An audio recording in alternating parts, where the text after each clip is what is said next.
Hello and welcome to News9 Live. My name is Brijesh Pandey and today I will be taking you to one of the most political hotshot story as far as Manipur is concerned. Today is day 2 of Rahul Gandhi's 2-day visit to violence-hit Manipur. After all the drama that unfolded on day 1 of his visit, something which you saw blow-by-blow account on News9 Live, the Congress leader left for Moirang in the morning to visit the relief camps and meet the displaced people there. Later, Rahul Gandhi will return back in Imphal, and at Imphal Hotel, he is going to meet civil society organization leaders, United Naga Council leaders, 10 like-minded political parties and women leaders. The senior Congress leader reached Imphal on Thursday morning for his 2-day visit to Manipur. On day 1, he visited relief camps in Churachandpur district and met with families affected by the violence unfolding in the state. This is the visuals which you can see on our screen. This is the visual this is the relief camp where Rahul Gandhi went last night. The visuals of that camp, these visit came much later in the night, which we are showing it to all our viewers. Rahul Gandhi is the first opposition leader to visit Manipur amid the ongoing crisis in the hill state. And in the latest, clashes erupted between women protesters and state police in the Bazaar area of the Imphal following Sejam Cherang incident on Thursday, wherein 3 were killed and 4 others injured in a shootout with suspected Kuki militants. Earlier, a large number of people, including youth, stormed the BJP office in Bishnupur district at around 4 p.m. on Thursday. The mob pelted stone at the BJP office, in which a large portion of the office was destroyed. The mob was angry because Rahul Gandhi was stopped by the Bishnupur district police on his way to Churachandpur via Moirang. Angry mob even burned effigies in front of police station. Yesterday, Rahul Gandhi had to take a chopper to Churachandpur to visit relief camps after his convoy was stopped by the police in Bishnupur area. These are the visuals which you can see where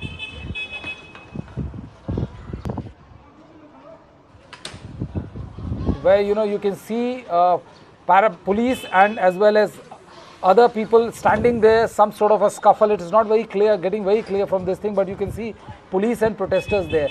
Rahul Gandhi had called the incident unfortunate. He said Manipur needs healing touch and peace has to be only priority.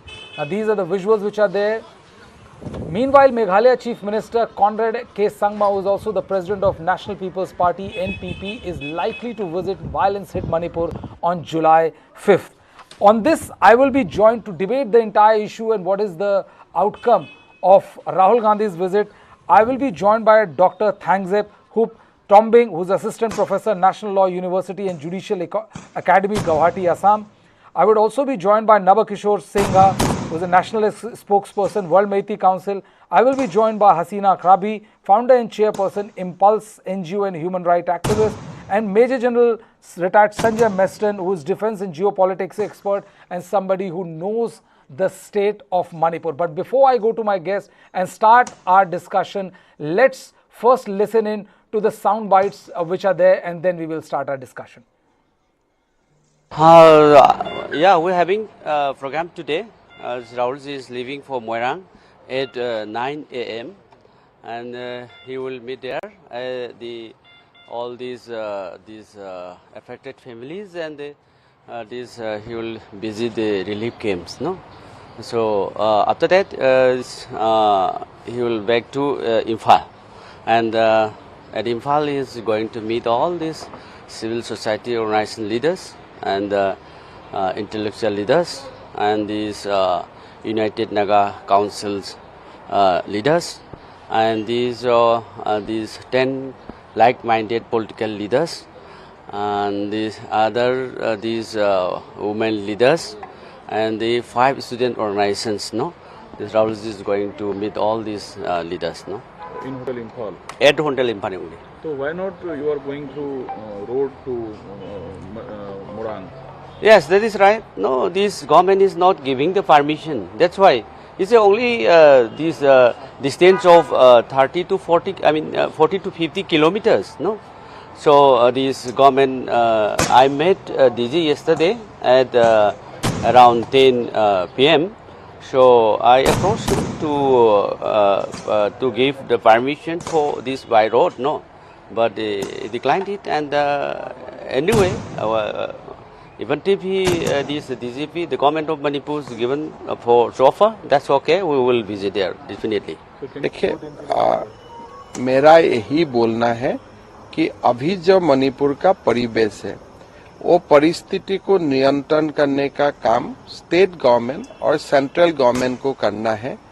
उस समय कोई भी political leaders को वहां जाके जबरदस्त करना और जो रिजल्ट भी कुछ नहीं निकालेगा, मतलब काल वो आ जाएगा, उनका विजिट से कुछ पॉजिटिव होगा तो अलग बात है। वो तो एक खाली वन डे का एक मीडिया का जो कवरेज, मीडिया एपिसोड वही होगा, उसका आगे और पीछे कोई रिजल्ट निकालने वाला नहीं है। तो मेरा यही मानना है कि एक स्टेट का जो दुखदायक परिवेश है, एक बहुत ही ट्रेजिक सिचुएशन है, उनका एक पॉलिटिकल फायदा निकालने का हमें कोशिश नहीं करना चाहिए। Actually, we don't know now also why government stopped us. Actually, Rahul Gandhi visit will strengthen the peace efforts of anybody. Then why the government is trying to stop the Rahul Gandhi? That you saw that in the morning itself when we travelled from the airport, nobody questioned us. We visited the region of Gadar also, here also. Because we have pathetic condition in all areas. Pathetic condition. Yeah, that we will, because we will talk tomorrow. Now we have to, no. We have to listen them. That is what Rahul Gandhi done. They have to listen. Rahul Gandhi listen everybody's views. They already told the sorrowful stories. Here also they are telling, there also they are telling. Message, Rahul Gandhi has given a message, the time will come for a peace. Peace will come. You don't worry, everybody is with you. We are all with you, everybody with you. Both places, Rahul Gandhi told that we need peace.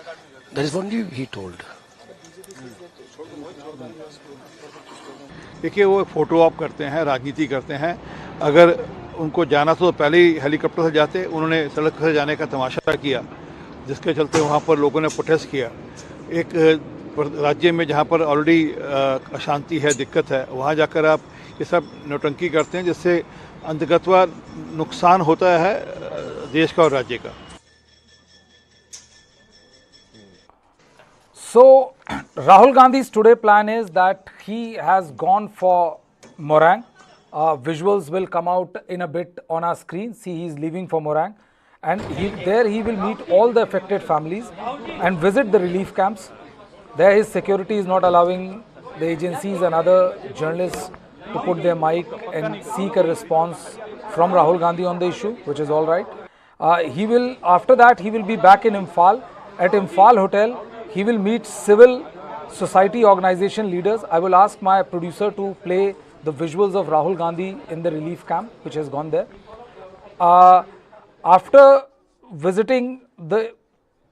being back in Imphal, at Imphal Hotel, Rahul Gandhi will meet civil society organizations, the CEO leaders, United Naga Council leaders, 10 like-minded political party and women leaders. And this has been conveyed by Manipur Congress President Kaisham Meghchandra. Now, yesterday was a day of lot of events which unfolded. You know, Rahul Gandhi, this is the relief camp, one of the relief camp which Rahul Gandhi went there last evening in Churachandpur area. And you can see women in tears and the kind of condition, you know, which they are living in. You know, this visual alone tells you hundred of stories which, you know, nobody is willing to acknowledge, but it is an unfortunate reality which is unfolding. Very, very unfortunate reality, if I may say so. This is Rahul Gandhi going there, trying to talk to people, understand their point of view. But yesterday, this visit created a lot of political brouhaha. In fact, there was so much political tutu meme that the fact that yesterday morning at 5:30, there was a gunfire in which 2 people were killed, was kind of drowned in that. There you see the visuals, because it was, I'm being told that clashes have erupted over Senyam Cherang death in Imphal. And these gunshots, the sound of these gunshots are a constant reminder of how everything is not normal in the state of Manipur in the last almost 60 days, if I may say so. And it is an extremely unfortunate situation which is unfolding as far as the state of Manipur is concerned. You can see the tires being burned.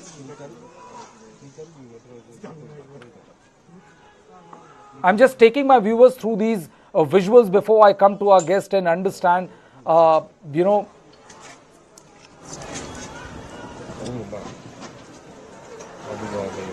tires being burned, and say this is just to stop any vehicular movement. It is on the both sides of the road. You can see this is to stop the movement of anybody on that road. Yesterday we heard that, when in Bushnupur, when Rahul Gandhi was stopped, earlier we were given to understand that women folk were protesting and all, but later on when Nat sounds and everything came, they were welcoming Rahul Gandhi. So these gunshots are an unfortunate reminder of what is happening in the state of Manipur. I'm joined by, as I said, Dr. Thangs Akhop Tombeng, Assistant Professor. Sir, my apologies if I'm not getting your name, pronunciation of your name correct. My sincere apologies on that front. Professor Dr. Thambung, who is Assistant Professor of National Law University and Judicial Academy, Guwahati. Nabakishore ji, who is a national spokesperson, World Methi Council, and Major General Sanjay Maston, who is a defense and geopolitical expert and somebody who knows the terrain like the back of his hand. Major General, I'll come to you in a bit, but first I will go to Dr. Tombeng. Dr. Tombeng, you saw how the situation is unfolding. There have been incident of violence. 3 deaths have been reported since yesterday. Is peace anywhere on the anvil? Thank you for the invitation. The Manipur issue is very lopsided one. And in fact, whatever the narratives which have been created since May 3, there has been a shift of narratives from time to time. And now we are seeing a situation where there is that united collective wage on a community, and then the issue that are related therewith has gone a sea change. And in fact, the visit of Rahul Gandhi, in fact, reflects, the divide within the community itself, because as the bites were being played, we could see that some section of the community welcome him, some section of the community do not welcome him. And then there's also another concern which was raised, that if he goes by road, then there could be challenge, threat to security, etc.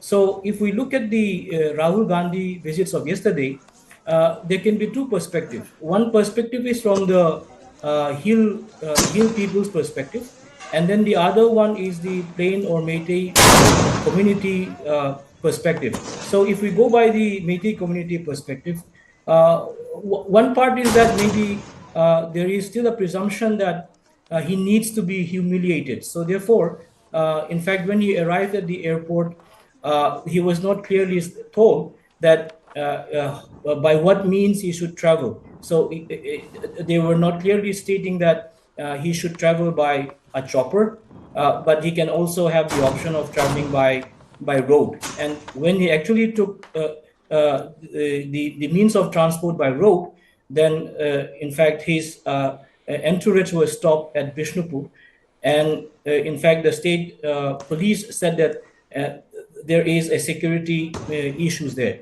Another one could be that maybe to the political mind, or maybe to the idea of the state, there is now a presumption that maybe Rahul Gandhi is a force to reckon with, and maybe because of his successful Bharat Joro Andolan, and then therefore he does have lots of political traction within India and outside India. So therefore, maybe he is being taken more seriously, even though the bites would say that he's not he's there only for the purpose of photo op or something.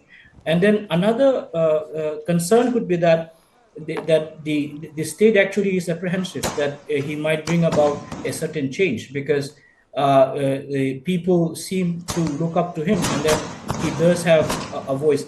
From the Hill community context, he is most welcome, and in fact, the ITLF and other CSOs welcomed him. And one of the reasons could be that there is a family legacy of his grandmother and his father as well.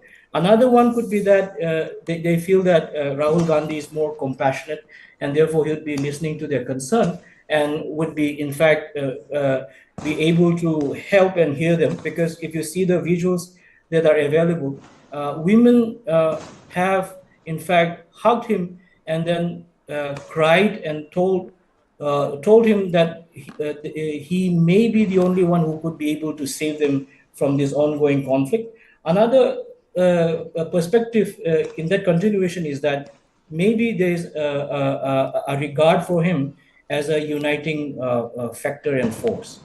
Okay. Thank you. Okay. Yeah. I'll go to Nabakishore ji. Nabakishore ji, Nabakishore, this is how do you view what happened yesterday?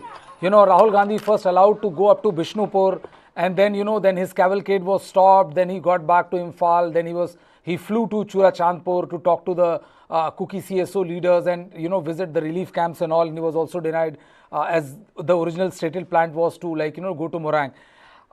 Why was how credible the threat is? Because the BJP said that the women folk didn't want him to be there, but later on when visual came, the opposition was not that much. So why was his trip curtailed at the last moment? Thank you, Brijesh ji. But the question वो कैसे जाए, उसको कैसे ना जाए, पैदल से जाए, गाड़ी से जाए, हेलीकॉप्टर से जाए, this is all the matter of the वहाँ पे जो law and order क्या situation है.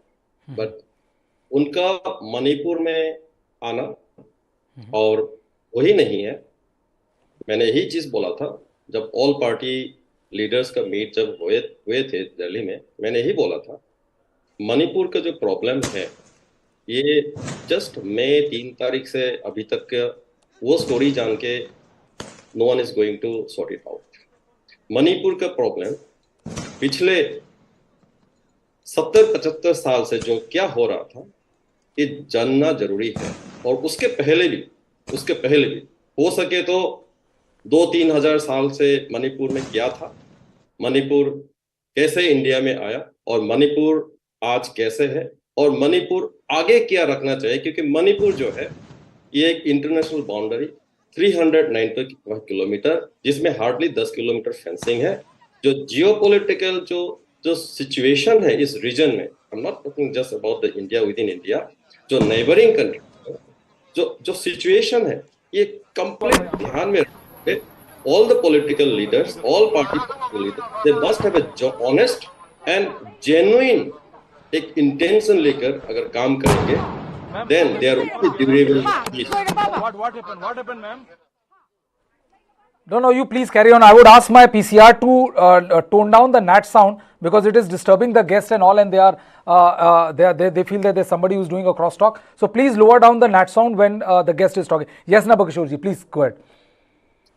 Yes. So my view is, I definitely welcome Rahul Gandhi's visit in Manipur. Not only him, I want all the political leaders should think about, analyze, and also gather all the historical aspects as well as the transition of the kind of the Manipur today and also in the future with the dynamic change of the geopolitical situation in the region, keeping in mind that this is sharing a huge international border where other side is a disturbed land, and All these things has to be kept in the mind. So just it should not think about just to address the current violence. It is also important to think all the greater aspect, the perspective. The perspective. It should not be something like that.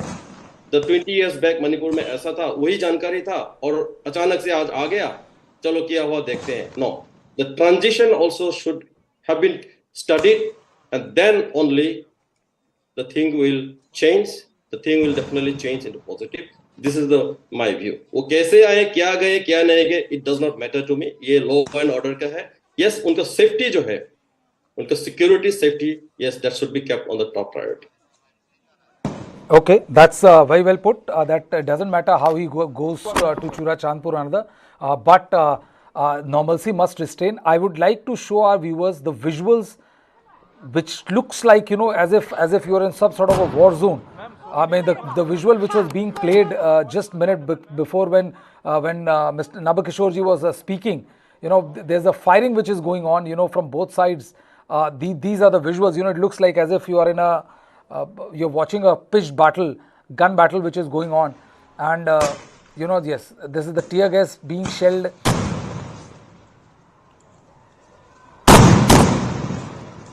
These are the visuals from Imphal, and yesterday was also not a good day, if I may say so.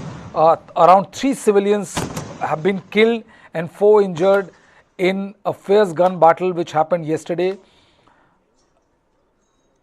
At least 2 civilians were killed, 4 sustained injuries in a fierce gun battle between suspected militants and village defense volunteers at Kotak, Ching Laikai, Sejam Chirang and Khurkul Maing Laikai in Imphal West District and in early hours of Thursday, which is yesterday, and clashes have erupted over Senjam Chirang's death. And apart from this, also the mob tried to vandalize BJP's office in Bishnupur district, where a large number of people, including youths, trying to storming the BJP office around 4 p.m. and the mob resorted to pelting stones at the BJP office, causing damage, and they were denouncing the obstruction caused to Rahul Gandhi's visit to Churachandpur. And why was he detained? I mean, these visuals are a telling testimony of what is happening in the state of Manipur. I would like to go to Major General Sanjay Meston. Sir, good morning and welcome to News9 Live. I would like to understand from you, sir, is because, you know, you have been a regular guest in our attempt to understand the security situation which is unfolding in the state of Manipur. So, you know, I mean, irrespective of the numbers of the boot on the ground, you know, the government has not been able to crack down or contain the law and order situation which is there. You know, I'm not saying that there is a massive violence which is happening across the state, but there are sporadic incidents and nobody is able to contain that. And you saw the visuals, you know, they were telling testimony of how things were happening. You know, what exactly, according to you, sir, the state or the center should do to make sure that at least they have cracked down on the law and order and people who are out there creating mischief and not allowing the situation to become normal? Brijesh, good morning. Morning, sir. Before I answer your question, there are 2-3 ground realities which we need to analyze as on date. One, who are suffering? It is the people of Manipur from both the ethnicities. That is a reality which none of us can deny. It is a common man which is suffering. For a common man to make a house, construct a house, to earn his daily living, to bring up his children, to buy even a small cycle or a scooter. I've been from such a family and I can well visualize how difficult it is. And today the common man is suffering so much. They have lost their family members, including people from the Indian armed forces. They have also lost their families. Their houses have been, you know, razed to the ground, burnt. So many things are happening. So sometimes one feels that have we as a nation gone oblivious to their sufferings, and we are allowing this violence to continue unabated? And therefore you have actually asked a very pertinent question, why this violence continues and why it is not being controlled. Now, firstly, I was just hearing some politicians, and I've been hearing so many politicians in our country every day of all political parties. This is a political problem, and most of the problems in our nation, whether it is partition of India or whether it is any problem in any state, it generates from politicians whose wordings, the language they use, can generate sparks of fire. I do not know why today politicians who are supposed to be leaders, politicians across all parties, who are supposed to be the leaders of the masses, they just use such, I would say, language which makes a lot of impact on people who are already suffering. And some politician will make a statement with one ethnicity will feel he is citing us, and the other politician will make a statement. So what I'm trying to say is that they are inflaming or putting the flames of this passion further. And till the time, Brijesh, the people, this political class in this country do not resort to maturity. And I now compare from the Indian Armed Forces. Have you seen any general, any colonel, any brigadier dealing with his jawans? After all, these jawans come from all walks of country, or from all parts of the country, including from Manipur. We have served with them. Have you ever used such filthy, unparliamentary language? Imagine if an officer starts using this kind of a language, what will be the morale of the people, the jawans? And therefore, I'm sorry being little very, what wording should I use? I'm trying to hit the conscience of people today. I can understand. Whether Yes. it's anyone, even some of the panelists, they're talking, let us go back into history of 3,000 years back. Can an issue be resolved by going into history of 3,000 years back? Today, we have so many ground realities. Today, let us accept there are certain facts. A lot of people say that so-and-so religion, they should be sent to so-and-so country. Is it possible in today's reality? So-and-so ethnicity, send them back to so-and-so country. Is it possible? Let's be very fair and free and frank. So, we have got Tibetan refugees today. Can we send them back to Tibet? So, there is no dearth of these kind of discussions. We have to start afresh. What is the ground reality? And politicians have to do the healing touch. And since day one, this problem has been going on. You keep hearing inflammatory speeches, fanning passions, and the people as it is are affected and they get carried away. The Indian partition is a live example. My mother was based in Peshawar, and she was just 7 years when the partition. They used to live so peacefully, people from two religions, and suddenly the flames of passion were set, and what's happened to the nation, and till date, the effects continue. Mm-hmm. So, armed forces is such an institute where people can learn a lot of lessons from us. We don't inflame people's minds with, No, I get what you're saying, sir. I completely agree with you. Like even today, I was hearing one gentleman calling this visit Notanki and drama. I do not know whether we are watching it. That's an unfortunate, General Sanjay Maston, I completely agree with you. That's an unfortunate aspect of politics. People who are in power forget how they behave and how they talk when they are in opposition. We also joined by Hasina, who is a founder and chairperson of Impulse NGO and human rights activist. Hasina, welcome to News9 Live. I would want to understand from you that, yesterday Rahul Gandhi came, we discussed this, how, the entire, his visit was curtailed and he had to go there and all, and also wants to meet the cookie CSOs and visit the other relief camps and all. 3 people have died since yesterday, and it has seen massive retaliation on the ground. How do you see the situation unraveling? I mean, is there any hope for peace returning back in Manipur? Or is it that, after every 1 year of assertion that, everything is all right and violence is not happening, we again see a killing which triggers another round of violence before we go to another round of killing? The need of the hour at the moment with Manipur is the peace and order at the ground. And that's a reality. And I think for that, whether the working state government or the central government, which is a major will have to look into that situation so that these violence does not keep occurring in and out. Any visit of anybody, whether it's Rahul Gandhi coming into Manipur or any other political leaders coming into Manipur, the visit is, of course, an important part of the whole process as a constitution of the country. Political leaders, whether who are in the leading or not in the leading, has to come, has to see, has to reach out to the community, has to understand the problem that is existing, and will have to ensure that there are support system being provided to the need that is already there. This is very, very basic humanitarian need that is needed at the moment. And the need for children, the need for women, the need for a family as a whole has become a necessity. I think even as a civil society organization over the last 2 months, I've been sitting and giving all my viewpoint again and again. But the fact that there's so much of humanitarian need at the moment in Manipur, which is not really coming through. What about that? I think for common people, there's a basic need.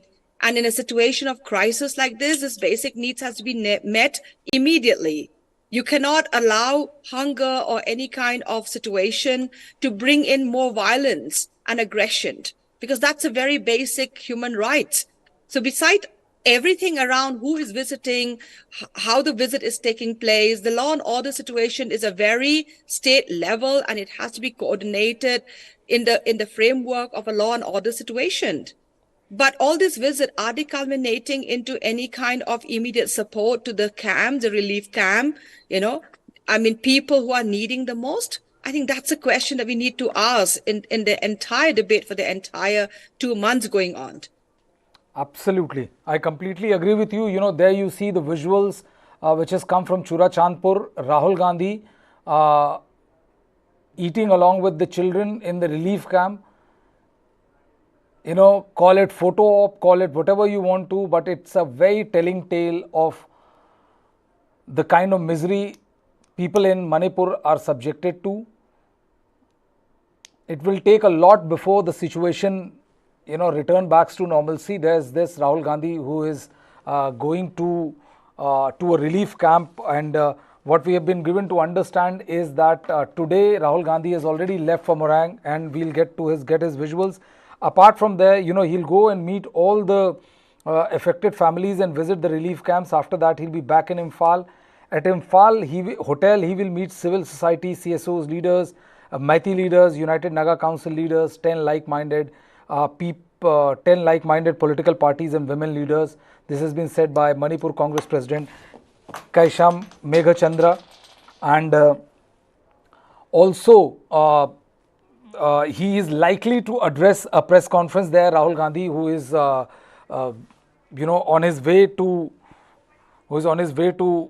Moirang, and I will go to Dr. Tombing. Dr. Tombing, Rahul Gandhi is we have been discussing Manipur for almost 2 months now, and since his visit is a very important political visit, because the Congress has been after the central government, asking them as to why situation on ground is not improving, why the Prime Minister is not talking, and why the government is not taking enough steps to ensure that law and order returns back to normalcy. Why is law and order not returning back to normalcy, Dr. Tombing? Why are people being killed, in one area or another? Why is no law and order not being returning to normalcy? In fact, whenever Manipur issue is discussed, and whenever Manipur is studied, the understanding of Manipur is usually very unconventional. And then whatever learning, whatever wisdom people may have, somehow those conventions don't sit in place, and they fly off the face. And then in my humble assumption, what I found is that the political top brass, and from the top brass to the layman and then the common man, there seems to be a narrative which has been so deeply created that the others have to be blamed for whatever the ills that Manipur has been going through. And then it is a very sad scenario that someone who had global and national exposure, and then who had seen much progress of the society, and who have been at the helms of affairs with regard to state and with regard to all aspects of development issue-related matters. From whatever top brass to the lowest community, there's a presumption which is prevailing and then not stopping, and then people are made to assume that we are right and then we are the victim, and then the other person is the perpetrator. And as long as this kind of a narrative is not re-looked at, and then there is a certain kind of a introspection which is being made, this kind of in fact, violence would keep on erupting. In fact, I really agree with one of the panelists. I'm sorry, I could not recollect his name. That we should stop the idea of maybe over-romanticization of history also. Why I'm saying the reason is that because when you over-romanticize, you may not be able to see the issue from a today's perspective or contemporary perspective, and therefore maybe you'll be blinded by an idea of racism. You can be blinded by an idea of xenophobia. You can be blinded by an idea of a certain supremacy. In fact, when this problem first erupted, when I was observing the updates, what hit my mind was that somewhere was there a very strong sense of xenophobia, which was writ large within the community and which has been gaslighted over a period of time. Because somewhere I saw that in the TV debate at the state level, etc., there was a creation of an exclusive community based on a very strong communal line, and that has not dissipated yet, and it still is very much, in fact, propagated from some context of propagandas, very much in that context. And then when that has not been checked, and then if the top brass also discuss the idea from that narrative, what is the common man supposed to do? And then the common man, being a patriotic person, thinking that maybe he is protecting his motherland, becomes vengeful, and then he or she ends up going to the frontier, and then the problem keeps on escalating. And in fact, somewhere it has to do maybe with regard to an idea of constitutional fraternity, whereby tribal are still seen as tribal who have not at all evolved, but they are simplistic and innocent. But then at contemporary times, the society has evolved. Literacy rate has become very high.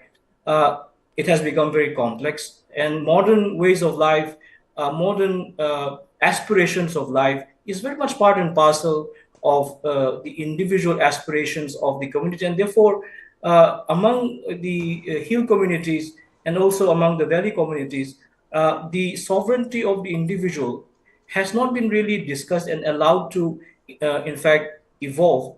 And that might have in somewhere, affected the idea of people thinking beyond a very parochial narrative of us against them. And therefore, in certain virtual signaling, maybe thinking that the us are the victims, and then the others is evil personified. Okay. Yeah, maybe.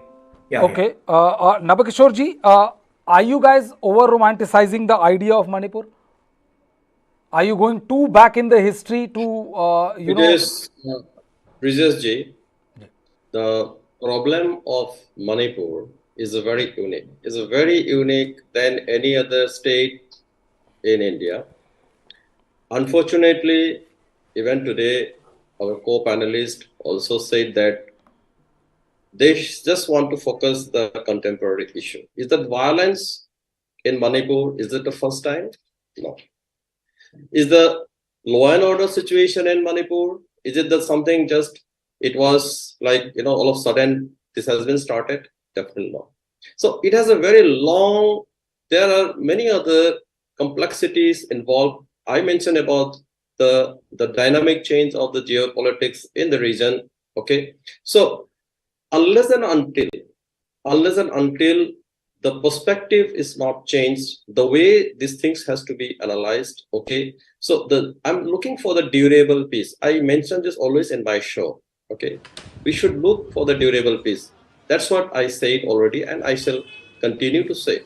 Now, when in the all party meet last time happened, okay, Asaduddin Owaisi, he commented a short video clip in your media. I noticed it. What he commented: BJP is trying to impose Hindutva in Manipur. And let me tell, उनका जो हिंदी का जो version था, और जो community कभी tribal था ही नहीं, उसको जबरदस्ती ट्राइबल स्टेटस देना चाहते हैं. He was talking about the Meitei community in Manipur. So that was a very irresponsible statement. That's why I'm saying, unless and until all political party leaders does not have that, the conviction, the honesty, and the genuine understanding of the issue, if the collective efforts has to be done. अच्छा ये BJP ने कर दिया तो ये problem है. तो the same way you can also ask, UPA के टाइम में आपने सू कर दिया, और सू का जो फ्रेमवर्क था किसके साथ साइन किया? So all these questions will basically come up. अभी आपने बोला तू मैं, this is what in India it's happening, but the problem is Manipur का जो सिचुएशन है it's unique. तो उसी हिसाब से उसको, it's very delicate, it's very fragile, उसी हिसाब से आपको देखना पड़ेगा. And अगर आपको the political, the party leaders, if they think that the problem of Manipur is nothing to do with the greater perspective of the India, then it's very wrong. You have seen the kind of the complexity, कहाँ से ये drug का root आ रहा है, कहाँ से militancy का root आ रहा है, इधर का उधर का इधर, ये सब, the border is almost open. Okay. So ये जो इधर से जो ड्रग जा रहा है, the drug routes which is passing through, where is it reaching? It's reaching all over the जो major capitals, the metro cities, then it's going to the international routes. Now, all these things, see, when you talked about last time about the Mr. Biren's role and all these things. Now, I'm not supporting Mr. Biren, or I'm not listening, but I'm very upset for one thing that all this problem started when he wanted to address certain issues of land grabbing, the poppy cultivation, the people here and there, they are residing, they're settling in the reserve forest area, the protected forest area, okay, and he wanted to take action. If he is not prepared well, then why he should have taken that initiative? He must have prepared well. Aaj kya dasa hua? What happened? It's a mayhem all around. And then apart from that, it's almost going to be 2 months. 2 months. See, I have sympathy for both the community. Who it is affected? It is the weaker of the weakest of the people of the society. Okay, they're homeless, the kids are unable to pursue their education, everything mayhem. It's affected both the community. But the thing is that, again, the other, like people like Asaduddin Owaisi give such comments, then what will happen? He is avoiding the problem and he wants to politicize. See, Nabakishore ji, I agree, but the problem is that there is also, what happens is that, then you have also VHP coming in, and when people trying to bring religion, we have learned from you guys, and when we talk to them, we said that it's not about religion, but somehow, from both sides, the narrative is being pushed, also trying to make it a religious based. Do you agree with that?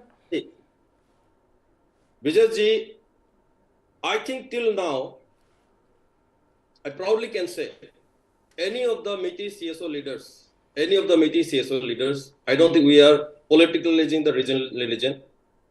Even Meitei majority is Hindu. But did anyone campaign? Did anyone try to mix up all these things? Like, even we are not telling that, this is the Christian versus the Hinduism, or this is the majority versus the minority, this is blah, blah. This has some other very deep-rooted, complicated problem unless and until we don't look back the things in the greater perspective. It is not that 2 months, it is going to continue forever. And Manipur was a disturbed place. We all agree that. Do you all want to continue the same thing again? Is there any that foreigner or foreign country has that something planned that, how come? Okay. Manipur was again going towards the, the peace and the prosperous the path. It has to be bring back जो 10 साल पहले से जो continue था. We should bring back. ऐसा कुछ हो रहा है क्या? This is why I am upset. This is upset. And the whole things, I explained in my press conference that the Meitei is actually a scapegoat, as per our analysis. We are made scapegoat. So okay. Meiteis are made a scapegoat. I don't want to come and saying the repeated thing in your news media, because we have lots of work in the ground. Rather, we take the responsibility, we focus, and we have to solve it. Okay? Thank you so much. Okay. General Meston, if I may come to you, there is this situation which is there in the ground. Do you see this coming to an end? Because, both sides have their legitimate grievance. I'm not going to say that, only one side is sufferer or only one side is espousing his sense of history. But how do you see any progress being made, sir, as far as law and order situation is concerned? Because until unless this situation is controlled, I don't see any solid movement being made forward. How do you see this, sir? Because both sides have. I'll be ethically wrong on my part to say that just because one side is a majority or one side is a minority, they are the one who are being victimized at. And if somebody feels very strongly, how do we answer to that, sir? Yeah, very true. Firstly, I touch on basics. I am a problem solver. That is my basic approach in the Indian Army. And I would like to highlight certain aspects again. One, my Indian Army career started actually from Manipur only, 1982, and I have reiterated. And I was in Limakom, it's a plain area. I was in proper Imphal, and all these areas, Bishanpur, etc. And I was also in Ukhrul. So all these areas I was there. I had such fond memories.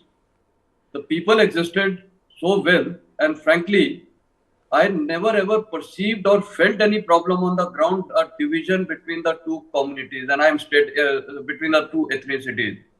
And this is my career started from here. I never saw it on ground. I never heard from anyone. And as armed forces people, our daily interaction is with the people of Manipur. What did you not saw on the ground, sir? It was so good. They were coexisting. We never heard the problem, Hill tribe or Meitei tribe. I never heard it. They were so good. They were coexisting. Imphal Valley we used to visit. Ukhrul I visited. Limakom, all these places. Further to Chura, Chandpur, etc. And not only that time, thereafter I told you I was in the military operations directorate, looking after the entire China as a brigadier, and also as looking after the entire northeast insurgency. So a number of times one has visited, even as a major general I visited. So people have coexisted, and this is the beauty of Indians. We coexisted irrespective of religion, irrespective of caste, color, community. Every part of India, Indians are coexisting. That is the hallmark. And let me tell you, Indian Army also, everyone is coexisting. We have got people from all religions, from all ethnicities, from all castes. And that is what my starting point is.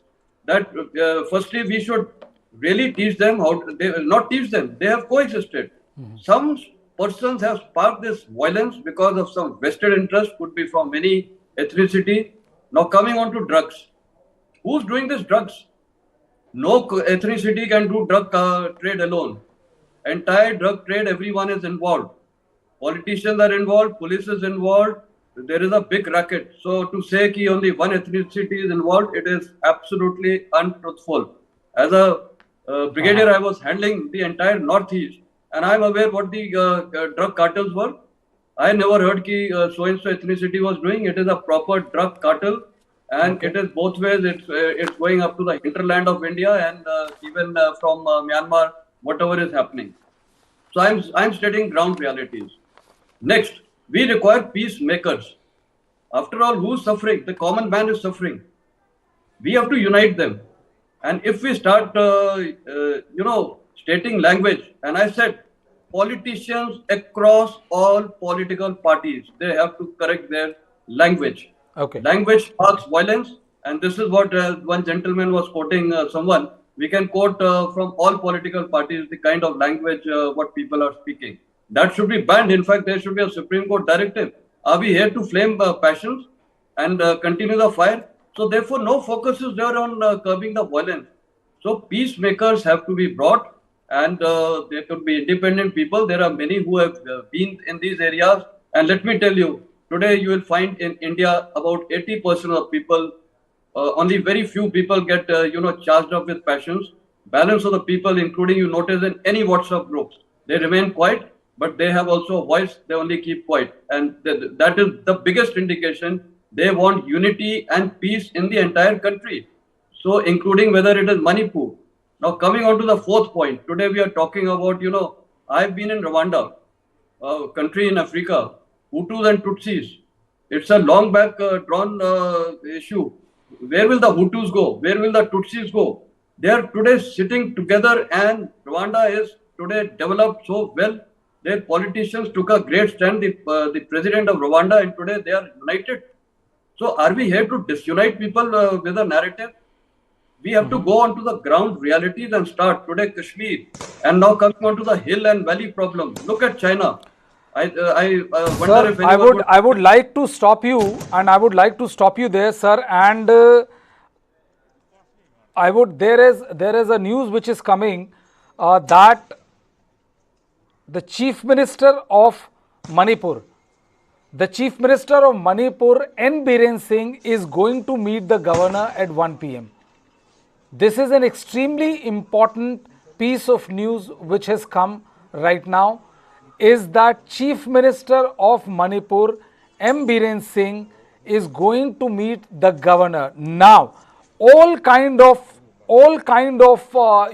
insinuations are being made about whether he stays back, whether he puts in his paper. We are not going to speculate on that, because as a responsible media outlet, we refrain from speculating on an issue which is very, very sensitive, and it carries repercussions, and that is the reason why we check it several times before we go ahead and break it. But this is the information which is coming out, is that N. Biren Singh, Manipur Chief Minister, is going to meet Governor Anusuya UK at 1 p.m.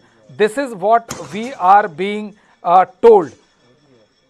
This is what we are being told, is that Manipur Chief Minister is going to meet Governor Anusuya UK at 1, and it will be extremely interesting to see how this conversation, how this pans out, because one of the key, as the guardian of the state, the Chief Minister's impartiality has to be like Caesar's wife, above suspicion.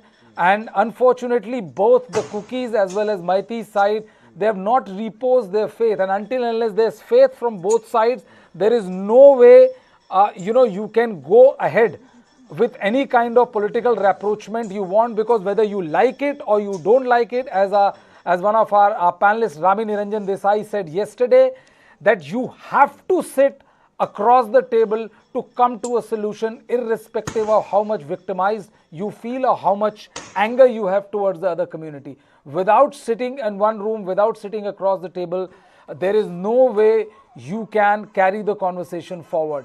Rahul Gandhi is in Manipur, Rahul Gandhi is in Moirang, He will come back to Imphal. He is going to, meet various stakeholders, political parties, Naga Council leaders, and is likely to address a press conference as well.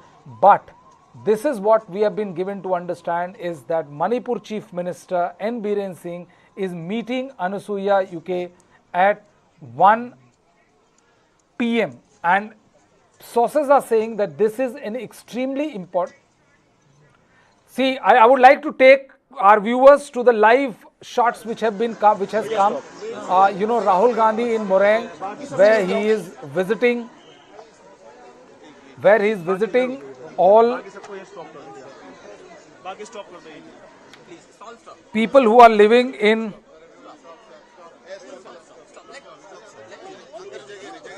these makeshift camps. He has gone there first to assess first hand.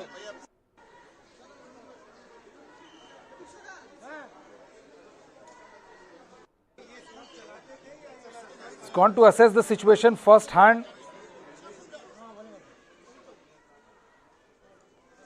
And there he is, Rahul Gandhi, along with Congress leaders, security paraphernalia, K.C. Venugopal and others. The Manipur chief, Congress Manipur chief is also there along with him, Dr. Ajay Kumar. See, this is the condition, this is the relief camp in Moirang where people have to live or have been living for the last 60 days, or almost 55 days plus. And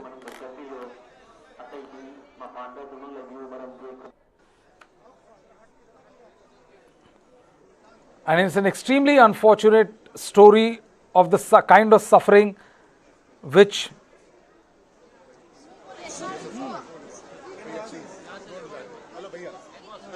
these people have to undergo,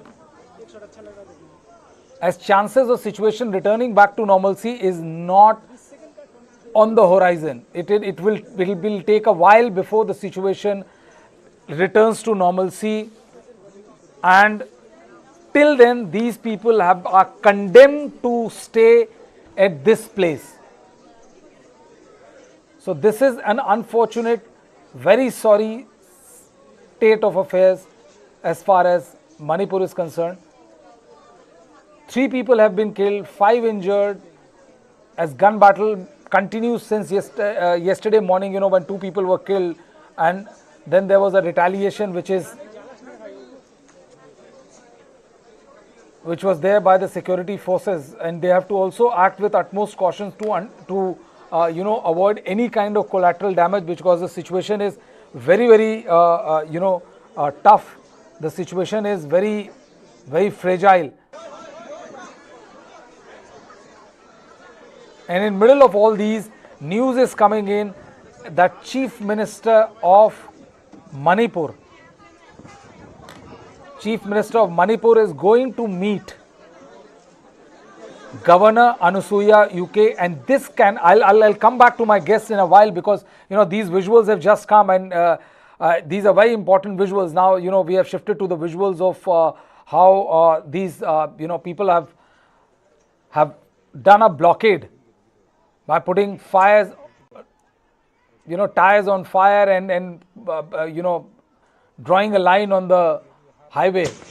These are the visuals which are from Imphal.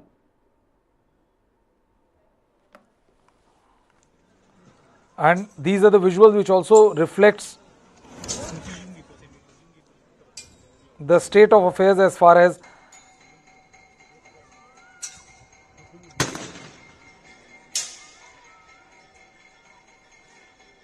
and the big news which is coming in is that now Manipur Chief Minister N. Biren Singh is meeting Governor Anusuya UK at 1 p.m. and there are a lot of possibilities which are being read into this. The governor is there are talks that that he might put in his papers, but that is not confirmed yet whether he will resign or not. If he does, then that is going to be the biggest political story of the day, because we can confirm the news that that he is meeting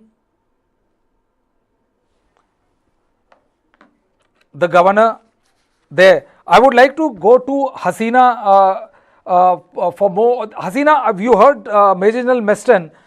He's saying that, on the ground when he was there, he never saw any kind of friction between the two sides. But unfortunately now the situation and the divide is so deep that it is almost impossible for make people from both ethnicities sit across the table. What exactly changed in the last few years? Hasina? Well, I would say that, having worked with community, I have not experienced this situation where they are unable to sit and have a dialogue or unable to work together. That has not been the case. I think there are two viewpoints that is coming from the ground, but if you're looking at for the common people who are actually living on basic economic, basic needs and requirements, who are basically at the rural context, that has not been the case. Both communities has been able to live by each other, have been able to have communication with each other, have had their own challenges of situations. But I think the way the political voicing that keeps coming in and out always bring the deeper version of that people are actually in a divide. So I think that these are always two versions. Let's look at the majority common man who are affected, common people who are affected at the moment. When you go back, at least I would say our state partner who's in the ground, we are more looking at the fact that there has been sharing of food among communities in some nook and corners of Manipur. And, we're also looking at situation where people are more looking at how to be able to go by the day, rather than looking into this big clash, looking at normalcy of peace, looking at normalcy of safety to be able to get out of from their houses or from the camp that they're actually being there. So I think let's look at this narrative a little bit different. Let's just not look at from the lens of what is being reported from the ground, which is very, very centric to how media would focus so the debate can continue. Let's not look just from the context what political leaders are giving their statement. Let's look at from the context of a normalcy of human and communities who have lived together at different situations over many, many years. And situation of years of conflict that have come. But I think we also have to go back that this flaring of 2 months has affected the normalcy of almost 10 years. And so, I've worked for 25 years in the sector of non-development organization and have been in Manipur then and now. We have seen work progressing on the ground, but these 2 months has just made things so stagnant. I will go to Navakishorji. Navakishorji, there are two things which are coming, which we are hearing from our sources in the ground. I would like to seek your response on both questions. So I answer one by one. First is that we are hearing that N. Biren Singh is going to meet Governor Anusuya UK. Are you hearing anything of this sort? And what do you read into this meeting? Are you asking me, Brijesh ji? I didn't get you. What did you say, sir? Hello, am I audible? Yeah, you're audible now. I think there's some network issue. Am I audible? Yeah, you're audible now. Okay. Yes, I've also heard some kind of this rumor, and now in the some social media, some speculations are going on. That's what I said. There was a manifesto in the BJP this last election that they will do this kind of this eviction from this the land where they're supposed not to be, the people who have settled down. There will be action taken on the poppy cultivation, all these things. They will take action on the drug cartels and all these things. So if he was not well prepared, he had that initiated issue, and if he had initiated the issue, then if he started that action, then he should also able to resolve. So today, if he is resigning, probably if he's thinking that he's unable to control it, so it's up to him. Now, the point was, the last time I could not continue to that talk. There was because I had a flight. So there was a 11 some spiritual leaders who visited Manipur, and there was some question which I could not continue, that the religious leaders can be the peacemaker. Okay, so today I think your context may be a little bit out, but I'm looking from the kind of the solution. Okay, I prefer to talk in terms of the solution because it's already too long. So in my view, religious spiritual leaders or the spiritual leaders, okay, they cannot be peacemaker in this problem because this is nothing to do with the religion, or this is nothing to do to heal the spiritually the thing. Okay, this is completely a political context. This is completely a political issue. So the peacemakers should come from the political leaders, or maybe the experts from, maybe they are not the involved with the political party. Okay, maybe the historian, or maybe who knows the entire issue with a greater perspective, and that should be the way, I think, to go forward. It should be solved by politically, not by the spiritual leaders. This is nothing to do with that somebody just went burnt temples or burnt churches with some religious sentiment. Nothing.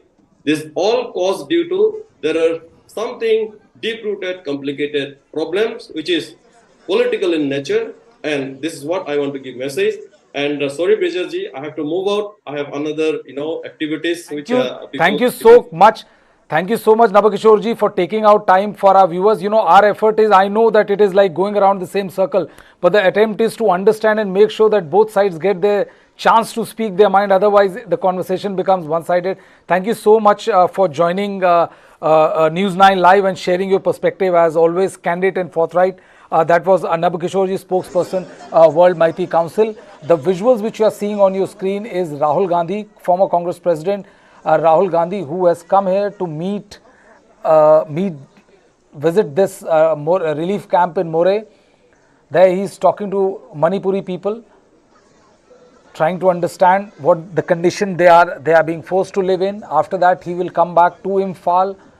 In Imphal, he will meet United Naga Council leaders, Mighty leaders, various other stakeholders to ensure that that he gets first hand. There's also a tentative press conference on the annual, but the big story which is also simultaneously developing as we speak right now, and I would like to inform my viewers, is that Manipur Chief Minister N. Biren Singh is likely to meet Manipur Governor Anusuya UK today at 1 p.m. And and what is going on the ground is that the situation is all not honky-dory as far as the Chief Minister is concerned. We won't like to speculate about the meeting. We won't like to speculate about the possible outcome of the meeting. But the fact remains that this meeting assumes a lot of significance because Manipur Chief Minister has been at the receiving end from both ethnicities, be it Mathi or be it Kuki. I am told by my producer that Nishikant ji has joined us. Nishikant ji, welcome to News9 Live, and I think you have joined at the perfect time, if I may say so. We've been given to understand, Nishikant ji, are you able to hear me, sir? I can hear you. Yes, you can hear. Brilliant. I've been given to understand that Chief Minister N. Biren Singh is going to meet Governor Anusuya UK at 1 p.m. There's also talk in the town, sir, that he might step down. What are you hearing? First of all, I want to correct myself. Yesterday, as I'm staying in Delhi, there was a miscommunication about Rahul Gandhi's arrival, and he was stopped by the police because they feared some kind of security reasons and not because of anything else. Anyway, so now I think the Honorable Chief Minister has taken an appointment with the Honorable Governor at 1 p.m. today to give in his resignation. But at the same time, there are some women folk who have gathered around the Nupilal building, and I think to tell him not to resign or something like that. But other than that, his appointment is for 1 o'clock. So let's see. And I believe that he had got calls in the evening. That's what my editor tells me, that around 4 or 5 calls that he was asked to step down. I don't know how far it's true, but last night itself, because there was a massive uprising last night. Imphal was last night, from the midday only. Imphal was Yeah. really disturbed. So that disturbance, I thought, was one of the cause of Mr. Rahul Gandhi's being stopped there. But that was a different issue anyway. So, Mr. Nishikant, your editor is also a very connected guy who knows the state of Manipur like the back of his hand. And if he's saying, Yeah, better than me. Better than me. Yeah, better than you. That's a very candid admission. So, I mean, Yeah. I'm not asking you to reveal the exact contours of the conversation you had with him, but what was the gist which you imported? I mean, like, how bad is the situation for the chief minister? See, you see what happened yesterday in Imphal Valley is not only for the editor; it is for every common man knew. People were completely, going crazy, angry with whatever killings happened, and they all came out on the streets, all asking, and asking for accountability. Some asking for the chief minister to resign. And I think because of that information, I think because of what the center realized what was happening, there was massive disturbance. That I'll tell you, massive all over. I mean, they were stopped. They were, till 1 o'clock, 1:30 or till 2 late in the evening and morning. There were tear gas shells being fired very frequently in many, many places. It was like a little war zone yesterday. Okay, and the thing is that what is the mood on the ground, sir? Because we have seen the visuals, we have run the visuals. It looked like there's a pitched battle which is going on between the police and the forces, and as well as the common people. What is the mood on the ground? I mean, how deep is the anger? Because we have heard that that there is a massive anger and resentment also for the state against the state for not able to control the law and order situation. Yeah, exactly. So they had brought the dead body. And they wanted to cremate the dead body right in front of the chief minister's bungalow, which of course was stopped with a heavy police force. And I believe now that the bodies, I believe that they're in the RIMS Medical College in the morgue, and so people have become very, very emotional, very angry with the state of affairs. And I think now, I think the center, will definitely react in a very strong way. And they must. And that's what we are waiting for, because beyond anything else, the life of people in Manipur at large is very important. There needs to be peace. Every life lost is absolutely priceless. You cannot compare it. And whoever it is, whichever side, we must bring peace. We must bring peace. Nishikantji, you have always been saying this, that come what may, there should be crackdown on people who are violating the peace arrangement. But except that a lot of my kooky brothers will think otherwise, but I am not a communal guy. I've always asked for peace, and I just stood my ground regarding the land issue. That's it, nothing else. Well, it's interesting to see that you always start your conversation with the disclaimer that you're not a communal. I completely get your point.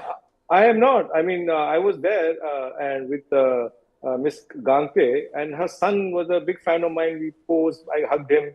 Why would see, a lot of stories will come out when things end, and I'm on both sides. I'm sure that on the Cookie brothers side, they must have saved so many of the Maitais and vice versa. There will be, abhi to janch, there will be investigation, things will come out. Doodh ka doodh, pani ka pani ka.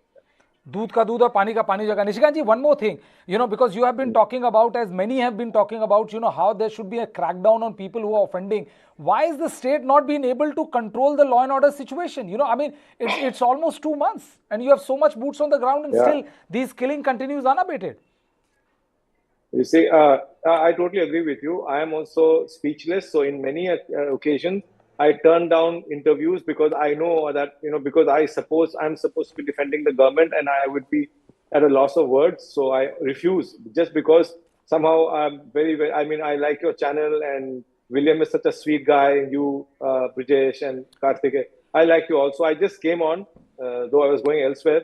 Otherwise, yes, it's like high time, 60 days almost. Today is the 30th, so it'll be like 58 days to be precise, So that's a long, long, long time. I don't know. I'm speechless, and peace needs to be brought at any cost. At any cost. Yeah, you are speechless, and peace needs to be. But what exactly is lacking, sir? Because now the levers of the security also with the center as well as the state police is there. and yet, these killing happens, there is, because how long this can go before it creates an almost kind of a permanent divide between the two ethnicities? What does the government need to do? The security forces have to be better coordinated. That's what I guess. If I am to understand, everybody knows where the sensitive areas can be, could be. So that's where the security has to be deployed very well. There has to be good coordination. And there should be no taking sides. Basically, Manipur at large. Manipur is bleeding, and Manipur's bleeding has to be stopped. One more question, Nishikantji. Do you think that that with the violence not being able to control, the guns out there in the public, the government not being able to recover that quantity of guns which have been looted or surrendered or whatever, do you think that this gets to the fit case for imposition of president rule? I couldn't hear your last sentence. I'm saying that with the state government not able to contain the violence which is there on the ground, and killing of innocent people from both ethnicity continues. Do you think that this the state is turning out to be a fit case for the president rule or change of guard at the helm? See, I am not in a position to comment on that, but let's give that wisdom, leave that for the center, and I am sure that they will react, and let's see how they react. And this high time, they must react, and they will react. I am sure, because this is too much. And then you have the parliament session coming out in the mid of July, and I'm sure before that they will want to see peace in Manipur. So something will be done. I'm sure that is why they've asked for the chief minister to resign, because they're completely upset with what's happened yesterday. So because it looked like there was peace for 3-4 days, but suddenly it just went the other way around. So you confirming, Nishikantji, that the chief minister has been asked to resign? No, that is what I am told. I said I am not sure. I am told that he has been asked to resign or whatever, but he's definitely said he's going to resign, and he has got an appointment with the governor at 1 p.m. So as we speak. So that's it. I got to go, and thank you so much. I have risked my neck out to say a lot of things. So bye. Thank you so much, Nishikantji. Thank you so much for giving this piece of information. I would like to like my producer to play that thing. The soundbite of Nishikant Singh, where he's saying that he has been given to understand that Manipur chief minister has been asked to resign. This is his understanding of the situation. Biren Singh is meeting Governor Anusuya UK at 1 p.m. Now, the important question which comes to my mind, and it's just based on my political coverage, will the chief minister do anything of this sort with Rahul Gandhi being in Manipur? Will they allow the impression to gain the ground that if this happens, it happened because of the pressure from Rahul Gandhi? Because that is the way the Congress would like to see the narrative pan. Will that narrative pan according to that? That is one question which I really want to understand. I am going to go to Mr. Tombing. Mr. Tombing, you heard Nishikantji, who is talking about the fact that that he has been given to understand that N. Biren Singh might resign. You heard about the killing which has shaken the government, has punctured the state government narrative of peace is happening. What do you have to say on that? Am I audible? Yes, you are audible, sir. Yes, if the CM resigns and something to that concern is affected, then it is a missed opportunity for the CM, Mr. Biren, because he had enjoyed unprecedented popularity, and then it transcend beyond the valley communities and then the hill communities as well. And maybe in Biren 1.0, he was more inclusive because of the political requirements.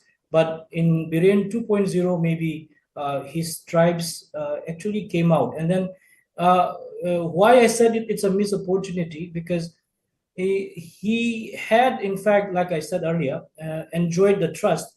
But then somewhere, maybe the radicalization that has happened within the civil societies, and then maybe if he had been involved as he's alleged, then maybe he's not able to see from a partial observer points of view, and therefore get himself too much involved in the entire process of the radicalization. And then I really agree with General Maston when he said that the peaceful nature and then the coeval existence of valley and hill has been going very well, and then suddenly this skirmishes which has happened, it was very unfortunate. But then in the past, in the 90s and then late 80s, 90s, when counterinsurgency was at its peak, we have also witnessed communal clashes where Meitei Panga communal clashes has also happened.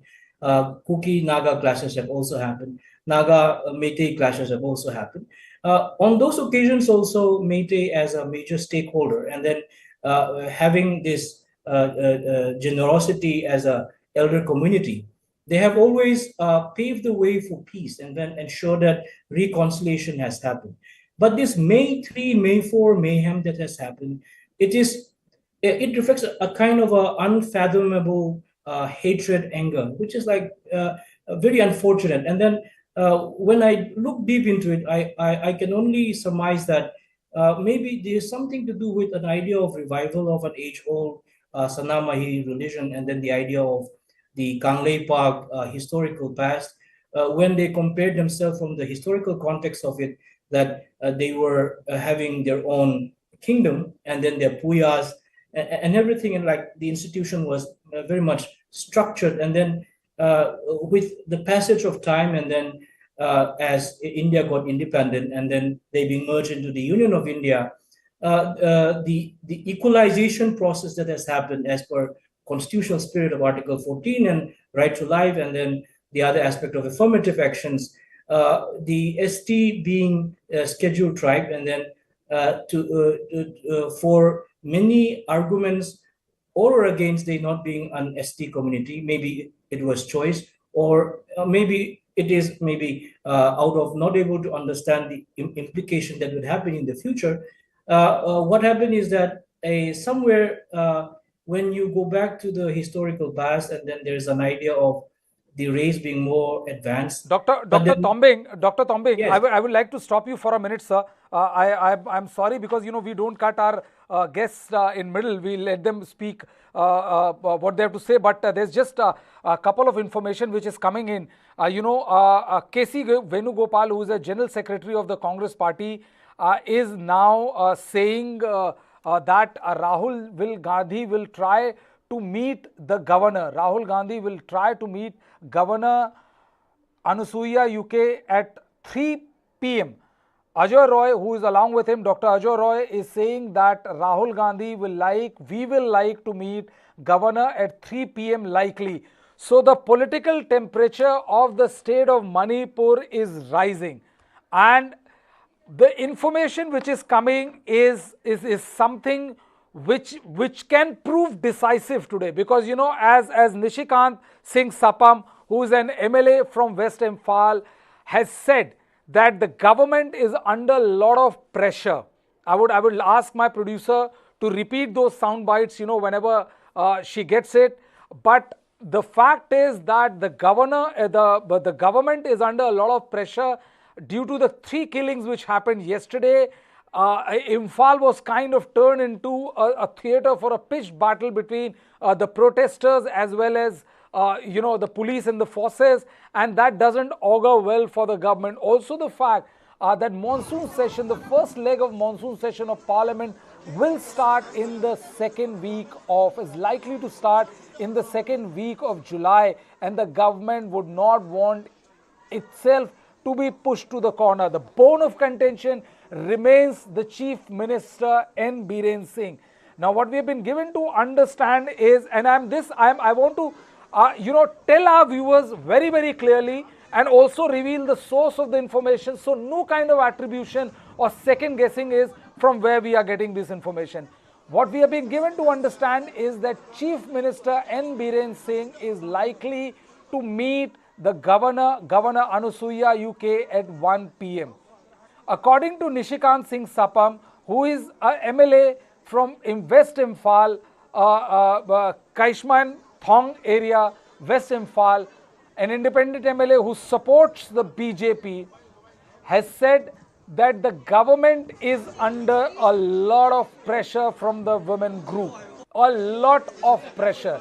And according to his sources, with the sources of Nishikant Singh Sapam, according to the sources of Nishikant Singh Sapam, the independent MLA who is supporting and who said that the chief minister is also under a lot of pressure and he is ready to quit.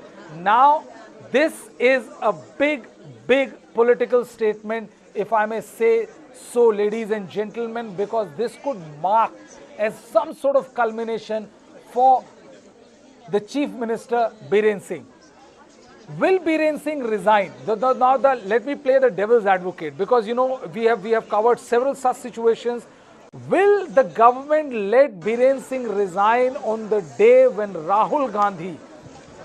former Congress President Rahul Gandhi is in Manipur? Will the government allow a kind of narration to go that this was done under pressure? Will the government do it? If I was in the government, I would not have done it. So will the government allow that narration to gain ground? Information number 3. K.C. Venugopal, Congress General Secretary, and also Dr. Ajoy Kumar have said that they will seek an appointment and likely to meet governor at 3 p.m. So all eyes are now at the governor's house and the purported meeting which is going to take place between Biren Singh and Governor Anusuya UK. Now, as per, and again I am telling you that we want to keep information as transparent, as honest as possible. We do not second guess. We do not make any kind of assumptions of what is happening and what is not happening. What we are saying is based on the information which is being given to us by sources and confirmed by pressure. It means that the government would not want situation to run out of control. That is, ladies and gentlemen, the biggest news which is coming from the state of Manipur, which we have been covering for almost 2 months now. An unfortunate story of how a pitched battle which is being fought between the two ethnicities, the question of othering of a particular community, the questions of of what is being historically right and wrong, and the politics which is going on inside, in and out, as far as this narration is concerned. Now, Rahul Gandhi is in Moirang, where he is visiting relief camps. As you can see, the visuals which are there on the ground, but the story is not this. It is a very disheartening, it is very disconcerting when you see these visuals, because I mean, irrespective of which political parties, I know how the party's narrative change when they are in the government and how their narrative change when they are in the opposition. So I'm not going to give any political party any kind of credit, but this situation where when you see the women, children being forced to live in these kind of conditions is a stinging testimony of the fact of how we have performed as a state government and how sad is the situation. But the thing is that the biggest political story which is coming out, ladies and gentlemen, is what we have been given to understand by that independent MLA, Nishikant Singh Sapam, who has confirmed. I would again request my producer, if they have been able to get that sound bite of Nishikant Singh Sapam, they should play it immediately, because it is a politically earthquake kind of a bite where it says that Biren Singh is likely to put in his papers. This is what his information is. We are only telling our viewers. And my producer tells me that the bite has come. I would request my producer to run that bite, and I would also request to flash the information which Nishikant Singh Sapam is. Please go ahead and run that bite, please. You confirming, Nishikant ji, that the Chief Minister has been asked to resign? No, that is what I am told. I said I am not sure. I am told that he has been asked to resign or whatever, but he's definitely said he's going to resign, and he has got an appointment with the governor at 1 p.m. So as we speak.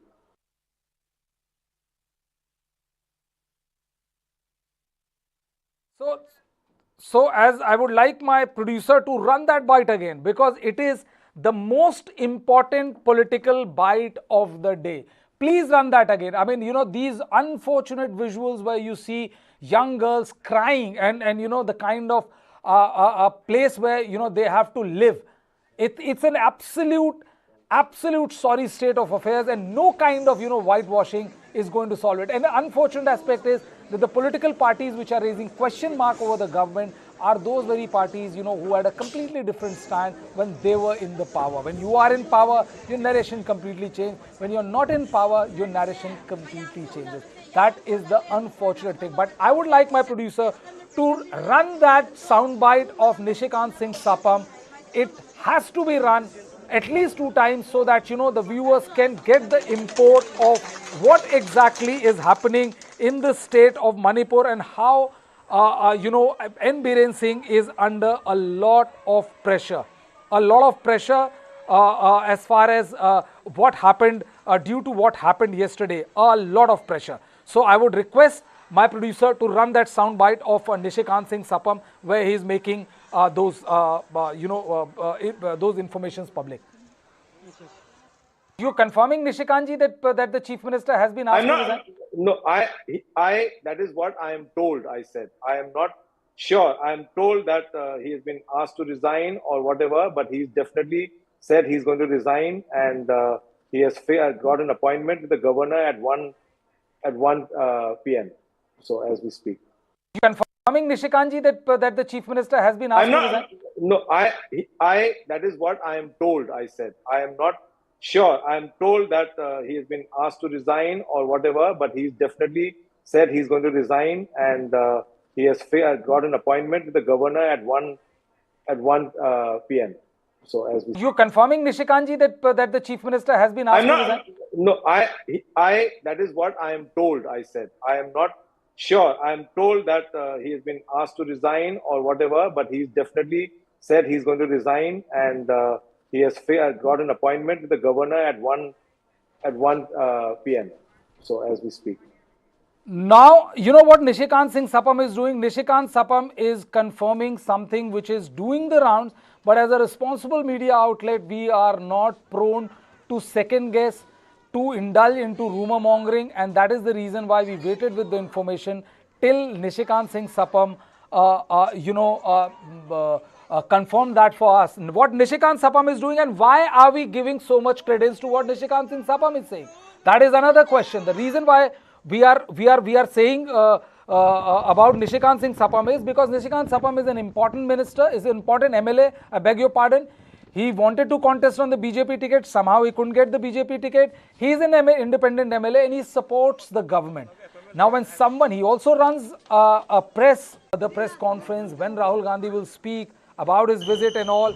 But now, all eyes will be at 1 p.m. meeting between Chief Minister N. Biren Singh and Governor Anusuya UK. If that goes as what Nishikant Singh Sapam is suggesting, then ladies and gentlemen, I think we have a big breaking news on our hand. And that is something which is going to change the political contours of how we are covering this. Good talking point for you. Since you are hosting the show and I am your guest today, so the shoe is on the other foot.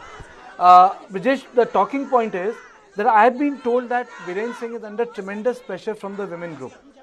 I have been told that Rahul Gandhi's trip to Manipur has created a lot of pressure on Biren Singh. He is meeting the governor to apprise her of the situation. I don't know whether he's going to put in his papers or not. It's highly unlikely because, if Rahul Gandhi is there, he's going to put in his paper. I think that's going to be the shittiest political decision any political party can take place. So I don't think he would be doing that. But he is under tremendous pressure from the women group. There is no doubt about it. Because what has happened yesterday when we witnessed that the Rahul Gandhi's cavalcade was blocked, and before that the spear corps came into, when it was trying to get to a village, and again Mera Paibis blocked it. It has created quite a furor, and that is leading to tremendous pressure. And secondly, government is trying to work on a track 2. That track 2 has not been formalized. These are some details which I have gathered today when I met people. A lot of people who can participate in track 2 are being sent to Manipur. Secondly, the government is very keenly coming to a position whereby they realize that the Kukis and the Meiteis will not talk to each other directly. So my sources are telling me, Brijesh, that they are looking for a third-party mediation. When I look at third-party mediation, is not third-party mediation. It means that non-governmental people who neither represent Kuki nor Meiteis nor Kokumis nor Nagas, some people who everyone can talk to. If you recall, Manmohan Singh had created a Kashmir committee in which a senior journalist, Radha Kumar, one jurist was part of it. So something like that is expected to happen. That is one. I don't know how much this is going to go well in context of meeting people, but this is what is going to happen, Brijesh.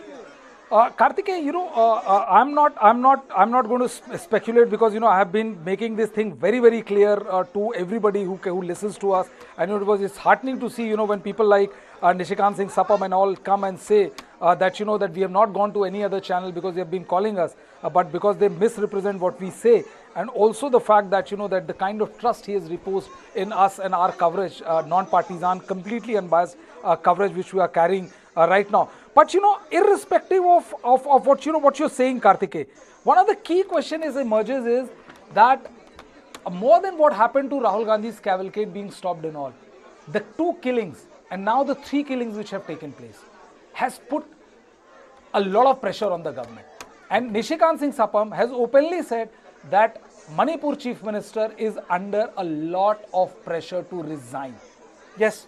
And he has I mean, because Nishikant is also not like some a novice politician. He knows when to say this, and he said that as per his editor, who's very well clued into the scheme of things as far as the way politics is run there in the state of Manipur, what he said is nothing short of political earthquake, Karthikeya.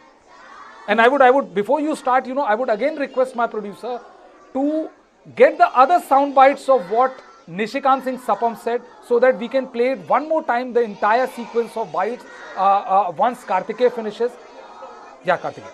So he's under tremendous pressure from the women groups, which I have been given to believe. Secondly, a lot of people, the whole conversation in the Ministry of Home Affairs, my sources are telling me, is what to do with the Chief Minister right now. They understand that they cannot immediately shift to 6th schedule from the 5th schedule, but there is a very strong talk within the government how to empower the tribals in the 5th schedule. If you recall that when Biren Singh became the Chief Minister in 2017, elections were called and Biren Singh was called unifier of hills and plain area. Now, because of COVID, those things did not happen. So there is one thinking is that immediately the election should be called. But the other thing is whether cookies will participate in it or not. One. Secondly, the state is also very rightly pointed out was jolted by these 3 deaths. So people are thinking in terms of number. The number might be 3, but what has happened is that this sort of a thing has broken a pattern. Things were cooling down in Manipur. Apart from the protest, people protesting, sending the army convoy back, this thing was not happening. People dying. So people dying is a personal setback for the government that, this has happened right under their noses. Secondly, the peace committee had completely collapsed. So in absence of a standing peace committee, the heat is on Biren Singh. So I think what will happen is that there will be a great push on part of the center or great pressure on part of the center to create a peace committee. This peace committee is not just because, they need to send someone. Right now, they are unwilling to talk to Biren Singh.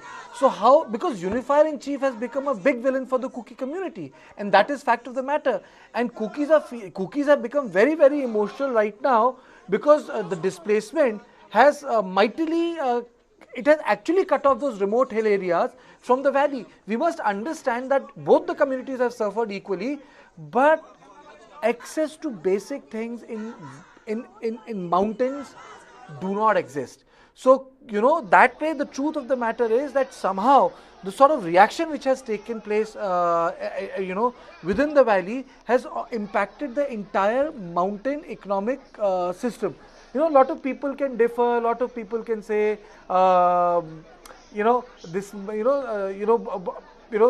this can be taken control after a point of time. It can only be taken control if there's a third party talk to each other. What Rahul Gandhi has done is unprecedented. Rahul Gandhi is there, Rahul Gandhi is talking to people, and most important of all, that Rahul Gandhi, in this whole panoply of developments, has been able to create a sense of normalcy. If I just look at these visuals, I would have expected the Chief Minister to do so. I would have expected the Chief Minister to go there, but that is not happening. So I personally feel that much more should have happened on part of the government of India. I don't know, the guests can take a different line, but this is something which is required. Kartikeya, we would like, I'll ask my producer to play that soundbite of Nishikant Singh Sapam again, and I will also request them to play the entire interview which we did for Nishikant Singh Sapam, because he came to talk only to News9 Live and not to any other channel, because he said that he trusts us, that we will not distort what he's saying and we will not play partisan politics. We will not succumb to any such temptation to second guess or indulge in rumor mongering. Kartikeya, the interesting thing is, now all of a sudden, the political situation, since yesterday, has completely shifted gears, and completely shifted gears in the sense from first gear it is now at the fifth or the sixth gear, if I may use the terminology. Yesterday there was no talk, but what happened during the night and to yesterday morning, when two youths were killed, and then the kind of the pressure it has created on the government. Do you see if the resignation of N. Biren Singh, if it happens, will push the BJP on a much bigger back foot than it usually would be? Yes, and I'm some sort of a political harakiri. I would say yes. And let me tell you, lot of visuals, yesterday when we were doing the show, lot of visuals had come, go back Rahul Gandhi. Today a counter polarization has happened. Lot of visuals are coming, Rahul Gandhi Zindabad, you are welcome. And most of these visuals are telling us that somehow Congress is giving a stronger pushback. You see, generally the narrative is only built around ruling dispensation. What you are witnessing with Ibobi Singh is unprecedented. Mind you, Ibobi Singh was Chief Minister. He was Chief Minister of Manipur for 15 years. It was when Ram Madhav became this General Secretary in charge of Northeast that the Biren Singh came. After COVID, the script has gone completely out of bound. So all these visuals which we are playing live to our viewers, they tell us a strong story. And the strong story is that some political activism is happening in the state. It is very good. Well, yes, it is there, Kartikeya, and I would also like to read, because the Congress has been pretty aggressive, not only on the ground but also on the social media. So we have this tweet by Jairam Ramesh, who is their media in charge, says that the Prime Minister's time and inclination to ride on the metro to attend the centenary celebration of the university that gave him MA in entire political science, which clearly did not teach him how to be sensitive to situation like the one which is prevailing in Manipur. So it is very clear that that the Congress keeps on the offensive as far as Manipur is concerned. What is very interesting is, Kartikeya, that at 1 p.m. where every eyes will be at what Chief Minister N. Biren Singh is doing, who is clearly under a lot of pressure from the women group, from what happened yesterday. Since yesterday, West Imphal has turned into a theatre for pitched battle between the protesters and the security forces. It doesn't augur well for the BJP. Can we hear the NAT of these visuals? Can you tell the PCR to play the NAT? PCR, can you please increase the... Yeah, this is what you've been talking about, a counter...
Vijay, just to keep it the politics of it, these are the visuals. These are the visuals of people who are supporting Rahul Gandhi. And this is very important. It is important because yesterday, when Rahul Gandhi had arrived, a counter visual came up on the screen. The counter visual was that Rahul Gandhi was being asked by people to go back. Today these visuals are saying Rahul Gandhi Zindabad. I read, as a journalist, on the visual, is that there is a political pushback by the Congress party. Because obviously yesterday these protests were organized by BJP. So today the Congress has organized pro-Rahul Gandhi rallies in entire areas where Rahul Gandhi is there. So there is a political pushback which is happening, which is the most important part. Because if you look at the histories of all these conflicted regions, the pushback has to happen at the political level. The civil society comes, then you have some normalcy, then you have an election, and then you have a change of regime. Now, what is happening at 1 o'clock is a different thing, whether he's going to just brief the Chief Minister, whether he's going to resign. I think it's slightly unlikely. If you ask me, Rahul Gandhi... This is, I like to Rahul Gandhi in Imphal I and completely Chief Minister resigning, it's like a self-clap. Karthikeya, I have been telling this it's like a self-clap. I have been telling this to my viewers that, that the chances of Biren Singh resigning with Rahul Gandhi in the town will only show one thing, that people will have to learn politics more than anything else, because usually you don't give opposition a handle to beat you with. Please carry on. And the second thing, which you were saying about the Nishikant Sapam, it will be played when you want it to be played, Brijesh. But the larger issue here is that what is going to be the response of now Bharatiya Janata Party. One thing is very, very clear, that the situation cannot be as it is. One. Secondly, the government's idea that if we can create an incident-free Manipur, the normalcy will return. It breaks the myth that the Manipur is a law and order problem. Manipur is not a law and order problem. It has become a highly intensive ethnic issue, and people on ground see Biren Singh as a party to it. People find Biren Singh to siding with a community. Now, both communities are not happy both with the Biren communities Singh. are not happy. It is, and the most important, because in Manipur, under his watch, churches have been burned, the temples have been burned, the Kuki places have been hit, the Maiti places have been hit. And the worst thing that has happened under his watch is that the society has been deeply divided. Ultimately the moral responsibility lies with the Chief Minister. So now I think the bottom line is that somewhere in Delhi needs to take a political call what needs to happen. Absolutely, even Nabakishore, was the spokesperson for the World Maiti Council, who was part of the panel discussion. Karthikeya went on to say, made a very important point, that, that it looked like, the entire war on narco-terrorism, the entire war on poppy cultivation, it was not thought through, because he could not finish what he had started out. And if he had not finished, it speaks volumes about the lack of progress which was there. And that is the reason why, the Chief Minister is under a lot of pressure, because he's seen by cookies as someone who is siding Maitis, and the Maitis are not at all happy with him, the way things are handling. What happened yesterday, Karthikeya? If I may ask my producer to show those visuals of police opening, firing, lobbing tear gas shells, and if just go by the visuals, it'll be up in a while from now. It gives you a distinct impression that you are somewhere at a theatre of war which is unfolding before you, as a pitched battle between the two sides in being fought. That visual is from West Imphal, Karthikeya. These are the visuals? Yeah, these are the visuals I was talking about. Look at the visuals. Can we play the NAT? Can we play the NAT? Look at this sound.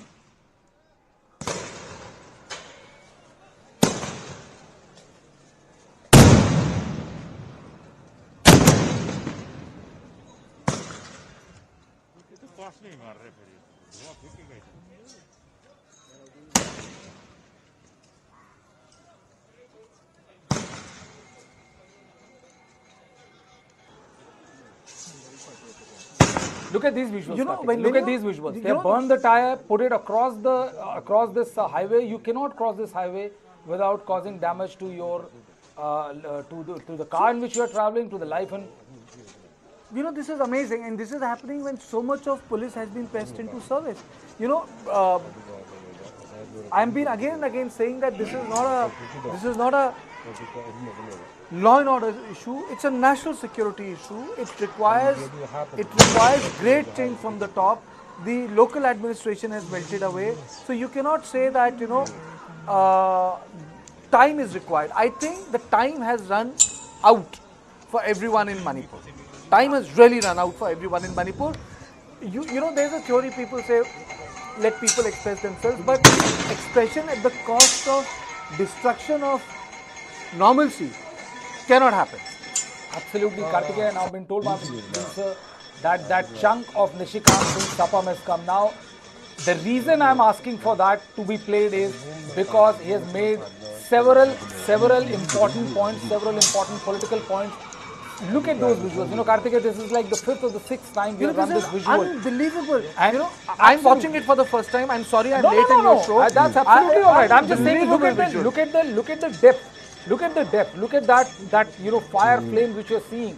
The flame behind the one which is at the front. These are visuals from Imphal, and this is the reason why I'm saying, Kartikeya, that the pressure on the government has increased post the killing of those three people. And I would like to repeat that chunk of the interview which I did of Nishikant Singh Sapam is because he made some very important political points. A. B. He kind of confirmed that the Chief Minister is under a lot of pressure and he might resign. So this is a very important and exclusive conversation with Nishikant Singh Sapam. Why I'm taking his name and again is he's an independent MLA, he supports the BJP, and remember, he is in thick of things as far as functioning of Manipur is concerned. Please listen to what Nishikant. I've been given to understand that Chief Minister N. Biren Singh is going to meet Governor Anusuya UK at 1 p.m. There's also talk in the town, sir, that he might step down. What are you hearing? First of all, I want to correct myself. Yesterday, as I'm staying in Delhi, there was a miscommunication about Rahul Gandhi's arrival, and he was stopped by the police because they feared some kind of security reasons and not because of anything else. Anyway, so now I think the Honorable Chief Minister has taken an appointment with the Honorable Governor at 1 p.m. today to give his resignation. But at the same time, there are some women folk who have gathered around the Nupilal building, and I think to tell him not to resign or something like that. But other than that, his appointment is for 1 o'clock. So let's see. And I believe that he had got calls in the evening. That's what my editor tells me, that around 4 or 5 calls that he was asked to step down. I don't know how far it's true, but last night itself, because there was a massive uprising last night. Imphal was from the midday only. Imphal was really disturbed. So that disturbance, I thought, was one of the cause of Mr. Rahul Gandhi's being stopped there. But that was a different issue. Anyway. Mr. Nishikant, your editor is also a very connected guy who knows the state of Manipur like the back of his hand. And if he's saying, better than me. Yeah, better than you. That's a very candid admission. So, I mean, I'm not asking you to reveal the exact contours of the conversation you had with him, but what was the gist which you imported? I mean, like, how bad is the situation for the Chief Minister? See, you see what happened yesterday in Imphal Valley is not only for the editor; it is for every common man knew. People were completely, going crazy, angry with whatever killings happened, and they all came out on the streets, all asking, and asking for accountability. Some asking for the Chief Minister to resign. And I think because of that information, I think because of what the center realized what was happening, there was massive disturbance. That I'll tell you, massive all over. I mean, they were stopped. They were, till 1 o'clock, 1:30 or till 2 late in the evening, morning. There were tear gas shells being fired very frequently in many places. It was like a little war zone yesterday.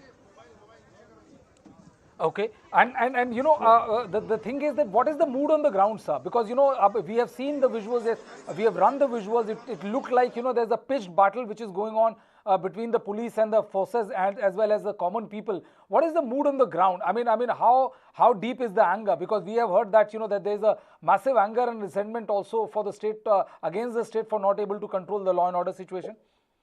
Yeah, exactly. So they have brought the dead body, and they wanted to cremate the dead body right in front of the chief minister's bungalow, which of course was stopped with a heavy police force.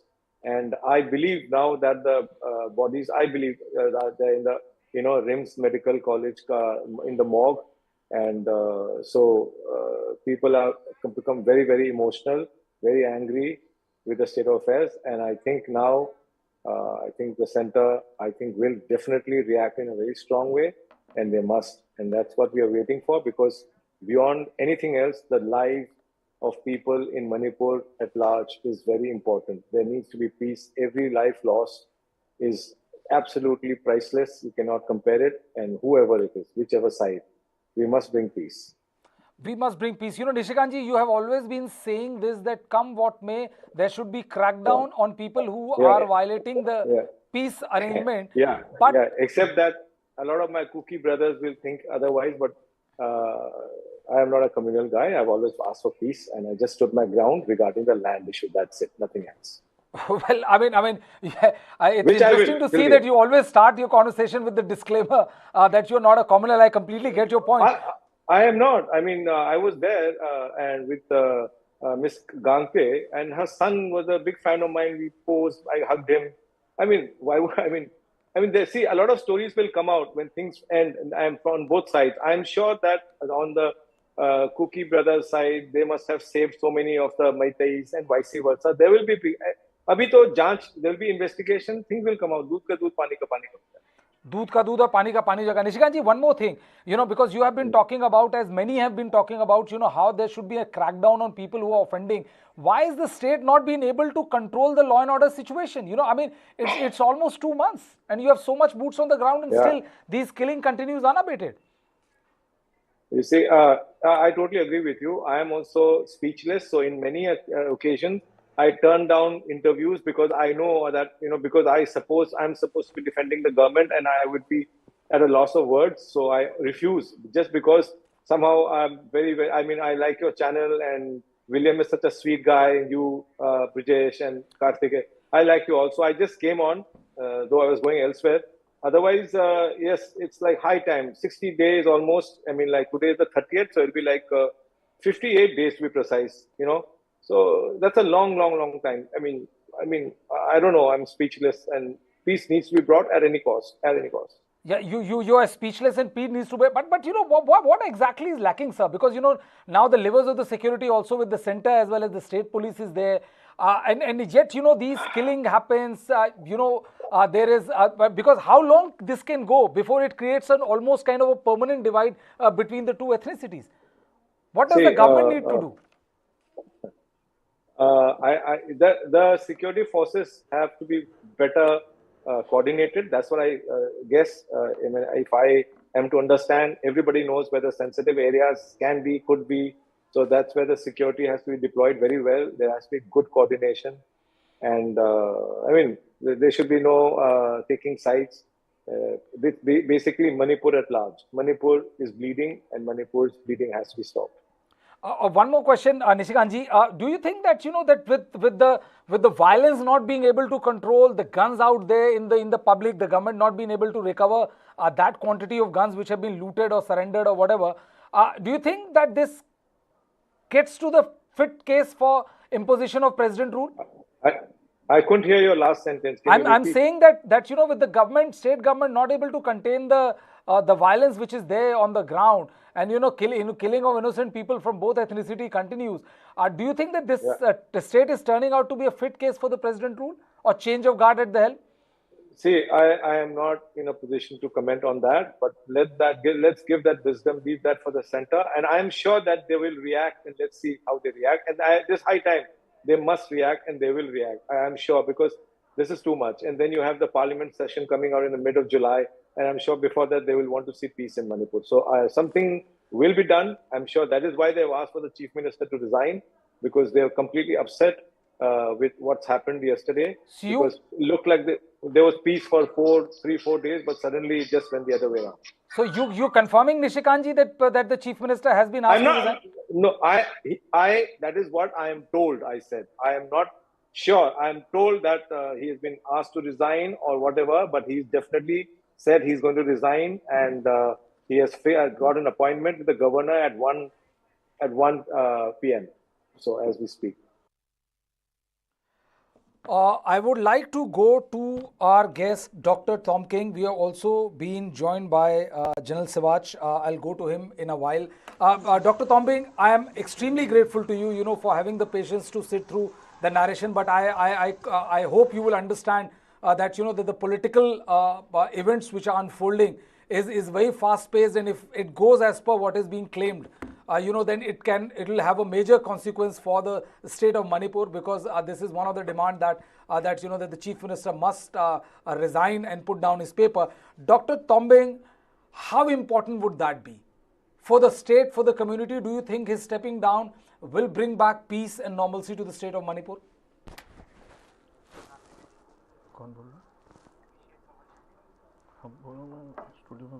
Can you please unmute yourself, sir? Yeah. Thank you. Even if Biren steps down, what if the skirmishes that are there has not healed? And if those concerns are not met yet, even if there's a PR also, it will not actually be a peaceful resolution. Why I'm saying is this, because like I said earlier, on earlier occasion when communal clashes were there, Meitei community has always played a greater role of being an elder, and therefore, for whatever reconciliation should have taken place, maybe as a state or maybe as a major stakeholder, they have always been at the helms of the affair. But then this particular incident that has happened, somewhere there is so much of rage, anger from top down to the bottom, and then the common man themselves are very much involved in it and deeply involved in it. And you might find that, like the visuals that we have just seen, Mera Paibis at one time, they would be protesting against Rahul, and then at one time they'll be welcoming. Now, we should understand that Mera Paibis are a collective identity of the women with multiple personality embedded in them. So there's a compassion part of it, love, compassion, etc., which is like the maternalistic instinct. Then there's the sacrificial instinct is also there. Then the belligerent instinct can also be there, and then the vicious instinct can also be there. Now, the development that has happened yesterday, in fact, the women folk has a very big role to play in the latest development and the pressure that has been created to CM Biren finally. Why I'm saying is this, because the maternalistic instinct of the Mera Paibi as a mother has come to the fore, and in fact it has come to the fore when the Manorama incident happened, and now also since the body counts kept on rising. Now mothers feel that why should our children suffer, and why should we put our children life at stake? So therefore, the one part is that the maternalistic instinct say, okay, let's stop the war. But then since the community is divided now, so there's this other aspect which says that the belligerent part and then the vicious part should be played out. And so therefore, as Nabokishore Saab has said, what has the CM delivered? The CM has not delivered as anything. So that has taken them to another vicious attack on the CM. Now, what I am afraid of is that if at the ground level, people are not at understanding and respecting of their mutual space and all that, what we are giving to the future generation, the children, is that scarred memory of communities. Now, that's a very sad story that we are going to leave. And peace, how does it happen? But then the memories of children are now scarred. How do you ever heal that? That's my question. Dr. Tombing, there's also the fact that the both sides have taken it. I will not commit the folly of only assuming that one side got the hit and the other side didn't. The three killings which happened yesterday, Dr. Tombing, you think that added or acted as a trigger for increased renewed pressure on the chief minister, because a lot of women group were completely unhappy at the way things were being handled, and they wanted to take the body to the district magistrate's office and protest from there, as was said by Nishikant Sapam. And Exactly. One part is the materialistic instinct of the Mera Pipes, let's say. The other one is the vicious personality, which now wants to take down the CM. And then, in fact, when you bring a body to be cremated in front of the CM's bungalow, that means that's the end of everything. It's the end of everything. There is nothing more to discuss. And the unsaid message is that you have not delivered as you promised. And then by that process, nothing is coming out. Neither there is a progress made with regard to an idea of the exclusive brand that was packaged and then that was unleashed. And therefore, that maternalistic instinct added with an idea of a vicious instinct and then a belligerent instinct, it created that pressure which no one can sustain in Manipur right now. And if this assuaging of the catharsis of the Mera Paivis are not met, whatever government comes back, it shall remain, and it's still volatile. And therefore, without anyone saying it, maybe all this is unassuaged catharsis, pain, etc., might actually lead to a separation of the heart and mind permanently, and also scarred memories. And therefore, I'll go to General Sivaj. Dr. Tombing, I'll come back to you. I'll go to General Sivaj. Sir, you saw those visuals, those visuals are nothing to be proud of. I mean, it's seeing that, like, you are virtually at border, seeing the exchange of fire between the two nations, and it's a very unfortunate turn of events. General Sivaj, there were three more killings yesterday, and now the chief minister is meeting. The timing was set to be 1, but we know how it goes up and down by half an hour, 45 minutes. That is a very, very important meeting between the chief minister and the governor of Manipur, Anusuya UK. How do you see the security situation unfolding, sir? Because, yesterday again there was 3 killing, which led to a lot of protests, a pitched battle between forces and the protesters being down. How do you view this scenario, and what all needs to be done to get the law and order situation under control so that we don't lose one more life to this senseless violence? General Sivaj? See, as far as the situation is concerned, it is not coming under control. Everyone thought that possibly after some time the forces will able to bring the situation under control. But to me, it looks like that the directions are not very clear. There are too many powerhouses, and therefore the things are not working on ground. And the violence is increasing day by day, and the situation is spiraled out of control. Now, having said so, I suppose the time has come that we have to take certain hard decision, and start working afresh.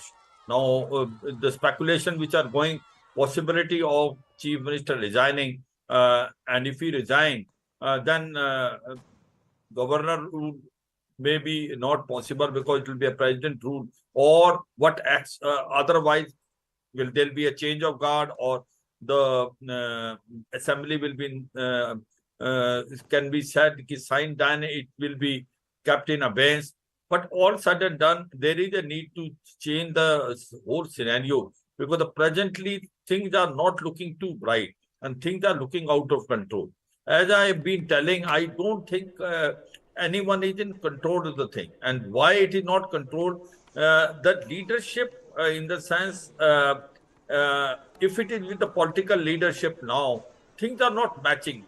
Because what is happening is that the loss of faith is so much, and the distance between communities have increased so much, that there is a requirement of unified command working under our president rule, wherein things are taken totally under control. now there may be some hard decision taken because you can't allow the violence to keep on going on.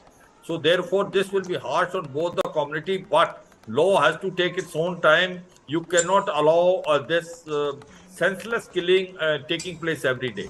And law, and that has happened because there are about 8 to 9,000 weapons which are still in the society. The society is totally weaponized, and the insurgent group on the either side are taking side of their part of the society, and that's how the war type situation is occurring between the community. Now, if we allow this thing to happen, it will only spread not only in valley floor, also on the hills. So, time has come. Very hard decision to be taken. In case the chief minister resign, there should be immediately a president rule, a proper a person of a high stature who understand Manipur well, maybe an ex-army officer who should be brought in, and thereafter there should be unified command which start operating and start showing result on ground. As on today, it looks like that no one is afraid of no one, and they are taking law in their own hand, and the communities are fighting with each other. Okay. And the women are on the street. So therefore, there is a change of stance. I only say you cannot allow what is happening. A status quo has to be changed, and that can only be changed. Make a drastic change now on the top in case, as speculation are there, if the CM resign, that have a president rule, make sure the person who is looking after has a lot of experience. General Sivaj, I have a question for Subhi Bhaumikji. Dada, Karthik hai. Are you there with us? Okay. Yeah, I am here. Dada, you have been talking about women in a lot of our programs, and you have been talking about how women they lend a different facet to the northeastern politics. Today, the very women group have created a tremendous pressure, Dada, on Biren Singh. That is my sources telling me as a journalist. And a part of the meeting is a result of that pressure. So my question to you, Dada, is that, this word, Mera Paidis, which has been used in popular lexicon, कुछ political convoy रुके, कुछ उन्होंने spear corps के रोक दिए गए. How do you address this women constituency so that situation gets diffused? How does one do that? Is there any parallel in previous insurgencies which you have reported? The women in Manipur have always been pretty active and aggressive at times. I will recall the incident of 2004 when the killing and alleged rape of Thangjam Manorama brought the women out, and they went in front of the Kangla Fort where the Assam Rifles headquarters were, and they undressed themselves and put up banners saying Indian Army come and rape us. That was as difficult as things could get. So women in Manipur, the Nupi movement is during the British days, and subsequently, not that you see a lot of women in power, position of power. There hasn't been a women chief minister in Manipur. You have one in Bengal. There's not been a women chief minister in Assam as well. So Northeast, this whole idea that women are very important, very powerful. Yes, they are active. But in politics, formal politics, they have not made their mark, as is the case in Bengal.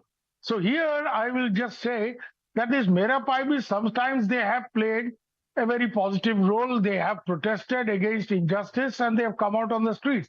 But at the moment, with the ethnic passions running high, their conduct also is very much on ethnic lines, which is that they are supporting very strongly. They are supporting very strongly, their own Meitei brothers, and whichever Meitei organization is out on the streets, and many of them are armed, and some of these are definitely not insurgent groups or formal insurgent groups. I'm sure the PLA was not involved, or the UNLF, in the firing yesterday with Assam Rifles when this mob was trying to attack a cookie camp. These are the new sort of Meitei groups who suddenly have been finding themselves with a lot of weapons granted to, given out to them gratis by people in the Manipur police. And General Sivaj is absolutely right that with so much of weapons out, with You see, even if these weapons are with insurgents, I will tell you, the insurgents are political elements, and sometimes when they attack, they have definite targets. They will attack the army, they will attack police, they will attack, definite and specific targets. But here, these are mobs, riotous mobs, and new groups which have emerged out of them, who have been given away, weapons, and they are running riot. They're going and attacking cookie villages fully armed, which is where the Assam Rifles now have a very difficult job to do, and I'll tell you why. Normally, if they don't have to deal with armed mobs, I'm making this very categorical assertion. They are having to deal with armed mobs, which means that they have to be deployed in a static mode, and they will never have enough force to go on area domination mode or any offensive counter-insurgency operational mode. And therefore, their hands are tied because they don't know where some riotous mobs, with a lot of weapons with them, are going to attack a cookie village. Now here, you see, when a mob armed with traditional weapons like, the normal machetes and all that, they attack some place, casualty is never going to be very high. But if they're heavily armed and they open random fire, instead of a casualty in the vicinity of 3, 4, or 5, it could well be in dozens.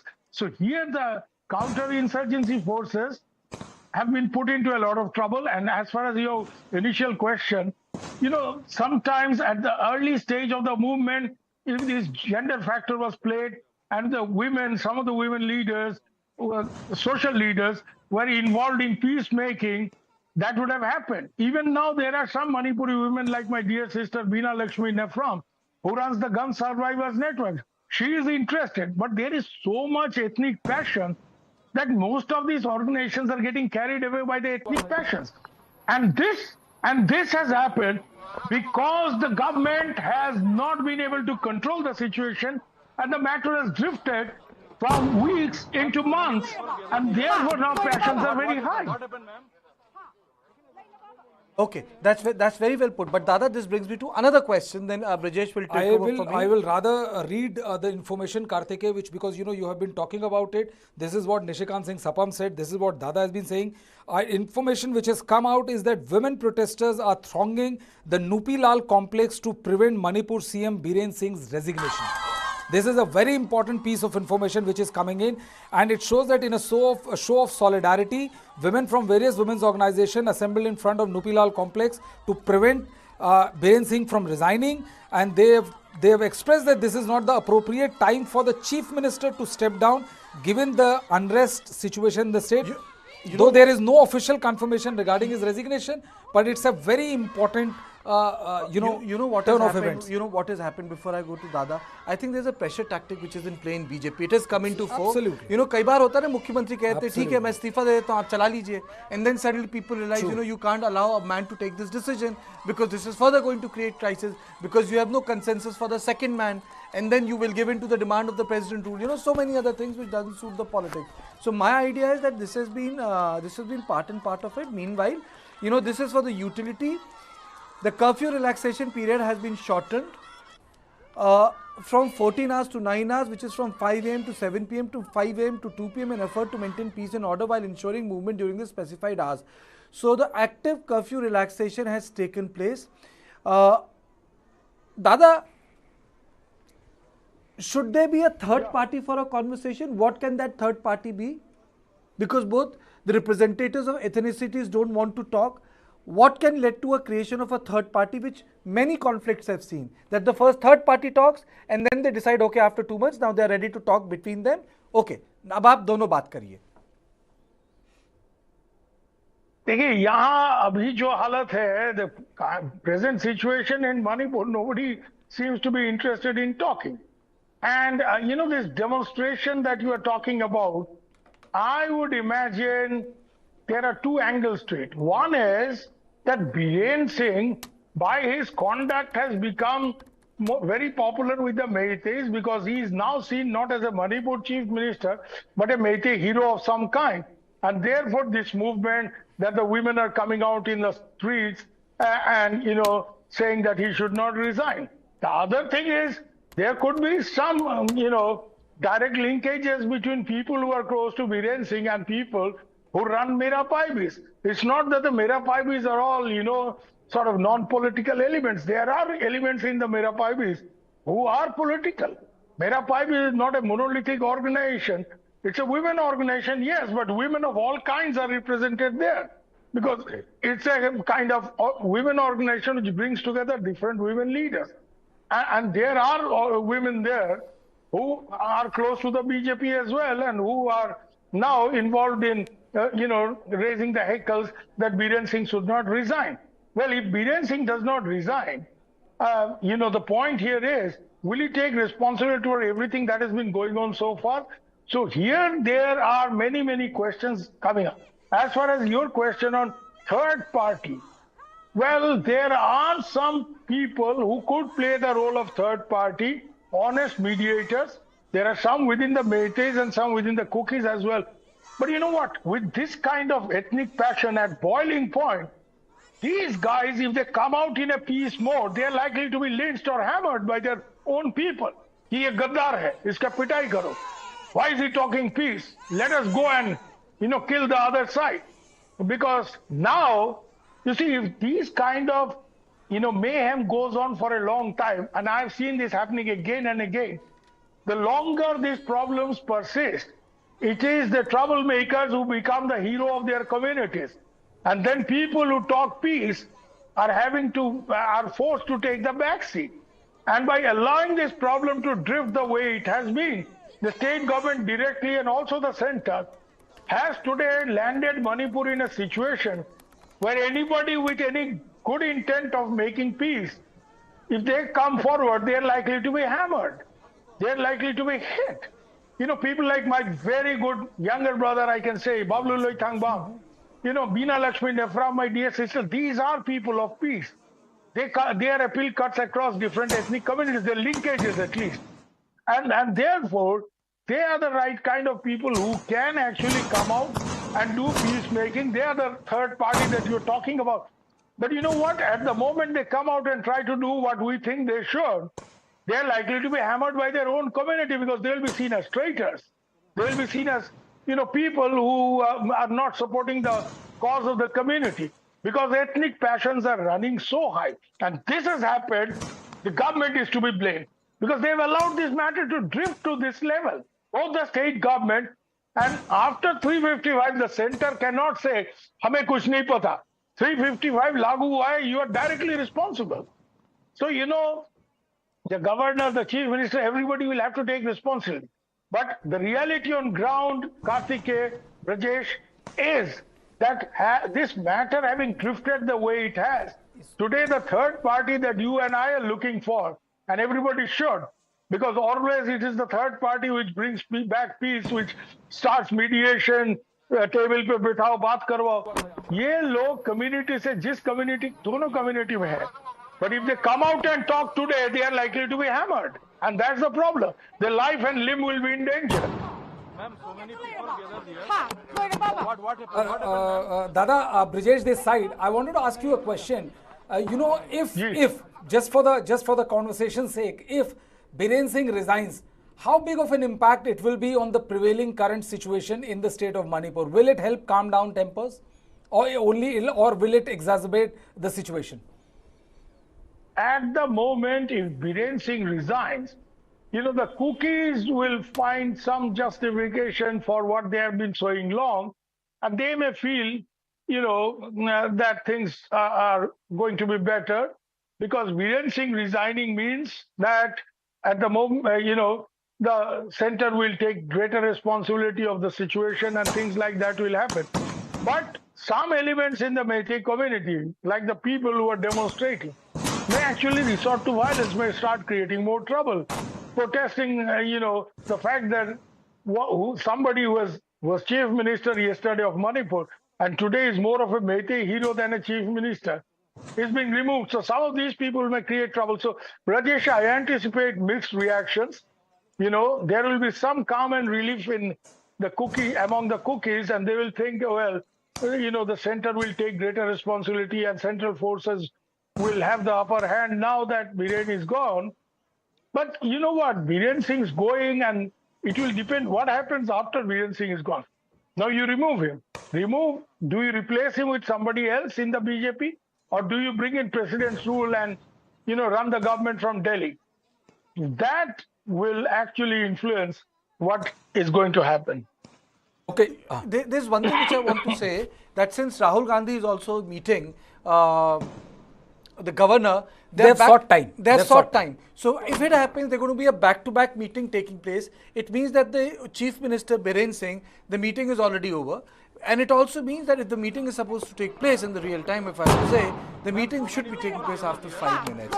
Now, in a circumstances like this, the big news, as we had been discussing, would have been broken by now, as we had spoken. Kind of. So I think, I mean, if Biren Singh resigns, then I don't see governor meeting Rahul Gandhi and all, because it will be another, they'll have to take various procedures to ensure that there's a continuity as far as the government I think, there's one more development which has happened.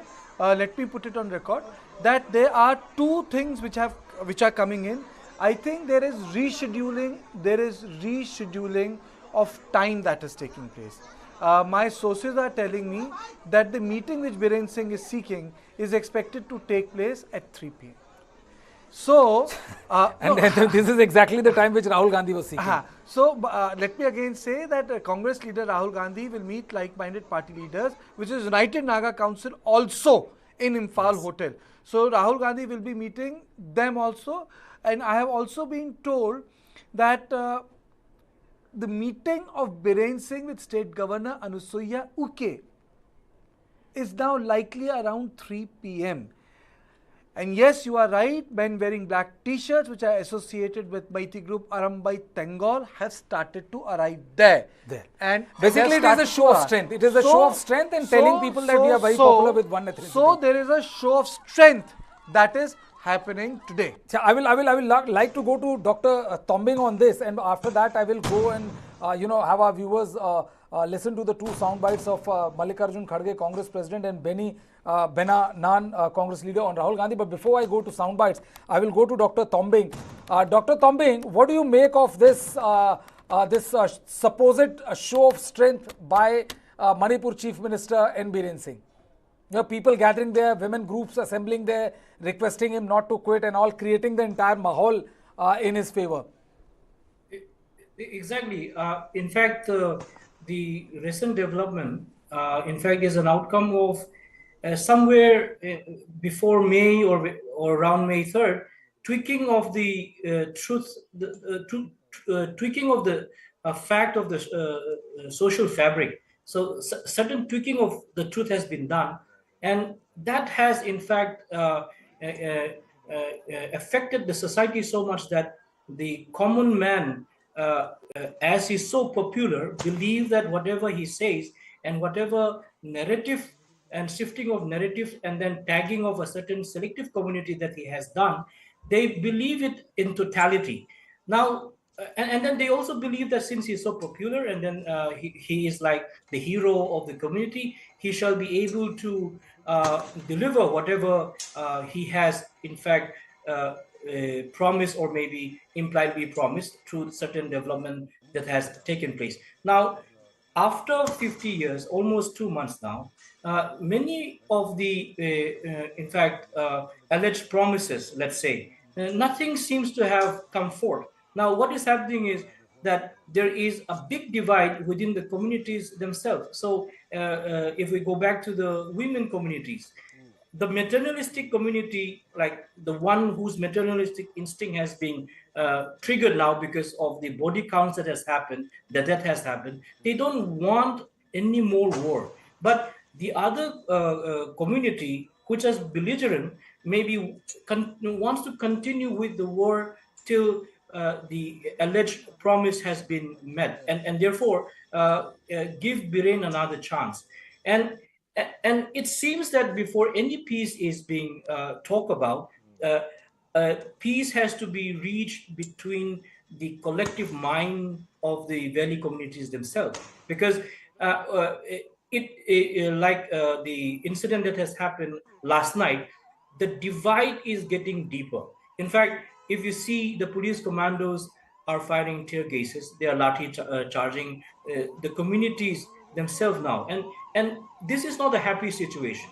There's nothing to be celebrating about, which means that the volatile nature and then the hatred and then the vengefulness which is there still remains. And one of these days, the truth which was tweaked will come back, and then the social fabric and then the reality will again come back. And then what happens then? And therefore, when an idea of state and then the state being represented by a certain person, when he tweaks an idea of truth and fact, the onus and then the responsibility and then the outcome which is so volatile is something which is unprecedented. And therefore, whatever next steps happen, before that happen also, within the Meitei community itself, the Valley community itself, there has to be clarity of what they aspire out of this mayhem that has been allowed to continue for 50 plus days. Now listen into a couple of bites which have come in of Congress President Mallikarjun Kharge, Benny Benanan, Congress leader on Rahul, and Sandeep Pathak, who is an Aam Aadmi Party leader. Let's listen into these three bites and then we will continue our conversation. वो गए drama, आप गए तो क्या है, महाड्रामा। तो ये जो उनकी एक सोच है, ये डेमोक्रेसी के विचारधारा के खिलाफ है। और ऐसे लोग एक तरफा हमेशा अपनी बात रखने की कोशिश करते हैं और उनके विचारधारा कंडम करता हूं। और वहां पर ऐसा उन्होंने एक माहौल बनाया कि राहुल गांधी जी को आगे जाने के लिए, रोड से जाने के लिए मना किया। इसलिए मना किया कि वहां पर क्या हालात है, वहां पहुंचने तक उनको मालूम होता था हर विलेज में क्या है, लोग कैसे हैं।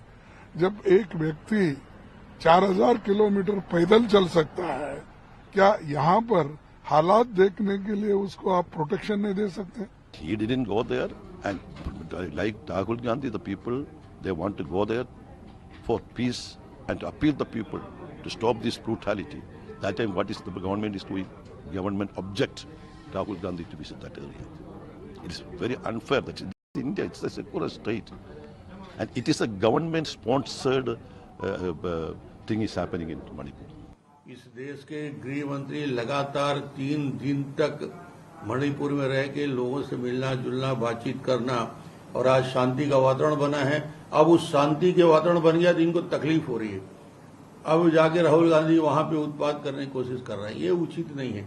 जब शांति का वातावरण समाज में बन रहा है तो कांग्रेस को उसमें और सर्वदलीय बैठक लेके गृह मंत्री ने आग्रह किया था, सबका सहयोग चाहिए। ऐसे राष्ट्रीय मुद्दों में राजनीति करना उचित नहीं मानता मैं। प्रश्न ये उठता है कि प्रधानमंत्री जी कहाँ हैं, प्रश्न ये उठता है कि गृह मंत्री जी कहाँ हैं। हेमंत बिस्वा शर्मा जी भी कई सारे कमेंट कर रहे थे, क्या उनकी जिम्मेदारी और दायित्व तो नहीं बनता है कि वो सारे वहां आकर इस व्यवस्था को ठीक करें? क्या शांति स्थापित करना भारतीय जनता पार्टी की जिम्मेदारी नहीं है? दोनों जगह बीजेपी की सरकार है, राज्य में भी और केंद्र में भी, सारे फोर्सेज इनके पास है। मुझे ये समझ नहीं आ रहा है कि ऐसा क्या हो गया, सारा फोर्स इनके पास है, दोनों राज्यों में इनकी सरकार है, कहां क्या दिक्कत है मैं ये नहीं समझ पा रहा हूं, क्यों ये रोक नहीं पा रहे? कहीं न कहीं या तो अक्षमता, अयोग्यता, या इनके मंशा पर भी बड़ा संदेह होता है। I think the political reaction is coming on expected lines. योग्यता, अयोग्यता, ड्रामा, महाड्रामा, राहुल गांधी सिचुएशन खराब कर रहे हैं, to where is the prime minister? And in middle of all these, look at the visuals which are coming, which we are showing you on the screen, this is the reality. I think, other is all talks, Karthik. This is the reality. It looks like you are at a border state and, you're seeing firing from both sides. Dada nailed it on its head by saying that Biren Singh did its politics at the larger cost of the state. In order to consolidate himself as a person representing a community, he destabilized the fragile equation. The man who was hailed as a guy who could bring together hill and plain suddenly has become a divider in chief. from unifier in chief. That was the thing which happened in 2017 when Ram Madhav was there, कि इसने पहाड़ और खेत खलियान को एक कर दिया. Suddenly you are the divider in chief. Why has that happened? There has been no press conference, no press release, no explanation. He has not met other constituents in public. You can have multiple secret meetings, but in democracy, public meeting is about accountability. You are accountable, so you meet in public, you allow your decisions to be transparent and not opaque. And it is for this reason Biren Singh is under tremendous criticism. I had the opportunity to meet number of Kuki activists and Meitei activists in one of the sort of a Chatham House conversation which was organized by India Foundation. And I can't quote anything, but I can tell you that the problem is intensely deep. And the problem is intensely, I would say the problem goes beyond the wherewithal of couple of people. It will require tremendous might on part of Ministry of Home Affairs. I think for me, after those 2 days, it's beyond him. It requires. It's not beyond. It's also the fact that that we cannot put all the blame on the chief minister. Because you have to also understand one thing very clearly, Kartike, that the centre should have also understood and assessed the situation the way it was unfolding. Now, right now, it is bringing more bad name to the centre rather than to the state. And the levers of the security, from 5th, 6th May onwards has been with the centre. And allowing of Biren Singh to continue till now, and even if Biren Singh resigns right now, is not a very politically wise move. Either you stick with him or you don't stick with him. But in the meantime, you clear out the ground situation that the state BJP has not been able to do. And that is something they could have done, to reach out to both community, at least send a message that, that there is positivity. Rami was absolutely right yesterday when she said that despite your differences, despite your anger, despite your hurt, despite the losses which you have suffered, you will have to sit with the other side to arrive at a situation. Otherwise, this can go on for the next 100 years without any solution coming on board. And that is where, the state failed completely. The state failed completely to live up to what he was saying. And now the chief minister is a bandied word both from both ethnicity. And I think that is where the centre as well as the state erred big time. I would like to go to General Sivaj. General Sivaj, if you are able to hear me, sir, I would like to ask you, that we discussed yesterday about, Rahul Gandhi not being allowed to go because there was a security concern. There's a lot of boots on the ground, and the levers of the security are now with the central government and all. But somehow, that effect is not being seen, sir. And it has been a while. I mean, had it been 1 week, 15 days, 30 days, we could have still said that, it takes time for people to acclimatize and all. DGP has been changed. There's a unified command which has been put under Kuldeep Singh and all. But no very apparent impact on the ground, sir, if I may say so. Absolutely. See, I also feel it that there is not going to be any difference what is happening. See, the problem is that so much weapons are now there in the society, they are weaponized. Earlier people are afraid of security forces because they can use weapons and the security forces can basically control them by their kinetic power. But now since the weapons are also with the society, they are ready to take on the security forces also. They are ready to strike back.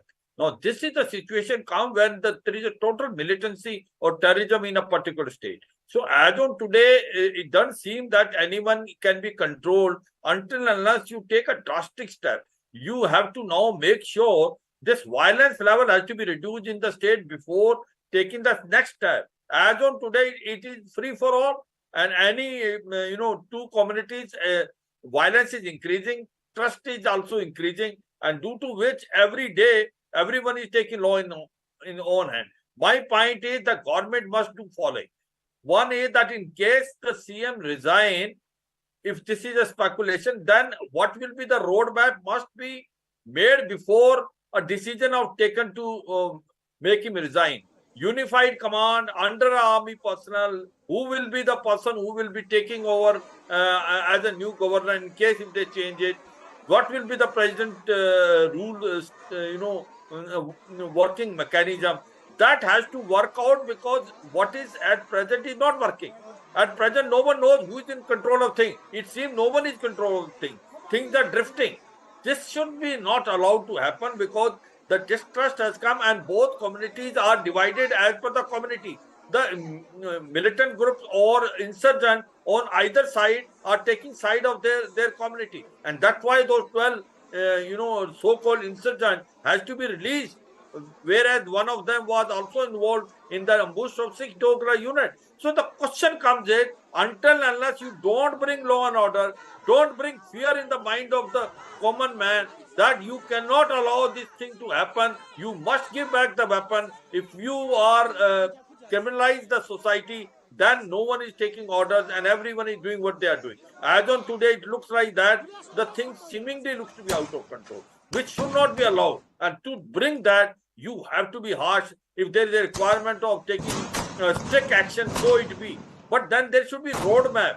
Roadmap is that who will be the overall commander there, who will give the order. There has to be a one person controlling the situation. As on today, it looks that we are drifting, we are reacting to the situation, we are not proactive.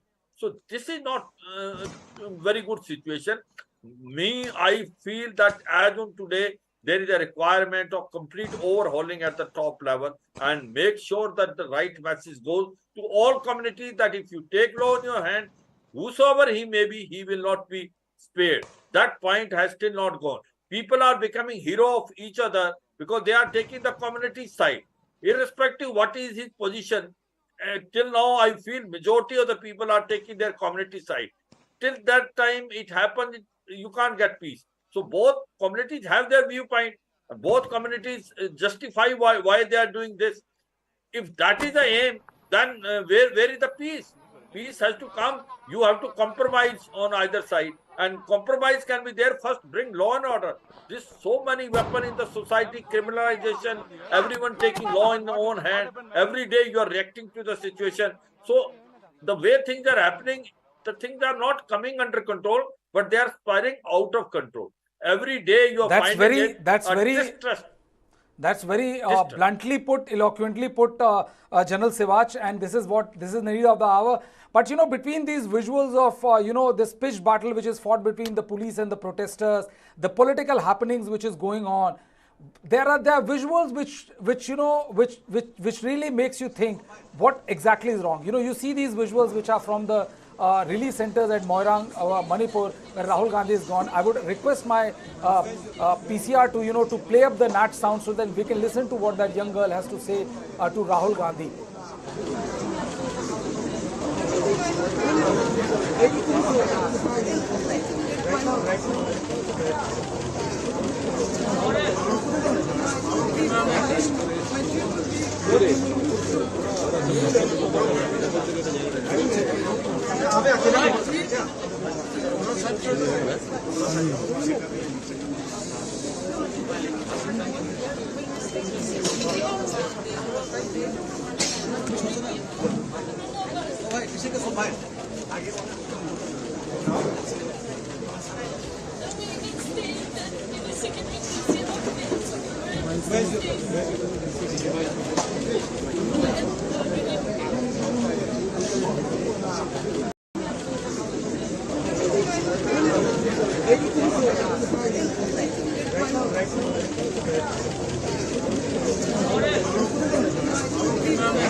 These are the visuals of people who are the real sufferers and the casualty, if I may use the word, of this war which has been going on, with this ethnic strife which is going on between the Kuki and the Maitis for the last close to 2 months. And these are the real casualties. These kids and people who should be in their home studying and living on with their normal life are now forced to live in a makeshift arrangement, forced to live in a refugee camp, something which never leaves, it impacts you, scars you for your lifetime. These are the unfortunate visuals, split screen. On the left side, you see a pitched battle which is being fought between the protesters and the army and the, security forces, police and all, over the killing of 3 people.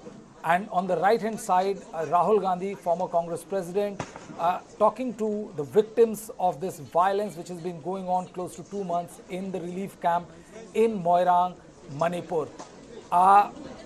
Subir Bhaumik ji, Dada, if I may come to you, you heard what General Sivach had to say about the change in the security structure. One thing is honestly baffling, with the number of boots on the ground.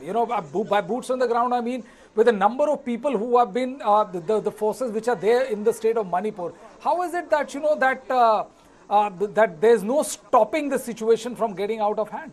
I know it starts one way, it starts another side. The state has not been able to, in the last 2 months, they have not been able to get all the weaponry that have been looted, or, if I may use the word, handed over to the people at large. How is the situation going to come back to normalcy? And I have to add one more thing with Brajesh's question, Dada.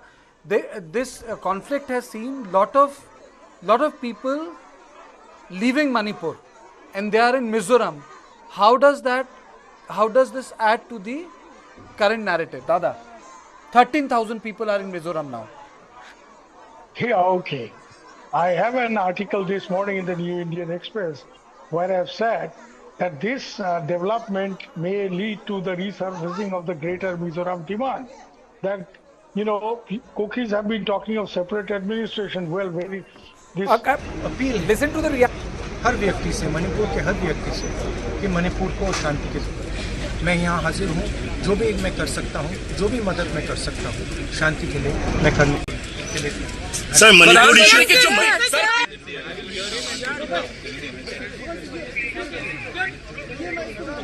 Two things, which means that this is the president house, this is not the hotel. Sorry, this is the governor's house. Manipur को शांति की जरूरत है, हिंसा से कुछ नहीं होने वाला है। रिलीफ कैंप्स में मैं गया, हर कम्युनिटी रिलीफ कैंप्स में थोड़ी कमियां हैं, दवाई की कमी है, खाने की थोड़ी कमी है, तो सरकार को इन चीज़ों के बारे में एक्शन लेना चाहिए। मगर मेरी अपील है हर व्यक्ति से, मणिपुर के हर व्यक्ति से, कि मणिपुर को शांति की जरूरत है। मैं यहाँ हाजिर हूँ, जो भी मैं कर सकता हूँ, जो भी मदद मैं कर सकता हूँ, शांति के लिए मैं करने के लिए सर, मणिपुर इशू चाहता हूँ। Rahul Gandhi has not spoken anything political. He has only said that all he wants is peace to return. He said that he will convey to the government about the shortcomings of those relief camps and all. That is the most sensible thing to say, because anything political Rahul Gandhi would have said right. We can listen to Rahul Gandhi's bite again, Karthikeyan, before we go back to Dada and discuss. Sir, please speak louder, sir. Please speak louder, sir. भाई आपका थोड़ा नीचे कर लो, सामने वाला mobile वो नीचे उठा कर share the pain of the people of Manipur. It is a horrible tragedy that has taken place, very extremely sad and painful for all the people of Manipur and all the people of India as well. I went to the camps, met people from all communities. One of the things I would say to the government is that the basic amenities in the camps, they need to be improved. Food needs to be improved. Medicines need to be supplied. That complaint has come from the camps.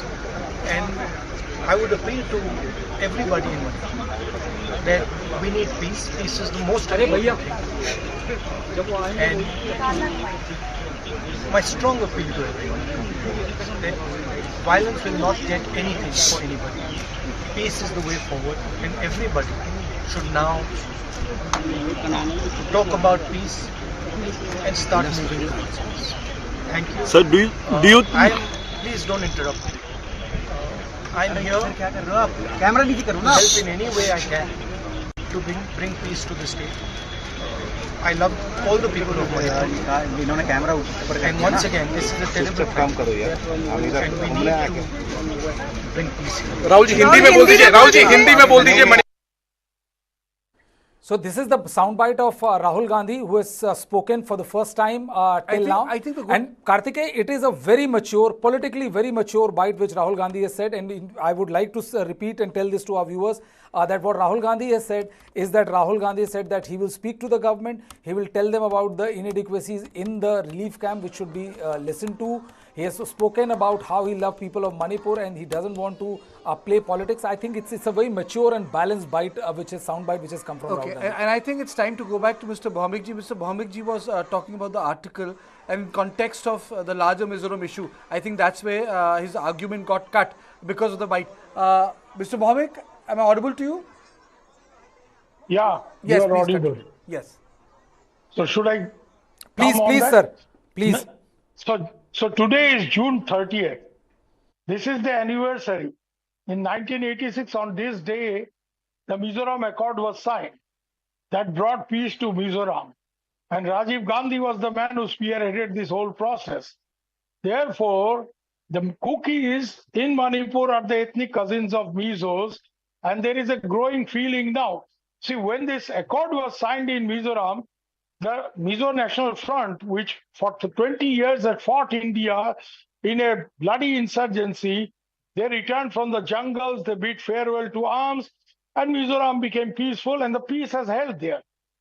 But along with that, coming back, the Mizo National Front also dropped the demand of Greater Mizoram, which they had made till then, like the Greater Nagalim demand that the NSCN now makes.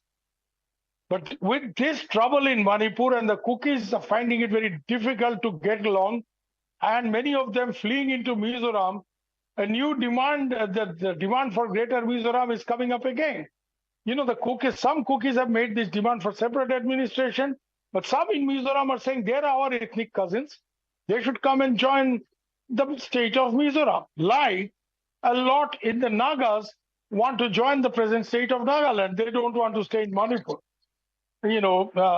So here new complications are going to come up unless this matter is sorted out. You know, the point is, if this kind of an issue is allowed to fester and drift, there are 20 different complications which will come up and which will make handling this whole issue very difficult. This is number one.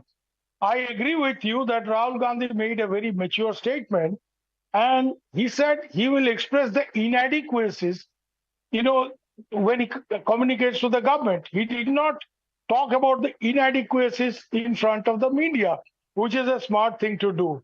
He has behaved like a very mature politician here. And, his activity in Manipur will bring into very sharp focus the lack of any statement on this burning issue that we have not seen from the Prime Minister. So this is, going to be a bit of a contrast, actually. And the very important thing that General Siwach raised, and the question you asked, why nearly 2 months this cannot be controlled? You have so many boots on ground. Boots on ground cannot make a difference until you have a clear command and control. CC. Command and control is very important in any operation, in any counterinsurgency operation, in any intelligence operation, in any military operation. Unless you have a clear command and control, we lost the 62 war. Because instead of the general, great V.K. Krishna Menon was making military decisions.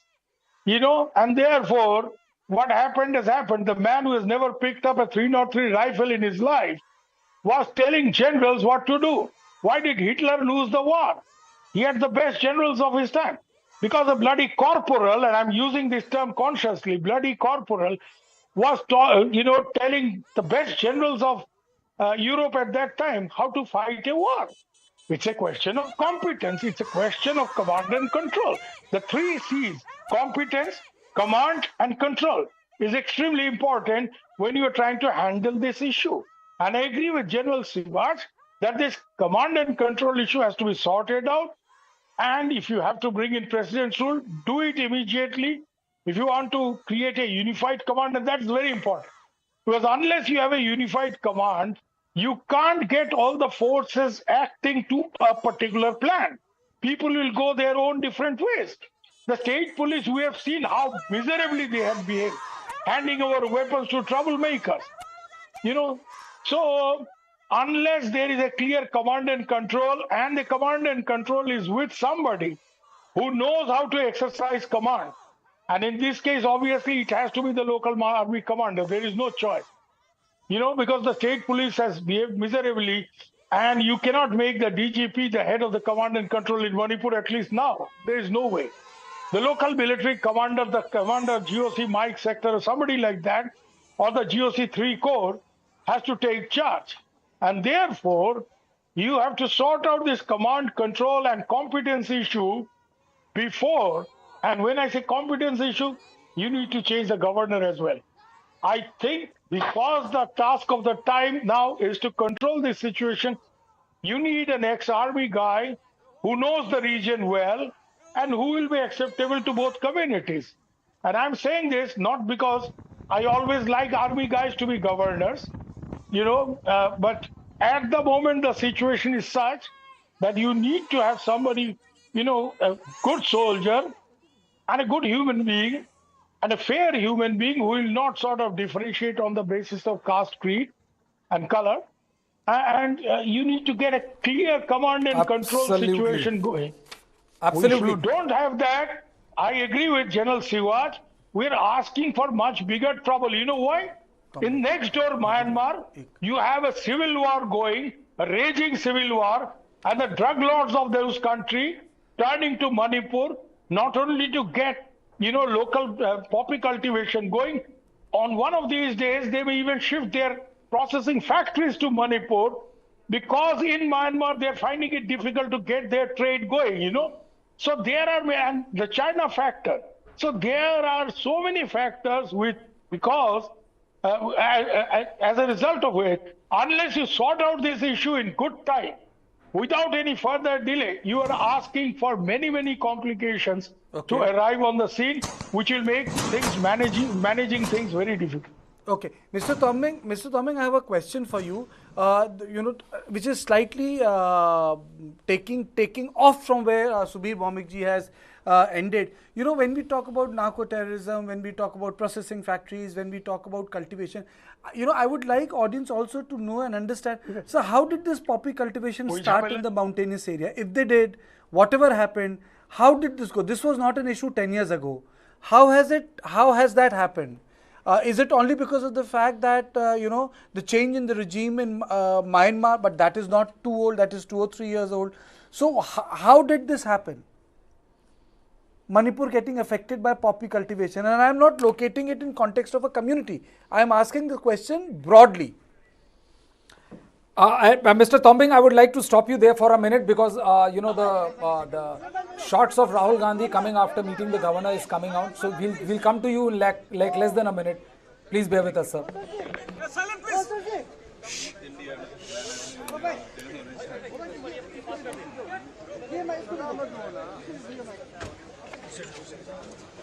Rahul Gandhi has met Manipur governor, and now he is speaking to the media persons who assembled out of it.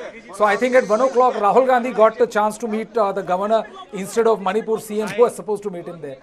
I came here because I wanted to share the pain of the people of Manipur.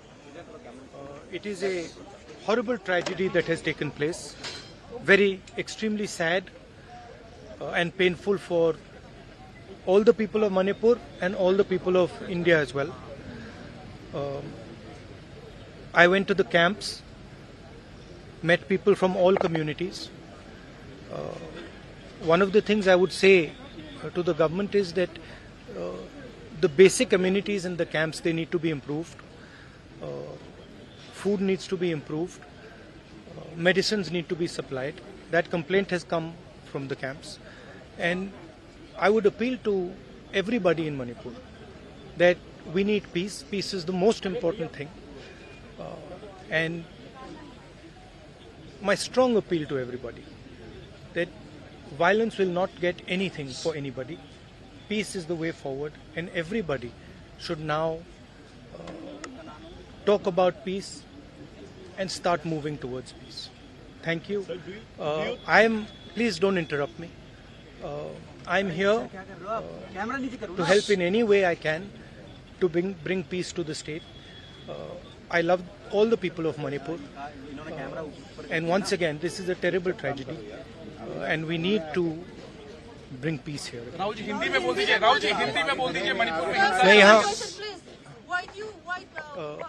One second, please. Let me speak. I'm not taking questions. I'm making a statement here. देखिए यहाँ मैं शांति की appeal कर रहा हूँ. मणिपुर को शांति की ज़रूरत है. हिंसा से कुछ नहीं होने वाला है. रिलीफ कैंप्स में मैं गया. हर कम्युनिटी से मैंने बात की. रिलीफ कैंप्स में थोड़ी कमियां हैं. दवाई की कमी है. खाने की थोड़ी कमी है. तो सरकार को इन चीज़ों के बारे में एक्शन लेना चाहिए. मगर मेरी अपील है हर व्यक्ति से, मणिपुर के हर व्यक्ति से, कि मणिपुर को शांति की ज़रूरत है. मैं यहाँ हाजिर हूँ. जो भी मैं कर सकता हूँ, जो भी मदद मैं कर सकता हूँ शांति के लिए, मैं करने के लिए तैयार हूँ. धन्यवाद. प्रधानमंत्री की चुप्पी, सर पीएम की चुप्पी पे क्या कहेंगे? राहुल जी, पीएम की चुप्पी पे आप क्या कहेंगे? देखिए, पीएम ने एक शब्द नहीं बोला है. देखिए, ये यहाँ मैं कोई राजनीतिक स्टेटमेंट करने नहीं आया हूँ. मैं इन चीज़ों पे कमेंट नहीं करूँगा. मैं सिर्फ चाहता हूँ कि यहाँ पे जल्दी से जल्दी शांति आए. धन्यवाद. Mr. Rami, welcome Rami, back with us on our show. Rami, am I audible to you? Good afternoon, Kartikeya. Afternoon, Rami. Both me and Brijesh are here, and subsequently another colleague, Pankaj, will be joining us. Rami, I think it's a pretty sober statement. To when specifically asked, PM के बारे में बोलिए sir, मैं politics करने नहीं आया हूँ और मैं इन सवालों के जवाब नहीं दूंगा. Kartikeya, absolutely. Fair enough. One cannot criticize for the sake of criticizing. I think, his statement was fairly measured. There wasn't much matter to it. But the fact that he left it non-critical at least saves some face, because as you know, yesterday I did not agree with the timing of his visit in Manipur. I thought that was a little bit ill-timed, and it could have happened later because of the kind of pressure that it puts on our security forces. But if we were to just discuss what he said in his statement, I think it seems to be fairly balanced. One more, Brijesh, this side. One question I would like to ask you is that, the kind of violence we witnessed, 3 people being killed since yesterday morning till now, and the kind of protest, we saw in West Imphal, I mean, it has put a lot of pressure on the state government. Nishikant Singh Sapam was there with us, and there are talks about N. Biren Singh meeting the governor at 1, which was rescheduled to 3. Do you think that resignation is on the cards? I'm not asking you to speculate, but I would ask you a leading question. Do you think resignation, if N. Biren Singh resigns, what kind of impact it will have on the situation on the ground? Because this is something which was told to us by Nishikant Singh Sapam. Well, I don't think we can rule out resignation. I think resignation will definitely be on the cards, and I think that suggestion would have come from his own seniors, because you see, he made a visit last week to Delhi, and that visit could have been a crucial visit, because that visit might have been the last last line given to him to bring violence under control, which clearly, if we've seen in the last 1 week, he has failed to do so. So yes, why should we rule out resignation? It definitely could be on the cards. Now, as far as the consequences, I have a feeling that that's what people would have taken into account before recommending his resignation, because as we know that there are certain organizations, certain groups that are still in the Chief Minister's favor. Of course, there are people amongst the Maitis and amongst the Cookies, amongst other communities also, that have demanded for his resignation, but that doesn't mean that they represent the entire population. There are Maiti Lipun, the leader of Maiti Lipun, Pramod Singh. He was very candid in saying that he worships the ground that the present Chief Minister walks on. So these organizations these organizations also command a certain amount of loyalty, and they do have a base in Manipur. So of course, these things would have been taken into account, not just Meitei Lipun, but Armai Tengol as well, and so many other smaller groups. And I think the fear would have been that there may be some sort of reaction. And in a state right now which is already riddled with so much of violence and the security imperatives seemingly have not been enough, they wouldn't have wanted to add on to their problem. So I have a feeling that yes, the resignation is on the cards. I know that they would have taken these factors into consideration, whether there'd be a backlash or not. If there is a backlash, if there is a fear of backlash, there is a legitimate reason for it.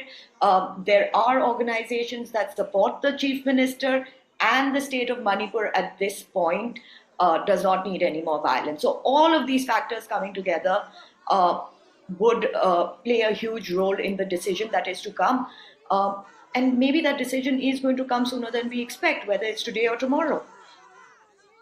Very well put. I'm joined by my colleague Pankaj Kumar.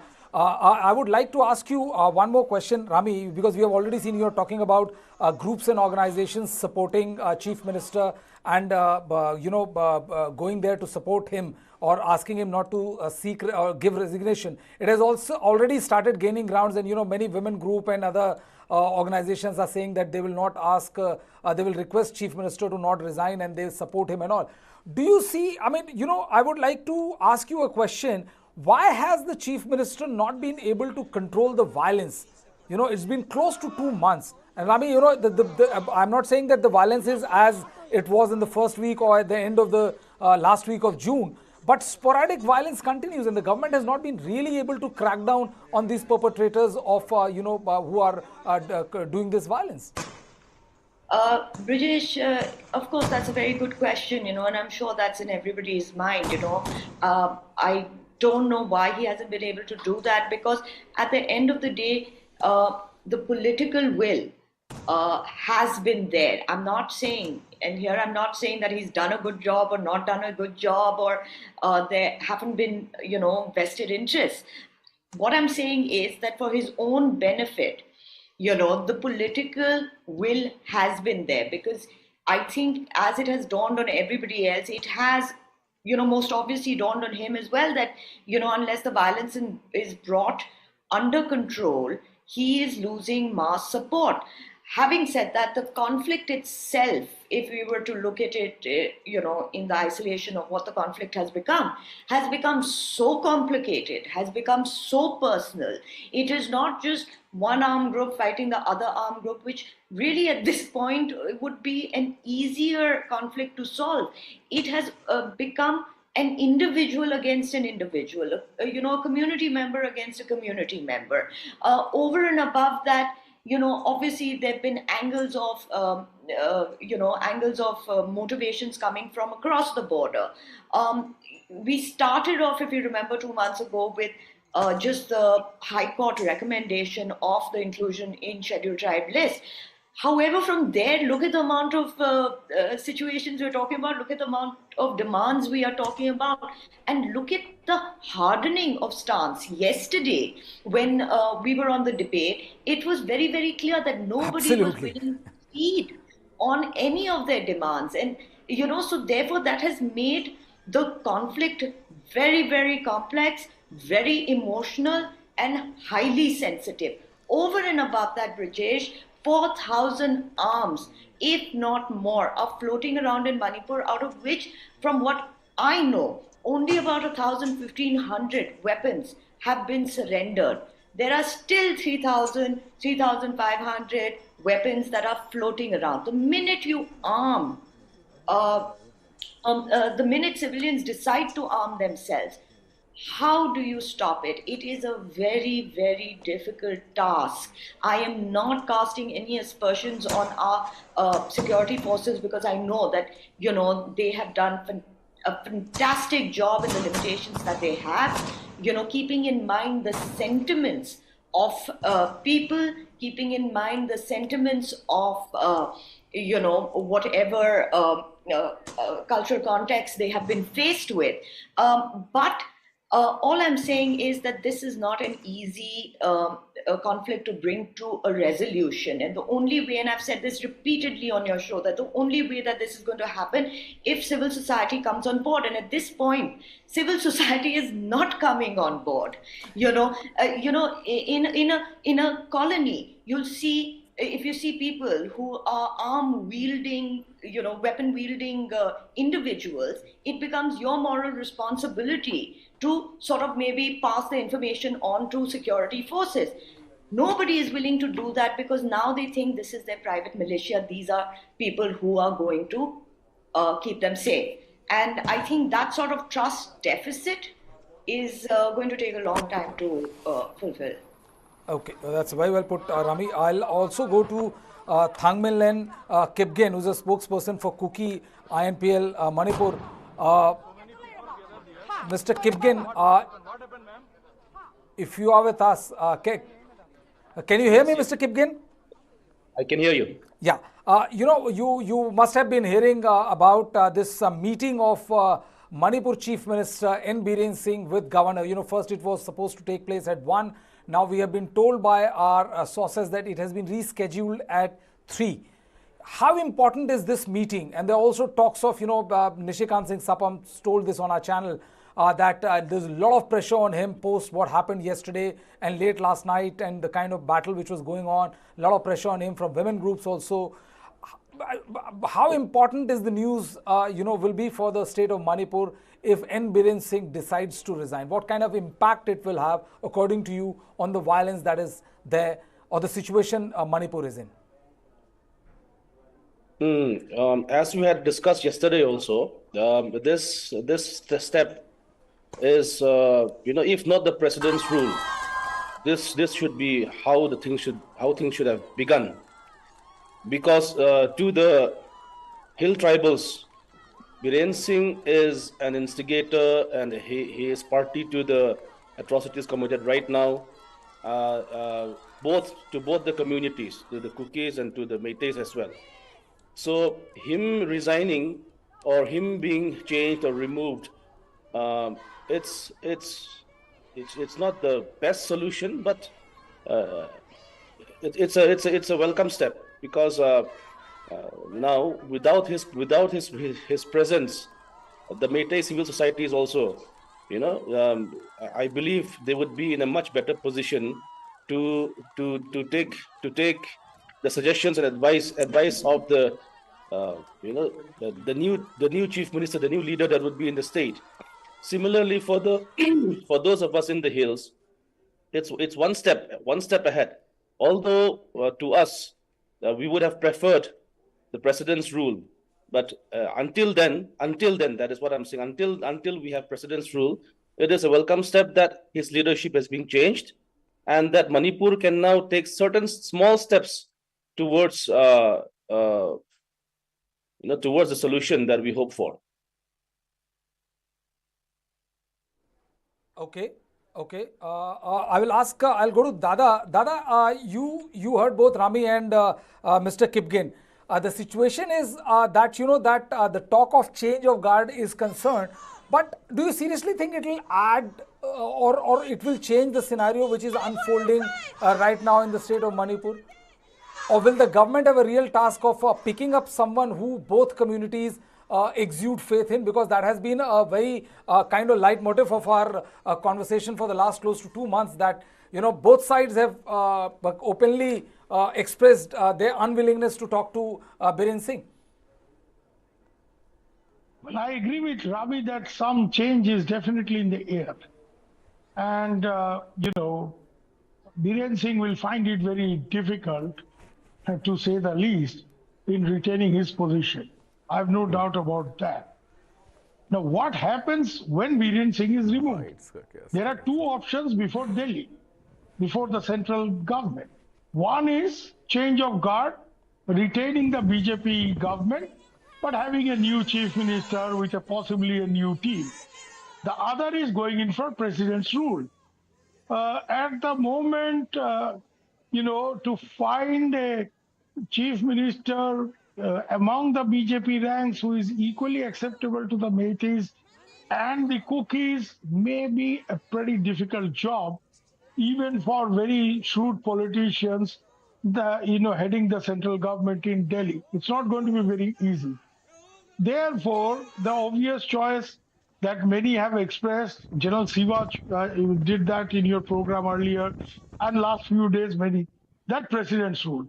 Because the cookies have also been asking for it. But if you remove Biren Singh at the moment, and if you bring in president's rule, and you try to bring in a popular in the sense, somebody who is respected and who is reasonably known in Manipur. For heaven's sake, don't bring somebody like, Mr. Ravi. You see what has happened in Nagaland and the Naga peace process. So bring in somebody, who can handle both sides, who can handle this crisis. But the point here is that if you remove Biren Singh at the moment, I can see one immediate impact. I don't think it's just a show of strength that we see in the streets of Imphal today. Biren Singh, don't you ever forget, like Hemanta Biswa Sarma, they came into BJP, they are not RSS cadre, okay? They came into BJP from Congress. And if they find that the ground slips from under them within the BJP, they may be inclined to explore other options. And this Delhi also knows. Because Biren Singh has become quite a bit of a Meitei hero today. Now, if he is removed from chief ministership and if he thinks everything is gone for him, he has an option of coming out of BJP and forming a local regional party. And this is always an option. And this is something the center will have to, or the big BJP leaders in Delhi will have to factor in. Because same thing, before the last election, Sarvananda Sonowal had to be taken to Delhi because this man, Hemanta Biswa Sarma, had to be made chief minister. Otherwise, he had other options. And somebody who has changed the party once can do it twice, can do it thrice. So here, the BJP will have to have other calculations as well, that if they remove Biren, which most people want and perhaps will happen, what will be the fallout of that on the local party, on the northeastern, BJP, how the northeastern scenario will then pan out for BJP. These are factors that people like Mr. Modi and Mr. Amit Shah will have to, and Mr. Nadda will have to make very, solid calculations. Because Biren Singh, okay, there is a demand, everybody wants him to be removed, he has failed. But he has also, during this whole crisis, and perhaps not without some strategy, has emerged as quite a hero for the Meitei community. Now, tomorrow if he is removed, he can always hit the streets in Imphal and say that this has happened to me, this is what Delhi has done to me, because I stood up for you guys. I stood up against tribal autonomy, I stood up for hammering the poppy cultivators, I did this, I did that, and during this whole crisis, I've tried to defend my community. So this is something that has to be calculated also, in the larger picture. Absolutely. But I anticipate, I agree with Rami, that some change either way is bound to happen, because if you continue with the present dispensation and expect it will handle this crisis, maybe it's asking for too much, because in Bengali we say, "Jar 12 te hoy na tar 52 te hoy na, jiska 12 mein nahi hota uska 52 mein bhi nahi hota hai." So I think Biren Singh will handle this crisis because he has already pitched himself in a different way. So I don't think, it will be very difficult to expect that Biren Singh can now appeal to both communities, bring things under control. Slightly difficult. But Delhi will have to make other calculations as well. Okay. There are a couple of visuals which have come forward. These are the pictures of Rahul Gandhi meeting with Governor Anusuya UK, along with KC Venugopal, Dr. Ajay Kumar. KC Venugopal is Congress General Secretary. This is Anusuya Uike, Governor of Manipur, meeting Rahul Gandhi. KC Venugopal and Dr. Ajay Kumar are along with Rahul Gandhi in this meeting with Manipur government. He's made a very mature bite of not falling for those political clickbait sound bites, and has talked only about the conditions of the relief camps, and also talked about how the peace and normalcy should return. But despite goading by media personnel there about what he has to say in response to what is being said by the BJP, he steered clear of it. So these are the pictures of Rahul Gandhi meeting Manipur Governor Anusuya Uike. And after this, I will show you a picture of which Rami and Dada were talking about how women groups are started gathering outside N. Biren Singh's residence, requesting him not to resign. These are the pictures of Rahul Gandhi, former Congress president. Now, these are the pictures of women outside N. Biren Singh residence. I would like my producer to up the natural sound so that we can hear what they have to say. Not much in number, but definitely a sign of things to come.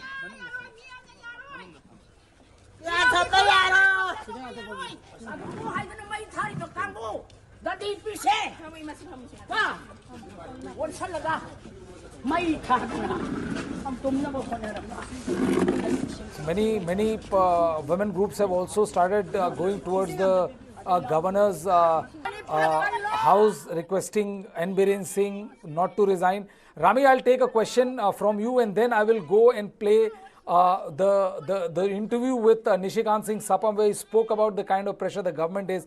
Rami, what Dada said, it could be slightly speculative, but it's a very interesting proposition. Someone who has left a party before and someone who can leave the party now.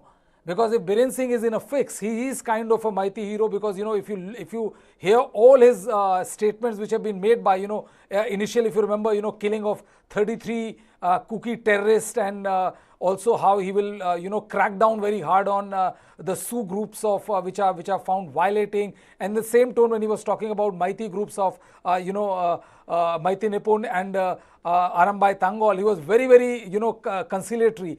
Do you see that this move or resignation of N. Biren Singh can backfire? Absolutely. That's what I said, Brajesh, earlier also, that I think the fear that has been in this situation, or the reservations, which is a better word, that has been in this situation, is the fact that Biren Singh is an old hand. He is not a lightweight politician. You may like him, you may hate him, but the fact is he knows the lay of the land, he knows the people, he knows the communities, he has access to these communities, he has access to organizations, he knows the psychology of the state, and he knows political negotiations well.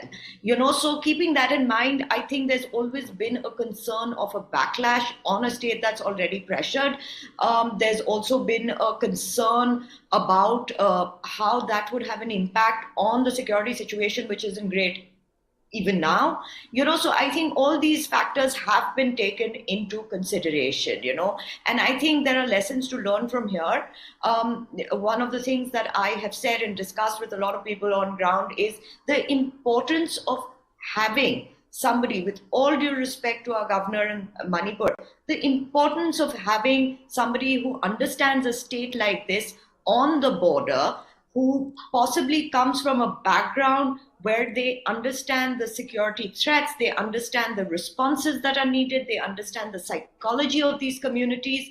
I think this is one of our biggest takeaways from this situation, that governors of states like this need to come from a different perspective. And again, here I say this and mean this in no disrespect. Our governors have the best possible intentions and efforts that are made in all the states that they are posted in. But these are complex states. These are border states. These are states where ethnic relationships, rivalries have to be understood in a much deeper level, and decisions have to be based on that. So I think this would be one of the takeaways, irrespective of what happens with the Chief Minister. Okay, now, there's also one interesting piece of breaking news which is coming in. It is yet to be officially confirmed, but this is what the sources are saying or telling people back there in the state of Manipur, is that if Biren Singh resigns, then the chances are that there are going to be no new chief minister and president rule could be imposed. So this is also one of the options that is being actively considered, that if Biren Singh demits his office today, chances are that there is going to be no new CM and the state might be put under president rule. So this is the new information which has come in. I would now go and play my conversation with Nishikant Singh Sapam, where he talks at length about the kind of pressure the chief minister is facing and why is he facing the heat as we speak. Given to understand, Nishikantji, are you able to hear me, sir? I can hear you. Yes, you can hear. Brilliant. I've been given to understand that Chief Minister N. Biren Singh is going to meet Governor Anusuya UK at 1 p.m. There's also talk in the town, sir, that he might step down.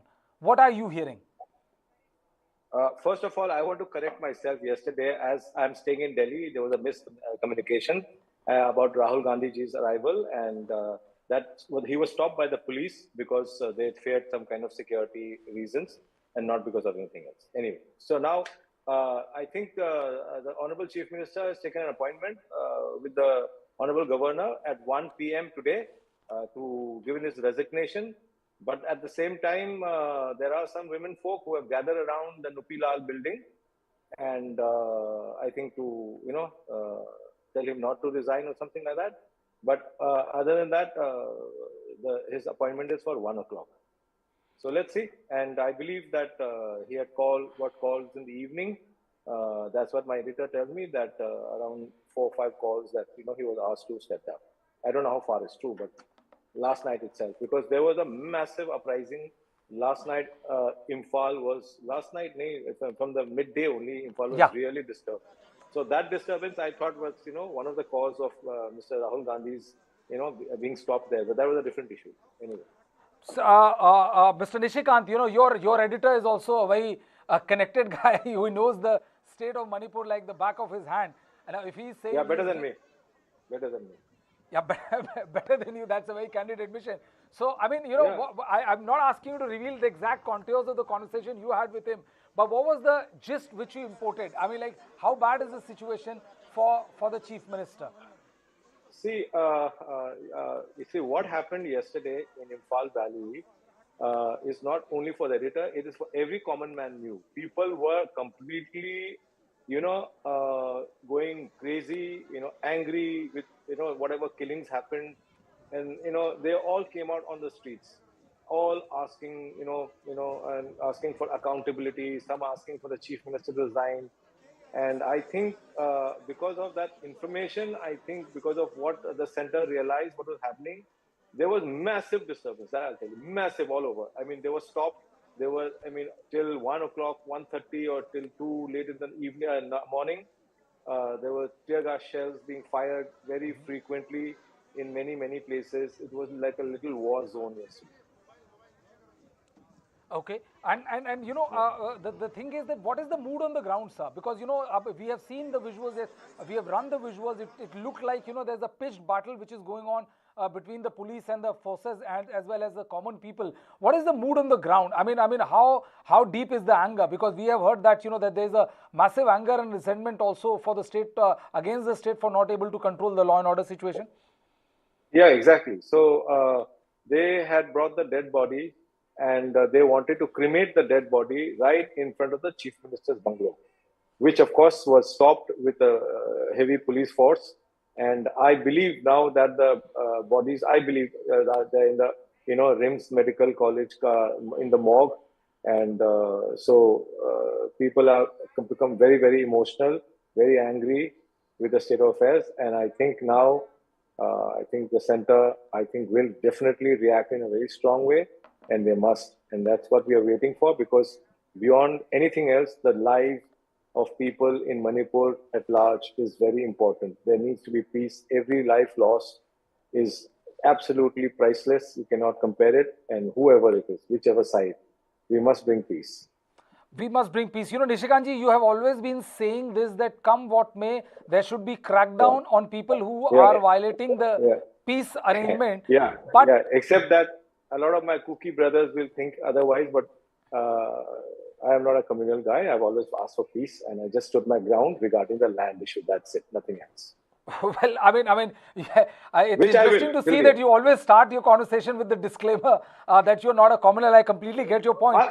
I am not. I mean, I was there and with Miss Gangte, and her son was a big fan of mine. We posed. I hugged him. I mean, why would they see a lot of stories will come out when things end, and on both sides. I'm sure that on the Cookie brothers side, they must have saved so many of the Maitais and vice versa. There will be. अभी तो जांच, there will be investigation. Things will come out. दूध का दूध, पानी का पानी. दूध का दूध और पानी का पानी जगह. Nishikant ji, one more thing, because you have been talking about, as many have been talking about, how there should be a crackdown on people who are offending. Why is the state not being able to control the law and order situation? It's almost 2 months, and you have so much boots on the ground, and still this killing continues unabated.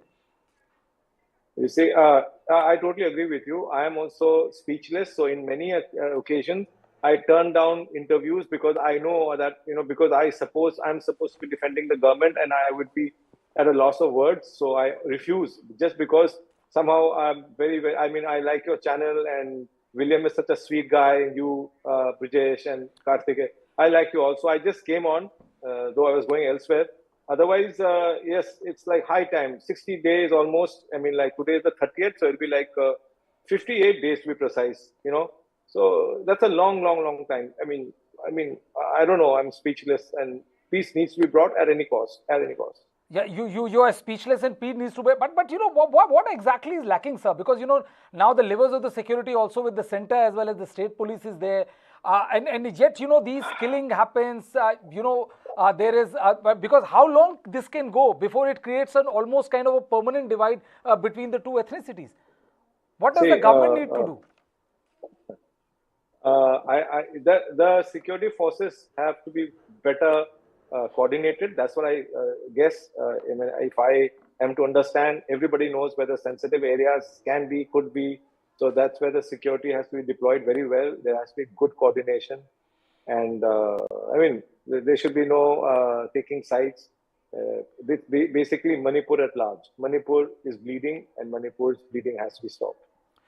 One more question, Nishikant ji. Do you think that that with the violence not being able to control, the guns out there in the public, the government not being able to recover that quantity of guns which have been looted or surrendered or whatever, do you think that this gets to the fit case for imposition of president rule? I couldn't hear your last sentence. I'm saying that with the state government not able to contain the violence which is there on the ground, and killing of innocent people from both ethnicity continues. Do you think that this the state is turning out to be a fit case for the president rule or change of guard at the helm? See, I am not in a position to comment on that, but let's give that wisdom, leave that for the center, and I am sure that they will react, and let's see how they react. And this high time, they must react, and they will react. I am sure, because this is too much. And then you have the parliament session coming out in the mid of July, and I'm sure before that they will want to see peace in Manipur. So something will be done. I'm sure that is why they've asked for the chief minister to resign, because they're completely upset with what's happened yesterday. So because it looked like there was peace for 4 days, but suddenly it just went the other way around. So you're confirming, Nishikant ji, that the chief minister has been asked to resign? No, that is what I am told. I said I am not sure. I am told that he has been asked to resign or whatever, but he's definitely said he's going to resign, and he has got an appointment with the governor at 1 p.m. So as we speak. So that was Nishikant Singh Sapam, MLA from Manipur, and speaking to my colleague Brijesh Pandey. The latest that we are getting from Manipur is that the sources are telling us that there would be president's rule and no new chief minister would be there if Biren Singh resigns. This is what the sources are telling us. And for those who are joining the broadcast right now, my name is Pankaj, and we are joined by Rami Niranjan Desai, author and scholar, Northeast region. We have Thangming Len Kipgen, spokesperson of Kuki INPI Manipur, and always a pleasure to have Subir Bhaumik, author and senior journalist. Rami, when I was there with Brijesh, I was listening to you when it came to the options that Manipur government might be exploring. Now, something has to happen as, as all signs are pointing at as of now. But President's rule, do you believe that that's the only option that the BJP is left with in case Biren Singh does resign? Pretty much, I mean, they can go for a president's rule, they can go for suspended animation, they can do any of these things, Whether that is going to solve their problems or not, I don't know. I actually doubt that that's going to solve, the problems on the ground. Because, like I said, this has become a fight of not just one community or another, but it's become personal, so it's individual to individual, it's highly sensitive. So, of course, they have options in front of them. We don't have a confirmation as yet whether the chief minister is going to resign or not. This is speculation. But if we were to analyze, if this resignation is going to take place as quickly as we expect it to, I think that would be difficult to say, because I don't think he's going to let go so easily. It's taken him so long to come to this, if he has come to this at all, that I think there is going to be some amount of, pull and push in terms of organizations demanding for him to take back his resignation or preventing him from giving a resignation, and what impact it has on the ground and the consequences of that, we'll have to wait and watch. So I think the situation right now is so delicate that we really can only safely analyze hour to hour. Right. Indeed. Mr. Kipgen, also help us understand the situation as of now, as Rami also mentions, is quite delicate, and we can see on the visuals also the kind of firepower that is being used to disperse the crowd, the protesters. Obviously, this is something which has never been seen before in the recent past. Just for the benefit of our viewers, Mr. Kipgen, what are you picking up from the ground as of now, and also your views on the possible recourse that the current government can take in order to restore peace?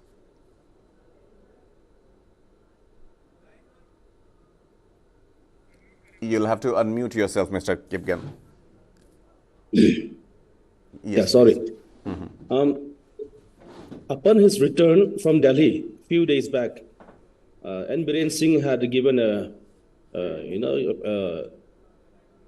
press briefing where he mentioned that Amit Shah ji, the Home Minister, has taken responsibility to ensure that there is no violence in the hills, and the same responsibility was given to N. Biren Singh to ensure that there is no further violence in the valley.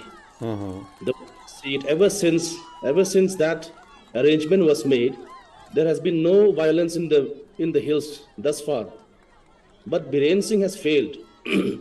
So I believe it is because of that arrangement that the center now feels that, okay, it is time that he be removed, because he has time and again failed to keep things at peace in his area of jurisdiction.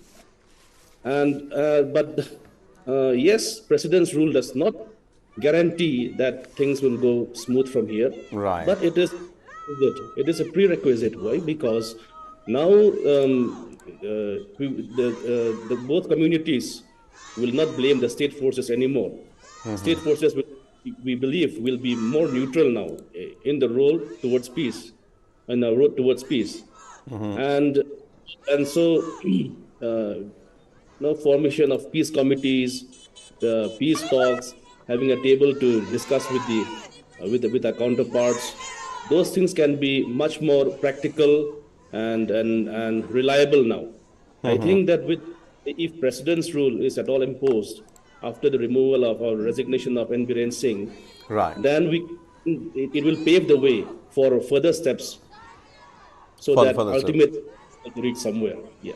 True. I mean, looking at what is transpiring, it is only wise, I would say, for a change to happen, because to restore peace, we need to restore the faith of the people first.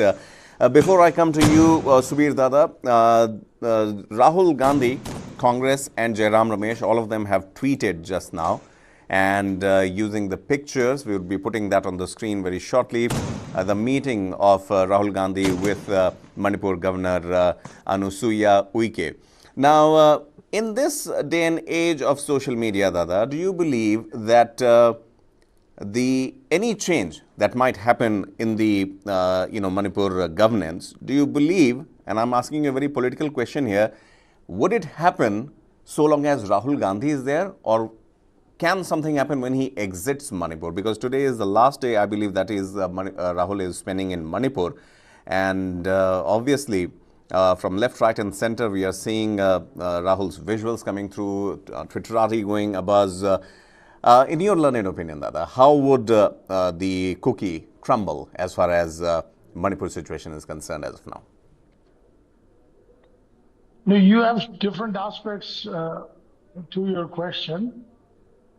Social media, well, I don't give too much importance to social media. Social media, sometimes, in my opinion, is a necessary nuisance that we have to live with, and which actually is hardly media and very often unsocial. So I'm not a great believer in, and I think this social media has made journalists very lazy. They don't go after original sources. They don't try to find out things as they're happening, but they go by what is put on the social media. And whatever is tweeted, they read too much into it. I am an old school journalist and I don't read too much into social media. What people say, it's my job to find out the story behind the story.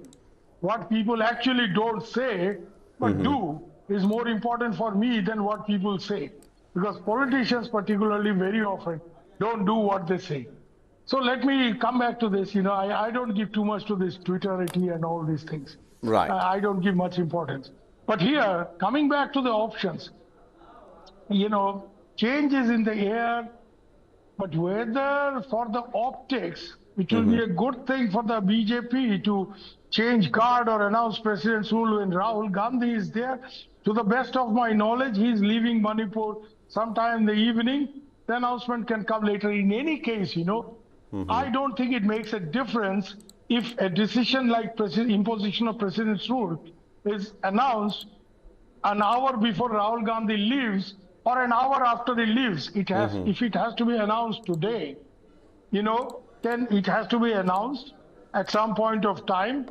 And I don't think it's going to make a much difference, because one thing is very clear. People, if it happens after he leaves, even if a day after he leaves, this will be linked to his visit. Somehow, the speculators, the media speculators, and media is more full of speculators now rather than hardcore journalists who actually can get things from inside. कागज निकालने वाला खत्म हो गया भाई journalism में, वो सब ट्वीट देख के हल्ला करने वाले ज्यादा हैं. So what I'm trying to tell you is that if this decision is this is announced an hour before he leaves or an hour after he leaves or sometime at night, this is going to be linked to his visit. But having said that, doesn't make much of a difference, because people who want president's rule there desperately, like the cookies do, will welcome it. People who don't want this to happen will fume and fret, and maybe some will take to the streets and create halla gulla. That is also for sure. There will be some halla gulla. Because these Mera Paivi people who have assembled there, I can see at least 3 faces who are very close to Biren Singh. I don't want to name them, but I have micro details on Manipur, and therefore I don't speculate. I have some inkling of what is going to happen. So there are people like the Mera Paivis. In Mera Paivis, there are people in the Sengal. There are people here who will create trouble if Biren Singh resigns. That's for sure. They will create some trouble. Secondly, if the center wants to handle this crisis, they may come up with a unique solution. They may bring in president's rule. Don't bring anybody in place of Biren Singh, like people like Radhesham who are wanting to be chief minister and, who have credentials as well. But instead, take Biren Singh to Delhi. Taking a man to Delhi and bringing him in the central cabinet is always an option. This is at least, this may be, I don't know. But Rami is nodding furiously, but I don't yes. know whether this is going to happen or not. But these are But the options. Yeah. Anybody, any government in Delhi, be it Congress or Delhi, when confronted with a trouble like this, a situation like this, very often the solution is, yaar, usko Delhi lekar aa jao. Kahin ek bitha do. Kahin bitha do. That kind of thing. Give him make him a central minister. This Rami, is will this help the Manipur cause?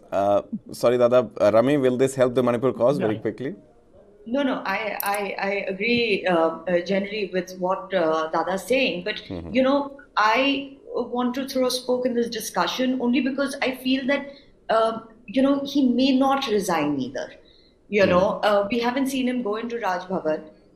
We've seen the Mehra Babis sitting there, and it could be likely after Rahul Gandhi's visit there that maybe this is some, it could become into some show of, let's say, solidarity against the opposition, So we may be jumping the gun thinking that he is going to resign. Of course, anything can happen, we can just sit here and speculate. But my limited take on the fact of him being taken to the center is only that somebody like Biren Singh, who is an old hand at this, who knows the politics of the state, knows the value of being a chief minister in the state, and a state like this, a chief minister wields a huge amount of power, has a lot of impact on ground, so on and so forth, So I don't think he himself would be interested in going to the center. Right.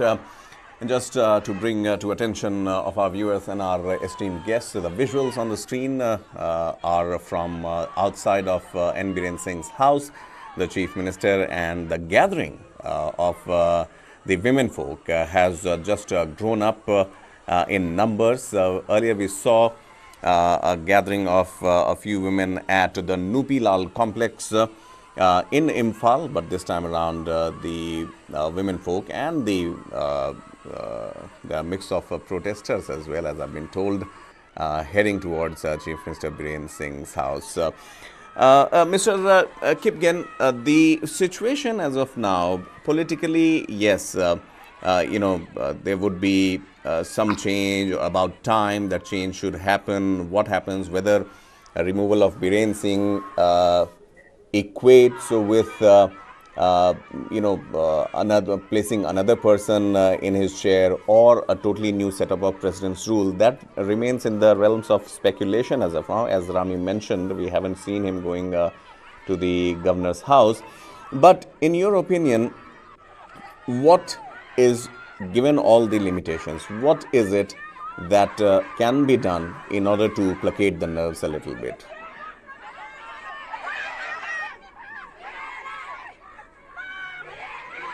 A little bit more, like what are you inquiring? Yes, please. Yes, please go on. And I didn't get your question clearly.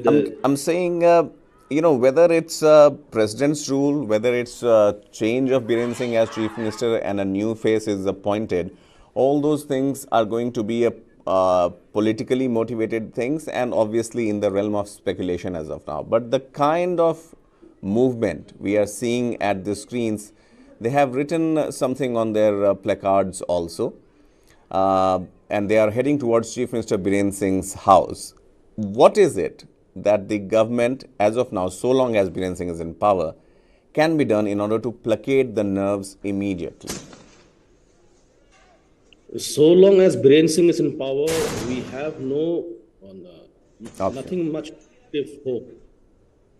So that's why I was saying, be it president's rule, well and good. Even if not, change of his leadership is still a welcome step.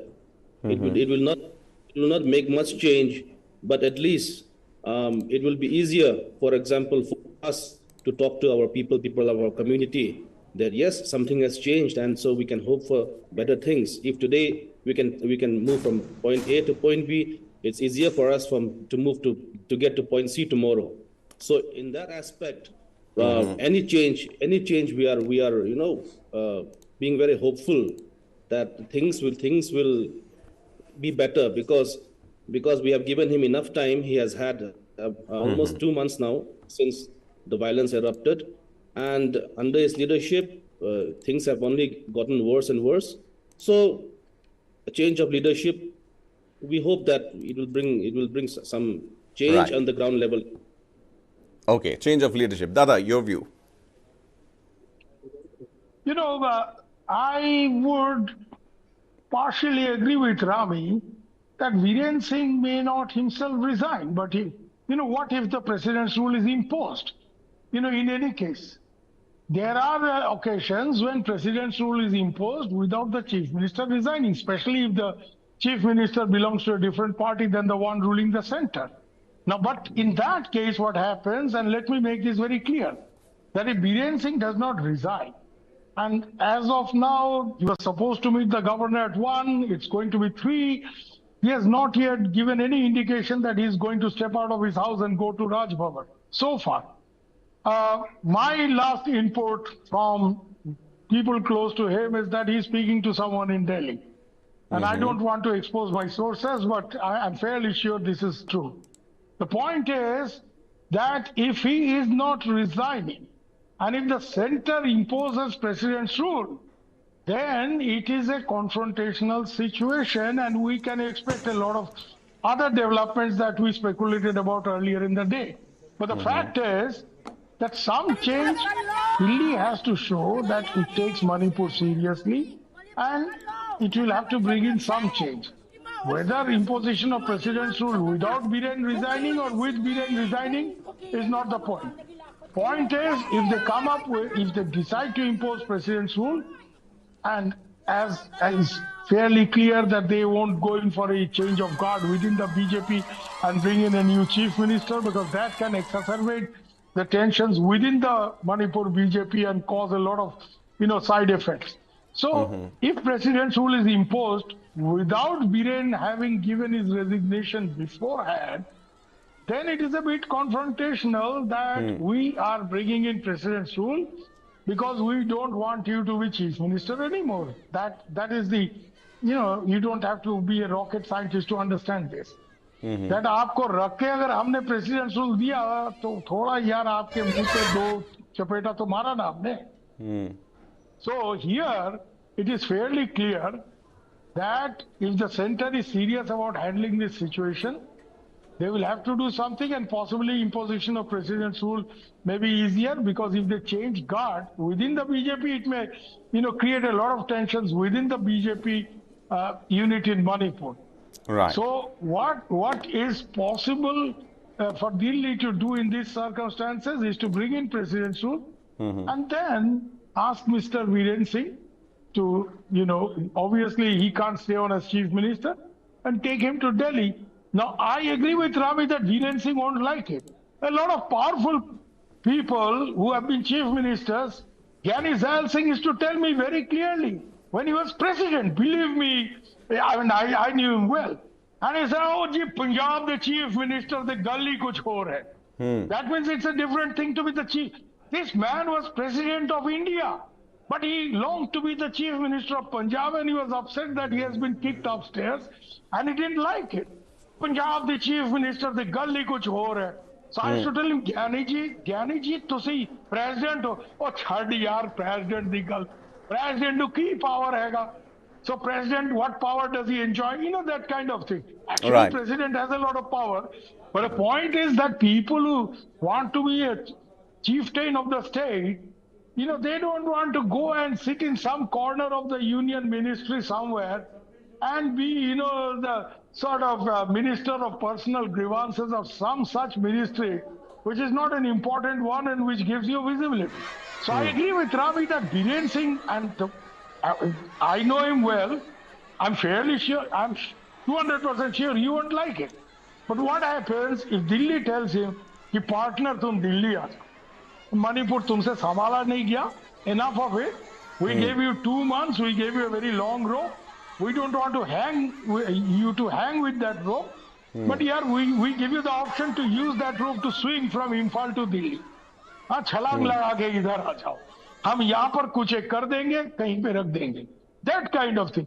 I'm sure chief ministers don't like it. Biplab Dev didn't like when he was removed as chief minister and taken as Rajya Sabha MP.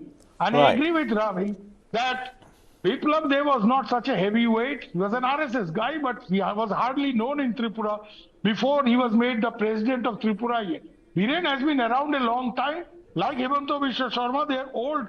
Should I use the term at the risk of being unparliamentary? They're old foxes, They know the trade. They know the job. They've been with Congress. They are now here. ये लोग यार चालू लोग हैं, पुराने लोग हैं, खिलवाड़ लोग हैं. They're players. They're not like Biplav Dev, के gym instructor, अचानक दिल्ली से टप के आपको president बना दिया because you're an RSS guy. And he could not sustain himself. But the point here is, center has to do something and they will have to do it now. And if they don't do something after all this, then they are handing over the baton or the field to Rahul Gandhi. Because Rahul Gandhi so far has been very mature. But if there is no change by the BJP, even after his visit, I think then he is going to turn on the ante. He is going to up the ante, as they say. And BJP will find it difficult. And with the parliament session coming, you will have quite a bit of, panga on the card. Right. And almost, Dada, as I was mentioning, these tweets which have come just now, which have been put on the screen, Jairam Ramesh, INC, from that handle, there we have it. All of them are tweeting the pictures and are claiming and maintaining that Rahul Gandhi was there with the message of peace. Rami, before I quickly, shift focus to Mr. Kipgen, one quick question I wanted to know from you. As Dada was mentioning, a plum posting in Delhi, I'm not very sure that would be on Biren Singh's mind as of now, but do you believe that removal of the chief minister, whether it leads to president's rule or not, is it going to be a critical situation for Biren Singh as a chief minister? Because time and again his meetings with the home minister in Delhi also have drawn a blank as of now. And how would it appear to be politically as far as Biren Singh is concerned? Well, I don't think, Biren Singh's meetings have borne no conclusion. I think it's been a bit of a tug of war every time he's met or spoken to Delhi. They have, and again, the speculation, there must be pressures that he's been facing, and the pressures have been mounting on him for the last 2 months. Of course, he's he's an old hand at this. He knows the state really well. He has organizations that support him. He has people that support him. And, it's very difficult for any army, any forces to confront women or children. No forces in the world will ever take on women or children. So he knows what his playing cards are. He knows what the playing cards out there are. He knows he, I'm sure, has cards that he's kept very close to him right now, So I don't think that this is a situation of not coming to any conclusion. I think it's more like a tug of war, situations are changing. Every day we see a new dynamic come in. Yesterday we saw some protests also happen with Rahul's visit, which again must have compromised the situation on ground, also may have changed the dynamics within the political calculations that are happening. So all these things are at this point, they are very subject to change depending on the new situations that are taking place almost on an hourly basis. For example, a couple of hours ago, we thought at 1 o'clock he would leave for Raj Bhavan. It hasn't happened as yet. In my opinion, it's not going to happen so easily. So these are situations that we'll have to wait and watch and comment on as things keep developing. But yes, of course, something will have to give. Some changes will have to come in, not just politically, but also in terms of how we are looking at security depending on the situation. And I think, that is something we'll have to wait and watch, because we don't know what is happening behind the scenes. We don't know what, we don't know how the chess pieces are moving, because clearly, Biren Singh must have taken an immense amount of pressure in the last 2 months. I'm sure, Right. it isn't lost on him the kind of demand that has been increasing for his resignation. Having said that, we've also seen a certain section of society saying, no, we will not have it if, he resigns. So this is a very delicate situation. Sometimes I always feel that states like this politically are far more complicated than some of the larger states in this country. Right. Rami, just to share the latest with the viewers, sources are telling Northeast Now, one of the media outlets there in northeastern part of the country, that Biren Singh would stay on as the chief minister. As you were mentioning, again, the things are developing thick and fast. The kind of news dissemination that is happening, all options are being explored, it seems, and in the realm of speculation, the latest that we are hearing from the sources is that Biren Singh is going to stay on, and he won't resign as the chief minister. Mr. Kipgen, one final word before I let you go. The kind of protest that we are witnessing is primarily being led by the women folk. The visuals that we are seeing since morning, also the outside right now, Biren Singh's residence also, is that of women. We have seen them in various shades. And Rami, I would also like to ask you a question, but before let Mr. Kipgen throw some light on it. What role do you believe they play as of now, and what critical role? Because we have seen them on the forefront all the time. Throw us some light on their role and what kind of power do they wield in the society.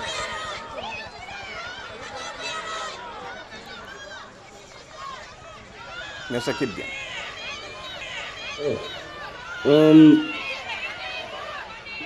It was informed to me also a while ago that Amit Shah ji had mentioned that because of the blockade, because of the protests from mainly the women's society in Imphal, he has decided not to let the CM tender his resignation. So, but this is something very difficult for us to believe. Why Home Minister's decision or the central government's decision or whatever it is, the ground situation, when you look at it, if things could have passed on this far, that first of all, they had Chief Minister was supposed to meet the governor at 1 p.m., then 3 p.m., and now because of slight pressure, if things can take a turnaround and we are back to square one, then it's all just a drama, and the center is very much, I would say that, I would speculate that center is very much party to it. That, few days ago, Amit Shah had stated in the press that there will be no resignation of there will be no imposition of president's rule, that there will be no resignation of, Biren Singh will still be in charge. So all these speculations, it seems, have now coming true. It's starting to show its form. So now, right, we started on some hope of on some optimistic note, but now we are back to where we are again, and with the same guy in the mantle holding the chair. What do we look forward to? I'm speechless now. I don't know what more. Like, there was a glimmer of hope that things were going to take a better turn, but now it's all gone again. And also, I was asking you, Mr. Kipgen, very quickly about the role of women there. Time and again, we have seen them leading the protests. Share with us the role that they play in the society in general. The role that the Mera Paibis historically had were those of torchbearers of peace. They would fight for justice. They would fight. They would fight against injustice.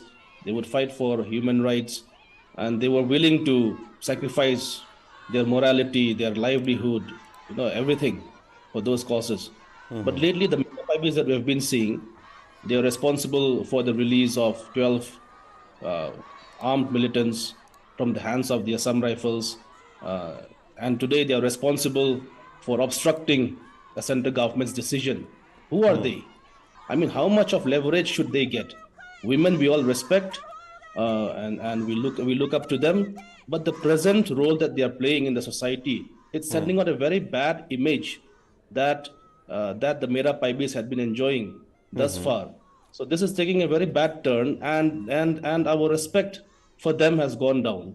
So I think it is not just about the Mera Paibis in Manipur, just them, but it's sending out a very wrong message to the entire feminine gender, globally, that they are taking advantage of the kind of image that they have had in the past, but now they are being politically misused and time and again. But it is more surprising that with the latest development, that just because of their protest, just because of their opposition, the central government would also succumb to their diktats. It's very surprising. Right. Rami, obviously the role and the various shades of protest that we have seen, in your learned opinion, since you have covered Northeast from a scholastic point of view also, and as an author also, when we talk about the Manipuri society, irrespective of the divide that we are seeing now, what was your impression? A peaceful state, I know that, but as far as the Mera Paibis are concerned, the women folk, both either welcoming Rahul Gandhi or asking him to go back, then a march towards Biren Singh's house, then there is a culmination of women at one of the complexes where they are demanding that Biren Singh should stay on because democratically elected person's job is to deliver and not resign. That's what the women were saying at that time. How do you read that? Pankaj, first of all, let me say I love to say I told you so. And we would love to hear it once again from you. Yeah. So for me, it was a difficult proposition to accept, and that's why I said we may be jumping the gun and things are changing on a hour-to-hour basis. That the Chief Minister would go as of now, keeping in mind not just the Mera Paibis, of course, women play an important role in any shape, form, in terms of, that no forces will engage with them, so there is this power that they wield. So, of course, that is one factor. But the other factor really is that Rahul Gandhi's visit, as much as I have seen it as as just a visit of tokenism, because, it really hasn't borne any sort of benefits, palpable benefits on ground.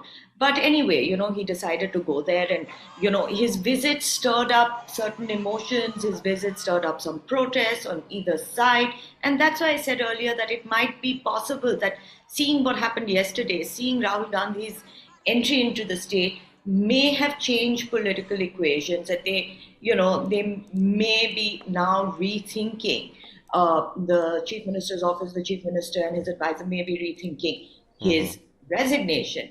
In any case, the Chief Minister, like I said, is an old political hand. It's not that easy to dislodge people and politicians that know the game end to end, But having said that, of course, the conflict has been very prolonged, and there has been objections to the Chief Minister continuing from many ends. But at the end of the day, whether you like it or not, there are also organizations that are supporting him to stay on, So what's one man's objection, is another man's, looks at it from a different point of view. Right. So, I don't really think, Pankaj, that we can really have a firm result of this. We will really just have to see how slowly this develops in the next few days. What is going to happen? Is violence going to continue? Is violence not going to continue? Even if a resignation happens, it's not going to happen because somebody is demanding it. It's going to happen taking into consideration the political environment, the space, the security situation on ground. It's going to be very well timed. And I don't think after Rahul Gandhi's visit yesterday and the reactions to it, I don't think politically they would have assessed this to be a very good time. So I don't know what's going to happen in the future. It might still be on the cards. But we will have to wait and see and look at all these situations as a whole. Right. Before we play the soundbite of Rahul Gandhi, Subir Dada, your inputs on the possible developments in the days to come? If Delhi is not bringing down Biren Singh, it's because of what I told you. That this man has emerged as a Meitei hero, and if he is removed now, he becomes a bigger hero, and he may leave BJP with all his followers and create a local regional party. And that will endanger the very existence of BJP in the state. Rami is right when she says that he's an old player and he cannot be overlooked. And people who have changed side once can do it twice or thrice. Turncoats can be turncoats again and again. So here, if Delhi is backing off, despite very obvious pressures to bring a change in Manipur and allowing Biren to remain, it's because they correctly read his intent and his potential to actually give a burial to the BJP. Because like in Assam, so in Manipur, and also partly in Tripura, you know, the BJP there is not an organically developed party, as is the case with the BJP elsewhere in the country.